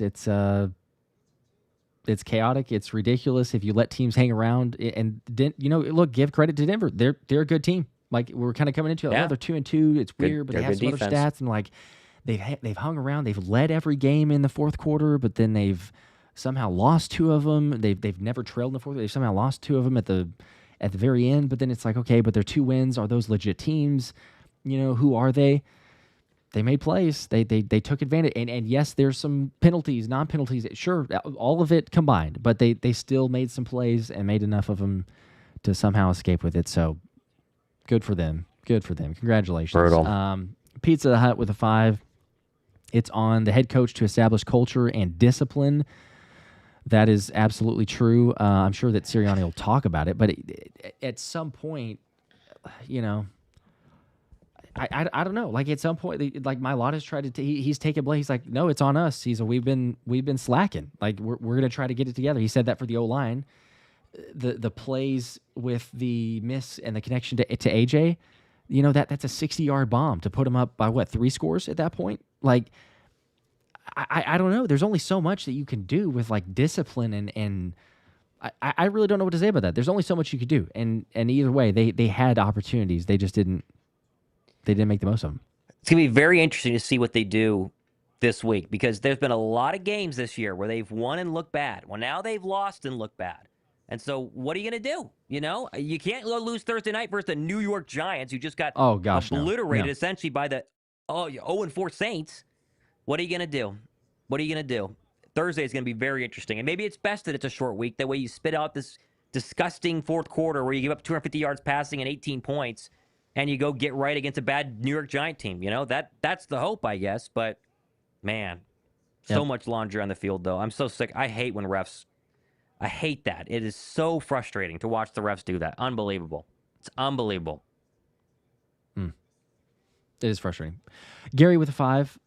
2 losses in a calendar year. At least it's an AFC team. That's true. At least it is. And we get a short turnaround this week to make it right. Like you were also saying. You got the Giants. Just mentioned it. Yep. Just get that taste out of your mouth and get moving. Get back in the win column. Dog with a 5. Did not see a comment. We appreciate the support there. Thank you for that. Garrett with a 10. The offensive woes aside this season, the one thing we need to fix are the penalties on offense. Glad we have a chance to wake up now and not at the playoffs. Good game, guys. Go Birds.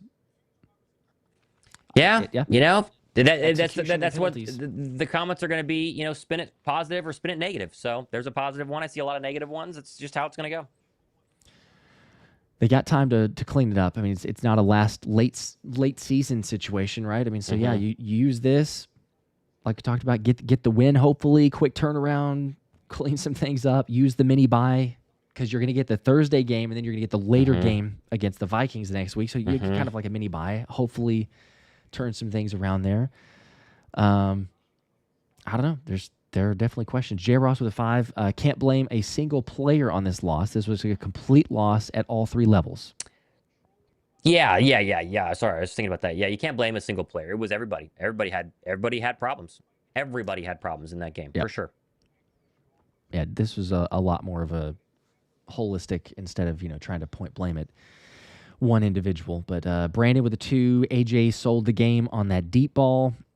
It would have been nice to have him run, I mean, it's never one thing. So again, like we said, it's not one player, but for all of our psychological mental health, like would it have been, to see AJ not only score a touchdown, but to get a deep shot from Jalen? Yes, it would have been phenomenal. But you also wonder if AJ is going there and not to free him from any blame on that one play.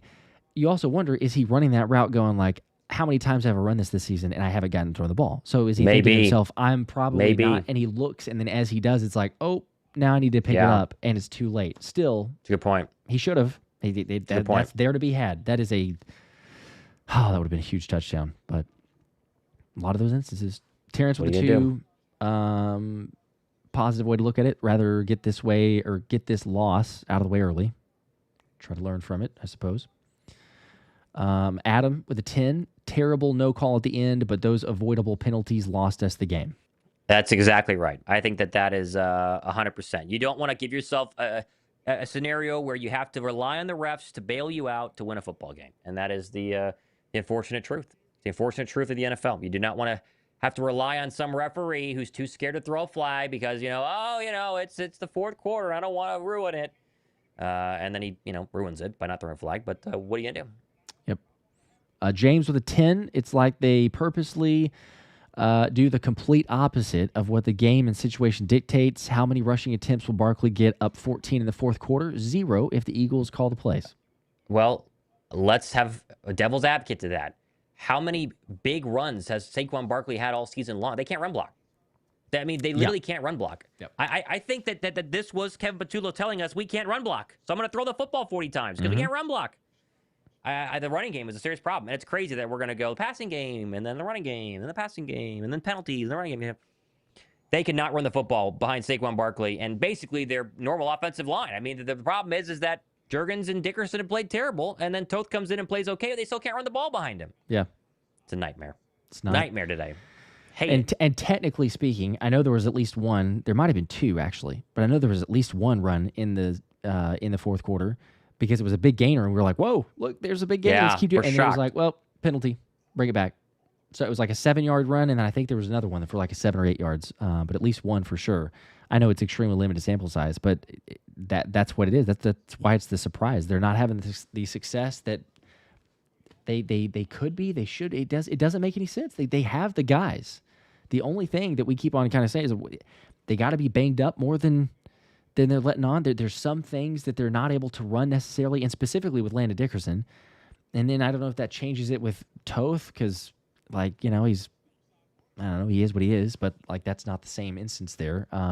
Yes, losing Mekhi Becton hurts. He was a really, really good run blocker, but it's not the end-all be. It's like, oh, you lost Mekhi Becton, so we should be this poor at running the football? That doesn't make any sense. Yeah. JR Kurt with a 2. Call it what it is. The team is conservative when up. Are they, though? A little bit. They took the deep shot to AJ up 2 scores. They did. That's an aggressive play call. That's a dagger play call. As much as we like the dagger and we know how it was for the Super Bowl, that's okay, let's go for the kill here. Let's dial this thing up. And it was there to be had. So, I agree in the first 4 weeks. Yes, we had said that, right? It's like, okay, they get conservative, they get up, they get conservative. That's fair. Today, it did feel like there were opportunities there that Kevin Patullo and they were dialing up to say, let's do it. Let's end it. Let's go ahead and score. And then it was a penalty. And then it was a missed opportunity. And then it was a poor execution. And then it was one thing after the other. So, I don't know. Larger sample size, yes. More often than not have they been. But I'll say it again. If the players play up to their level of potential, which we know that they can, the way the game was called today, this would have been an Eagles win by 10+.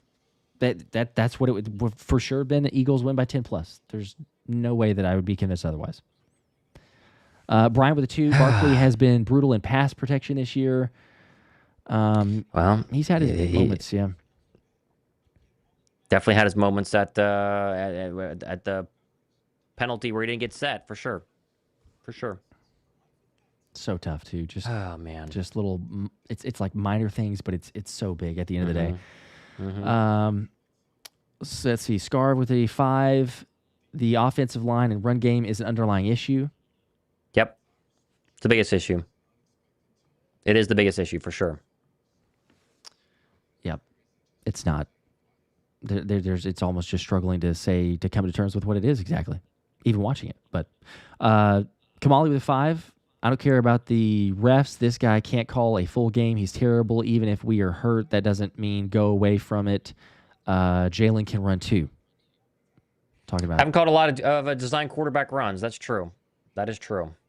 Each week I'm waiting for Ken Patullo to get his monkey off his back, and what do you know? Not getting off his back this week. Not getting off his back this week. We'll see if he does on Thursday. Yeah, it's crazy the amount of. I mean, I understand that the reaction to it, and yes, could they be better? But it's like when you're wanting them to show something different, and you're asking for certain things, and you want to see it, and it's like, tell Kevin Patullo to throw the football. I got a million different comments. Say, hey Josh, don't say let's run it. Say let's pass it because we want to see it. Well, he does pass it, and then okay, yes, and I understand the situationally, you just look at a box score and go, man, we should have run the football more. But Yeah. the eye test of watching the game, could we run the football? No, we couldn't. So, like, the definition of what over and over with expecting a different result is insanity. I don't fully blame it to say we're not going to run today. Is it an issue with the team? Absolutely it is. But to do it for an individual game, like, I'm sorry that they haven't proven it. Your offensive line is not proven it, and then you lose Landon Dickerson. And whether or not we believe that that's a help to the offense or not because of him being injured, you know, if Kevin Padula goes there down, now we have Brett Toth. I don't know if we necessarily, or if Jeff Stoutland even. It's like, well, we can do some things, but it has changed a little bit. I don't know. I don't know what it is. But they, for whatever reason, didn't decide to keep going to it. And personally, I'm not so upset about the fact that what the play calling was. It is the execution to me that they need to be able to get better at. And hopefully they find answers. You know, New York Giants. Hopefully they do. Maybe be the right answer for us, but. Forever the two, Jalen holding the ball, Saquon being too patient in the run game, I suppose. I don't know if it's too patient. He doesn't have any holes, guys. He's getting tackled behind the line of scrimmage every single time. The only time he gets a positive run is because he, patiently shuffles to the right or left side and then bursts forward for 7 yards. That's it. That's all there is. There's nothing in this running game. Yeah, not much. You look at the numbers of the yards before contact. Like that tells you the story. If they were the same as last year, or even if they were like relatively close to last year, and we were having these issues, then you go, yeah, Saquon's being too patient, or whatever. There's something more on Saquon. He's not. He can't even get a yard before he's getting hit. It's a night and day difference. Yeah. Let's see. Got one from Ura with 5. Jalen missed throws, penalties, but it's all right. We got Thursday. Every team loses. Did Jalen miss what? One throw, and it was the AJ deep ball that he stuttered on. I mean, did Jalen miss throws today? I don't think Jalen missed any throws today. I think Jalen was great today. The problem is penalties. They can't run the football, and the defense got worked for 250 yards in the second half. I mean, we can talk about Jalen all we want, but Jalen didn't miss anything today. And I think AJ slowed up on that play because he didn't think the ball was coming his way. So, and even then, one miss.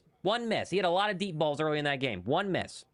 Yeah. Opening drive, I think he could have been better, but it was, again, the very first drive of the game. But, like, he missed the one on the deep shot, and he also had Smitty where he wasn't – he had him over the field. He just didn't see him. It's not necessarily a throw, but I don't know. To me, it was like – was it his best game? No. But was it like Jalen Hurts affecting this one where he was so bad where it's like, oh, man, this is so – no. Like, there's no way. He was standing in there. He got sacked 6 times, but he's standing in there with pressure. So – yeah. It's frustrating.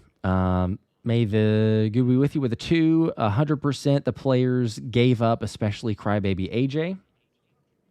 Gave up. I don't know about that. Gave up. Don't know if anybody gave up on that. I might have stopped running on the route, but yeah, I don't think gave up is a very different word there. Very different word. Kamali with a 2. The sacks are coming from poor play design, not the offensive line. Okay, I guess people have access to the all-22 film that we don't. Sure feels like yeah. Sure feels like we don't know. I don't know. The play calling, we can nitpick, sure. I mean, you can pick some out from here or there, but like what the offense has been or what the offense does, just look at the ratings and the grades of one-on-one and everything else and the pressure rates allowed in general. It's not like this just drastic change from years past and everything else. Players are not playing as well. Like individual gradings, players are not playing well. Jordan Mailata, the worst season that he's had in forever.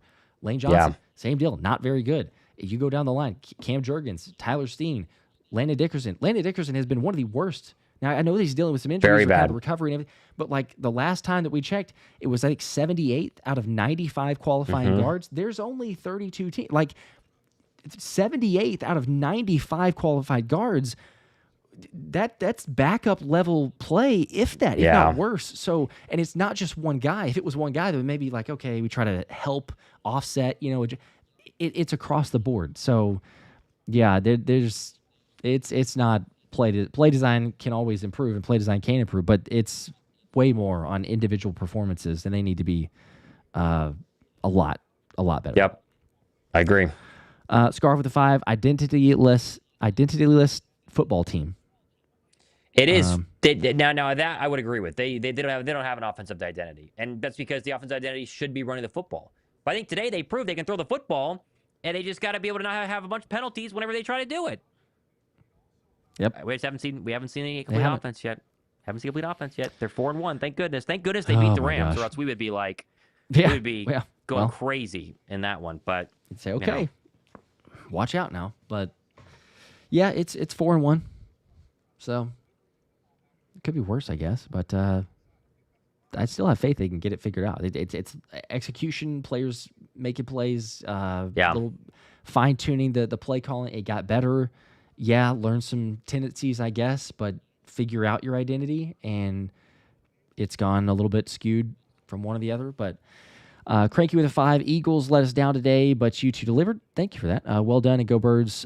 Plenty of season left. That's true. Plenty of season left. We appreciate that, Cranky. Yeah, Thursday night, and against a bad team. If they lose Thursday night, we'll be in big trouble. But if they get a clean game on Thursday night, then maybe turn things around. 5-1, Vikings, then Giants again. I mean, there's a real chance where they could be 7-1, and flying high. So got to cheer for the Chargers in the second half right now.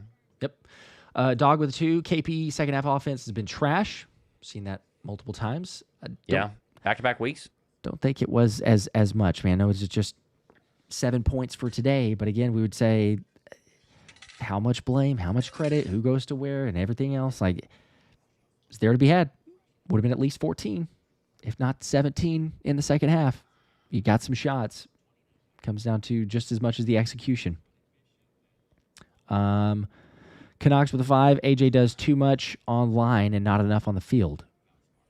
Okay. Don't know if that's true either. I don't think sending one tweet means he does too much online. People are crazy. That's the worst part of Eagle wins is the takes that come out of it are just nuts. I mean, we understand the emotional reactions to things, I guess. But AJ, he, I will be curious to hear from players, right? Just to get their take as we normally do, and we'll be sharing those and keep everybody updated. But yeah, like where do they go from this? How do they say that? How much do they share for their play, and how it affected it? But they got to regroup.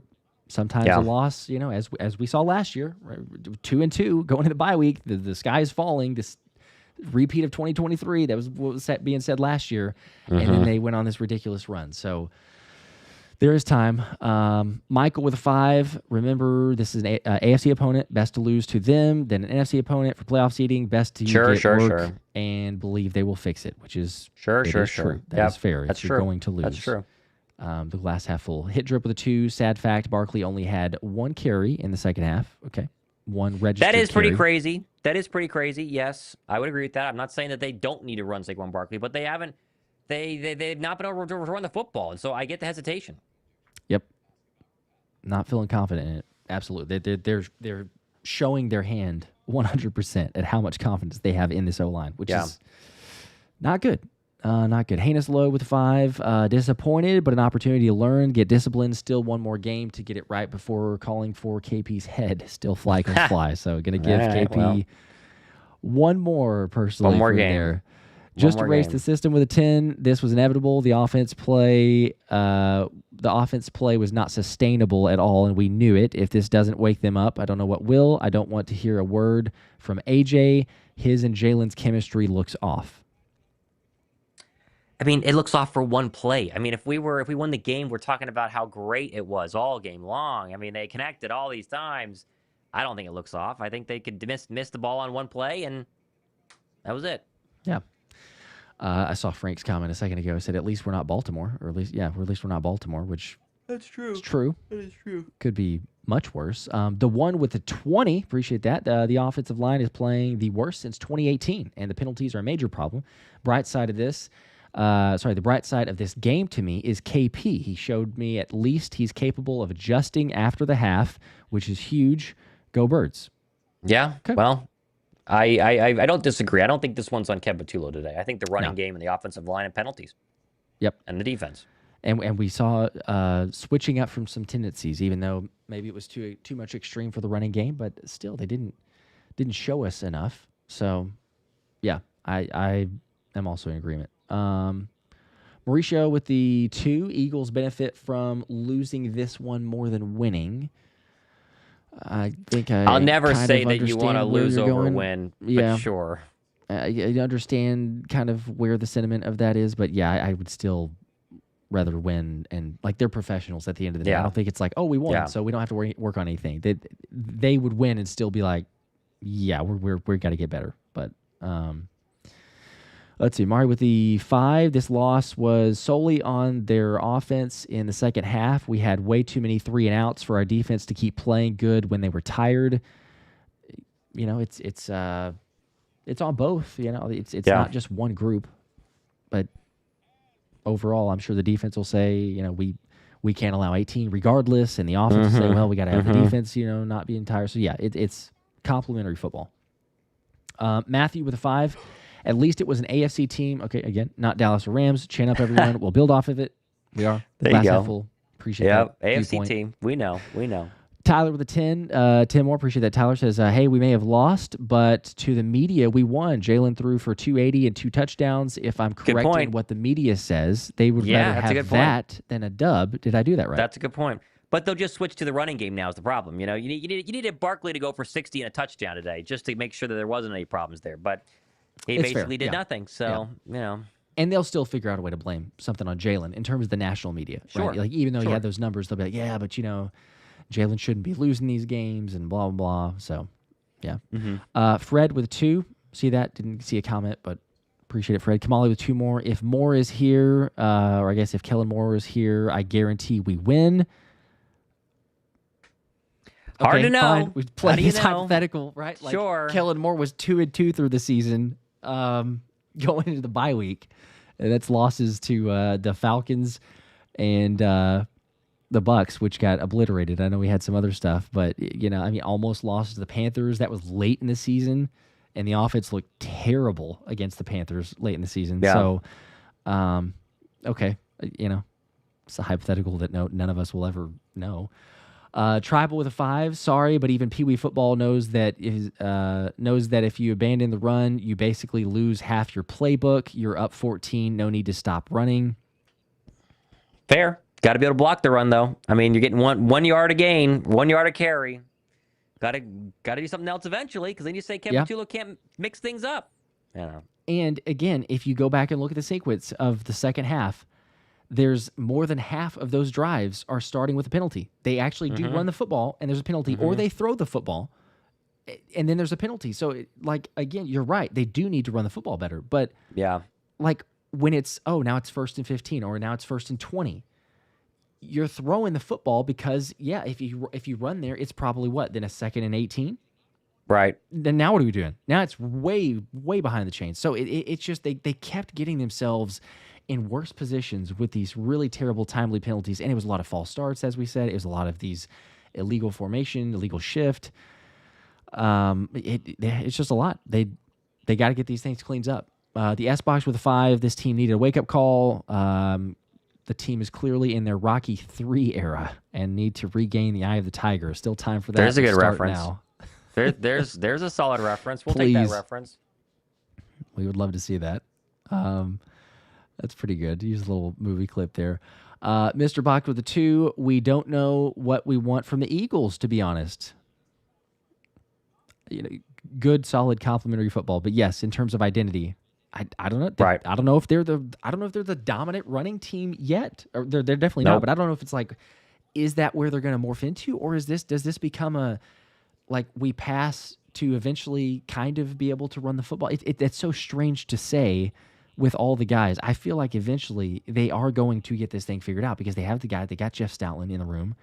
They're going to analyze this thing to death and figure out where the weaknesses are. But it's a strange thing to see. LCB with a 5. Do you think the next move is guys because we need to fix? Oh, I think it's what do you think the next move is, guys? Yeah, because we need to fix this stuff up. Fixing up the stuff. There isn't a move externally that fixes this. Firing Capitulo doesn't fix it and right away, because then who's going to call plays after that? You know, I mean, goodness gracious. So yeah, and again, the play calling was more than good enough. You execute today, you win the game. Yeah, I don't know that you necessarily like. Kelee Ringo got beat on some. He made a couple good plays. Kind of, wasn't a crazy good game, but I also wouldn't say it was the worst ever. Based on what we've seen from Adoree Jackson. I don't know. He probably gets another chance on Thursday too. It hasn't been. Maybe. I don't know. It's been passable, and I know that's not like. It'd be great to have someone else, sure. So when you say like next move, who are we getting? We're gonna get a pass rusher. We're gonna get a corner. It feels like they're content, but they do have enough guys. Like this game, you execute, you take care of where you need to. Don't make stupid penalties, the totally avoidable ones. And like we said, this game is one that could have ended 31-17, 31-10. Like it shouldn't even been close. But yeah, you let him hang around. Let's see. LCB with the sorry, got that one. Ephraim with the 7 says so many horrible penalties. I was getting so pissed. The run game is 2 is diabolical. I keep snapping at Saquon even though it's not even really on him. It's fair. It's not on him, but I get it with the frustration for the run game. It's inexcusable. Fred also with 5 more. Jalen was holding the ball and not scrambling. First 4 weeks, 60+, 40+, 20+, 60+, all wins. And then today, only 3 yards and a loss. Not a lot of room. Not a lot of room running, even because the pressure was coming right at him. So, maybe. Yeah. He made plays throwing the football, so I don't know. I mean, I hear what you're saying. It's fair to look at and see the trends, but I don't know if it's just the running or what it was. JR with 5. At the end of the day, Philly has the tools to be the best team. They'll figure it out like last year. Team is primed to get healthy and win the chip. Still agree with. I mean, they're right there. You look all across the NFL. You look at every team. You look at what's happened to them. I mean, heck, the Rams got beat by a depleted San Francisco team with Mac Jones dehydrated and everything else. So, like, I don't know. The Eagles have everything in front of them. If they play up to their potential, we all know it. Like that, they can go all the way. They could play up to that level. They could execute the play calling, keep getting better, keep improving. Run game get figured out. There's questions, but yeah, ultimately, like I don't know. Do you look? I don't personally look across the entire NFL at any team and go, there's a squad that's everything figured out, juggernaut, unbeatable, right? And even if you did, it's okay. It's week 4, week 5, depending on your team playing already. So, everything's in front of them. Yeah, I totally agree. We're not the Ravens. If we were the Ravens, it would be panic mode. It'd be like, the season might be over. It might be. There's a lot to fix and probably too much and not enough time. Kamali with the 2. Moore didn't quit on the run game versus the Saints. Okay. Sure, they hit on some big runs though. But yeah, I mean, okay. Like what, when we played the Saints? But again, that argument is like it's a total hypothetical. You go back to it, and they had a really good game before that. Like the fact that the Eagles were going to be good running the football was established week 1 in Brazil. Like it was like, oh yeah, we got Saquon. Wow, that's even Mekhi Becton and everything. Okay, yeah, that's what we're gonna be. And then it happened again against Atlanta. It's like, okay, Saquon and the offense is just going to be dominant running the football. So it was already established. This season, it's just progressively gotten worse almost. I mean, it's yardage-wise have been insane. I don't know where you look at it and say, yes, you need to have more carries, but it's basically gone down, and the yards per carry is ridiculous. Yeah. I don't know. Qualify with 5. Let's be real. We were on borrowed time. Let's show just, I guess let's show, just take the L and show up for a full 60 minutes. Go Birds. Yeah, that's fair too. Yeah, they need to show us 60 minutes of football. They have not done that yet. Yep. Paco saying the same thing. Might be good in the long run. Taking the L. That's fair. Kamali, 2 more. We'll be fine. Just tired of first-time caller. I can understand the PTSD, the frustration there. I still would say that they showed a lot more today where there's hope on the play calling side if they have confidence. Like, I think any of us, not that we're NFL play caller, but like if you knew that your team was going to be able to pick up yards in the ground, then sure, you let's go for it. Let's do this thing. But if you're getting penalized and every time you're like, oh, it's 1st and 15, oh, it's 1st and 20, are you calling a run there? Or are you going, we kind of need to pick up 10 yards to just get this thing back to manageable for a second down? And then it just backfired. It kind of went backwards. LCB with 5, I think we needed both of the worlds of pass and run and are off. Oh, yeah. think we need to realize maybe both of the worlds of pass and run are off, and need to realize that. So I think we realize that. I'm pretty sure most of us realize that. Tyler with a 2. Ban Josh Roderick. I'll buy a comment so you see it. Okay, well, I didn't see it before. Oh, John. Yeah. Is that John Riddick too? If we're getting comments, I don't know. I don't see him on my stream, so It looks can't like he's ban had him. some Sorry. deleted or in timeout maybe now. So then people are doing it. Good Okay. job, moderators. Great. Good job. Tony with a 2. I think this is the last one here. 6 carries, 30 yards, 5 average per carry. Criminal to pass that much. Yeah. Well, again, sure. Maybe they need to run 5 more times in the second half, but where's the opportunity? Like Josh has been saying for the past hour, there's penalties, there's backed up, they can't block. You got to take what the defense gives you, and the defense was letting them throw, and they had their chances. They had their chances for sure. Yep. Besides the one 17-yard run, it was that was it. 5 carries for 13 yards for Saquon after that. It's about crazy. 2 yards or so. Not great. Okay. Last one here. Got one right at the buzzer. The super chat. Brown envelope with a 5.